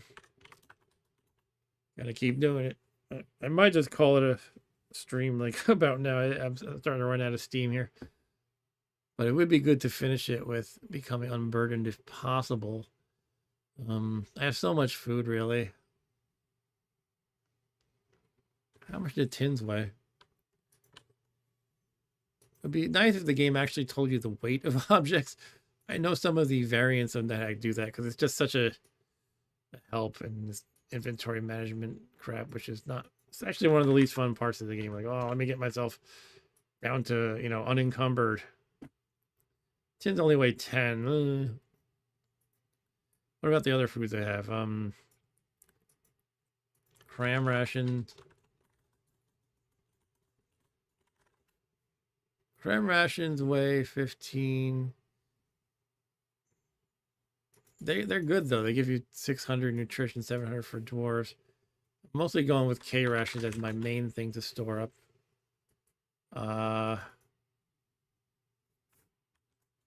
Royal jelly. What do they give? It gives you some kind of benefit, I think, when you eat them. I think it heals you or maybe even increases your max HP. It can heal wounded legs, increases your strength by 1 point if possible. Restores up to 20 HP. If this would raise your HP above your maximum, there's a 1 in 16 chance of increasing your maximum HP by 1. That's pretty cool, yeah. Definitely want to keep the royal jelly. By the way, it's kind of funny. At the level I'm at, I'm designated as a necromancer, which is kind of weird because that's a very specific kind of wizard type, really. By the way, going back to our poll, I might as well officially close it. 55% of users say they have not played NetHack. That's of 11 votes, and 45% say they have. All right, let's hit end the poll. Does it still show it when I hit end? I don't know. You don't see it anymore. Oh, there it is. Yeah, that's cool. I should use polls more. That's pretty fun. All right. Yeah, this is where I got to make the tough call. Drop some spell books. They're heavy. Stone to flesh, as awesome as it sounds, isn't very useful often. And as far as curing yourself turning to stone, you just eat a lizard corpse, which I think I have a couple of. And that does the same thing. So I might ditch that. Yeah, I definitely have to ditch some spell books. They're just so heavy. And I do want to write some, hence the blank paper, but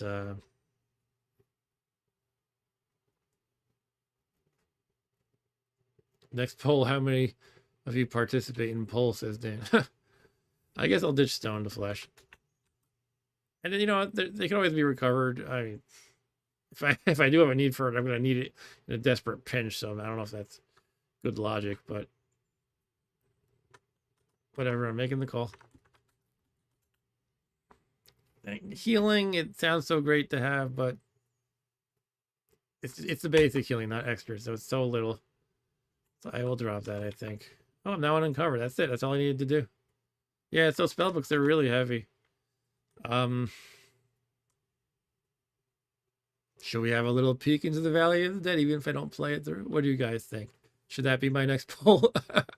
Let's do it. But by the time people respond, though.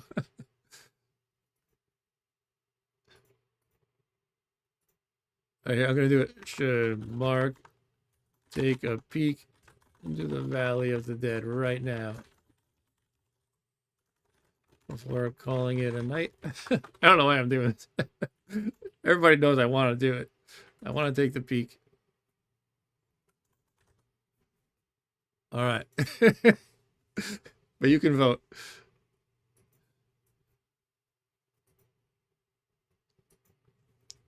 But yeah, is there anything else I need to think about as far as preparation goes into the Valley of the Dead? Might be worth glancing at the wiki. Valley of the Dead. Like, do I want free action on, or we got one vote for yes. Here's the Valley of the Dead. Contains several graveyards, a temple of Moloch, and with attending priest, the entrance to Gehenna is behind a secret door. So technically, it's not the first level of Gehenna; it's the level above it. Okay, I thought it was.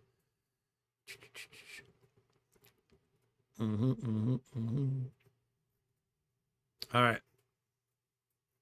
Doesn't really say a whole lot here. I'm not in the Nethack wiki. I'm in nethack.fandom.com. Here's the way I want to look at. This is a better site, I think. Yeah, so there's going to be a bunch of A, B, and C, which are different kinds of undead, basically. It's going to be ghosts, vampire bats, mummies, zombies, vampires, random lich. I exterminated liches. That's pretty much the only... Well, vampires might be a little dangerous, and lich would be dangerous if I hadn't exterminated them. The wraiths, however... Yeah, I definitely want to try to lead them up the stairs like I've been saying. It doesn't mention wraiths. I thought they were here. Maybe I made that up.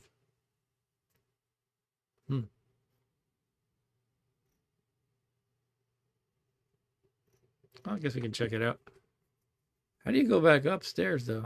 Oh, there are the stairs here. Because you have to fall through the trap door. All right, we only have the one vote. But it is yes. I guess I'll do it. All right.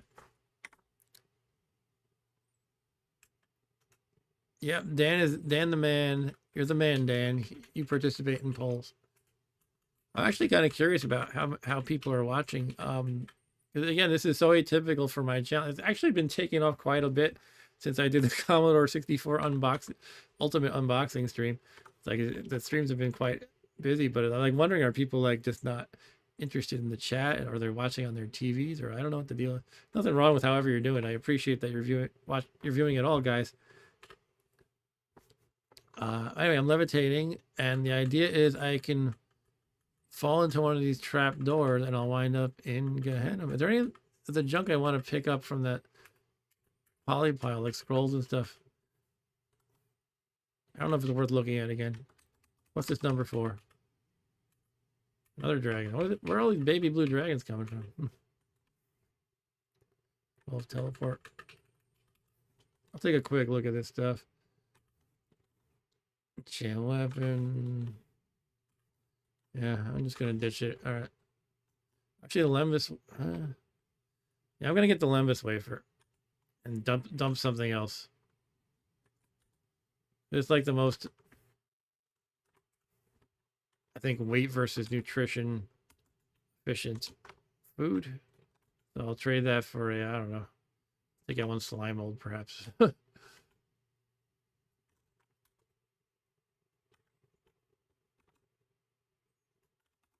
All right, so I guess we just jump into one of these trap doors. You can literally use the jump command or just fall in. I guess I will just fall in. Here we go. A trap door opens up under you. You arrive at the Valley of the Dead. The odor of burnt flesh and decay pervades the air. You hear groans and moans everywhere. It's from people falling in. All destroy armor. There's apes here, by the way. It's not just undead. There's peaceful ogre lord, peaceful ogre king. Things causing me concern. An Umber Hulk. Okay. What I didn't think about is preparing a light ahead of time, but I do have the light spell. Let's cast light. Phew. Okay. Do we have the stairs? They're all upstairs right there. That's good. All right. You want to fight me, apes? Yeti apes.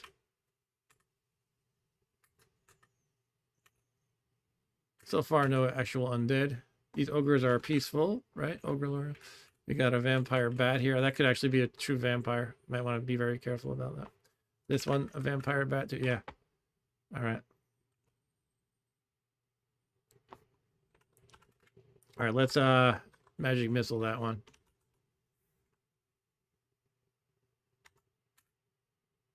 Failed to cast a spell card. I'm surprised by that. Shoot. Okay. It's all good. It's not gonna be that bad. I gotta not be careless. I was confused from failing to cast the spell, which made me move in a random direction. I attacked the ogre who was peaceful by accident. So not ideal. We can definitely recover from this, so it's not that big a deal. Use the unicorn horn to be unconfused, first of all. All right, let's step away and zap the vampire bat again. Yeah, it turned into a vampire lord. I thought that's what it would be. That often happens. As long as the ogre is my enemy again, do I want to just nuke it with a fireball?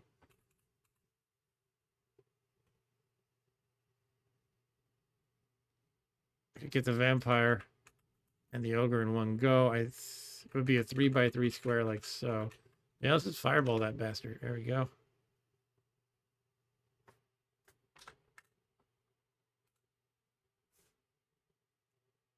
Or I could do aim here and it'd actually get the Vampire Lord, the Ogre, the Umber Hulk. I guess whatever's over here, if anything.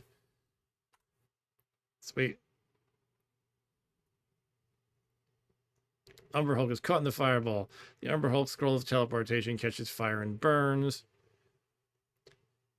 Umber Hulk resists the fireball. Vampire Lord's caught in the fireball. Ogre Lord's caught in the fireball. Ogre Lord resists the fireball. Umber Hulk caught in it. Ogre Lord caught in it. Vampire Bat misses. Vampire Bat misses. All right. Step away a little bit. I'm confused by the Umber Hulk again. Let's apply the unicorn horn. Less confused now. This ogre my friend or not? That's peaceful. All right, the vampire lord is pretty much on top of me. Let's I do have a turn undead wand. Oh well, let's just magic missile it. How about? Stab it. Yeah, I killed it. Vampire bat right here. Let's shoot that. Kill that. That's a giant zombie. They're nothing. I'll just zap it with a magic missile. Okay. What's we got here? A lizard. The Umber Hulk is confusing me again. Ogre Lord escapes upstairs. Okay, bro. Kill the lizard.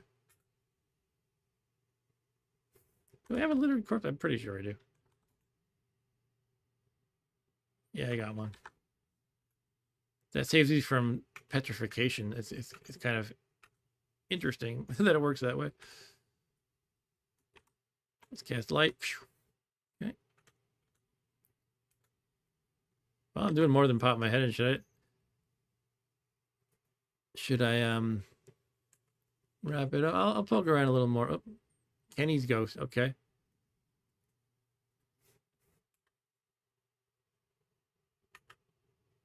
Killed Kenny's ghost. I'm feeling this thing in the wall is a ghost. Yeah, Lance Brackus is a ghost. All right, bring it on, Lance Brackus.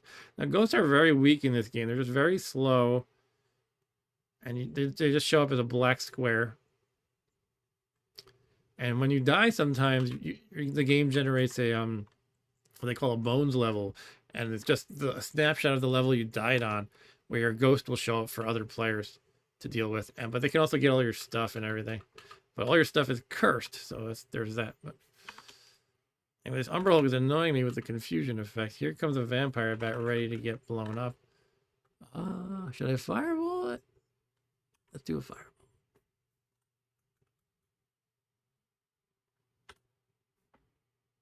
Oops. Oh, well, I accidentally angered a Ogre Lord. It looked like it was in different locations. I guess because you can miss.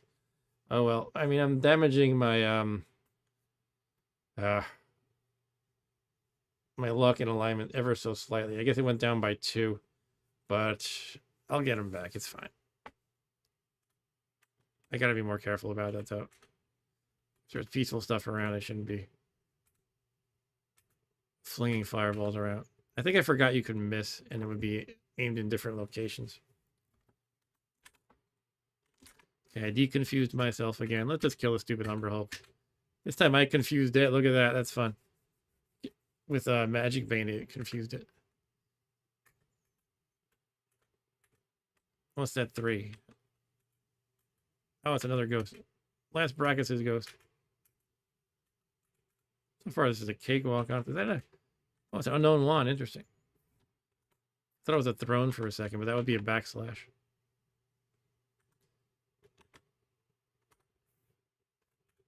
The Barbarian Corpse. Huh. Let's identify this wand. It is a wand of secret dart detection. That can be good in a few rare instances. I guess I'll just shove it in the bag of holding. God, I gotta be so careful here. No cancellation. I don't want. I can't just blame overtiredness. Putting in the Wand of Secret Door Detection, which is B. Cancellation is not selected. I'm pressing enter now. Jesus Christ. The paranoia I have. Nick Danger's ghost. And Dan says, if you had cursed stuff when you become a ghost, would it become uncursed then? Double negative concept. No, it doesn't work like that. Everything just becomes set to cursed. Good thinking, though. And you could definitely argue that with a DM in a real D&D game or other RPG. You could be like, wait, what, wouldn't it do that? And maybe they would appreciate your cleverness and go, yeah. Oh, it's Uga's ghost. Look at that. I'm fighting my own ghost. It's supposed to creep me out, I think. My goodness. Okay, here's where it's really happening. Think. A demon of some sort. Ice devil, okay. I'm gonna put on my towel real quick.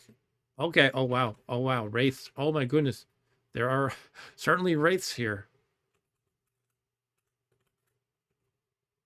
Should we lead them upstairs? What do you think, guy? This is gonna be hard to do.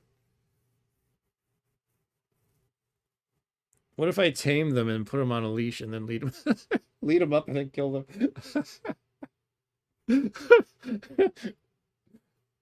Maybe this is what I should call it because it's almost 1:30. I gotta go to work tomorrow, and this is an exciting moment. I feel like cool stuff is about to happen.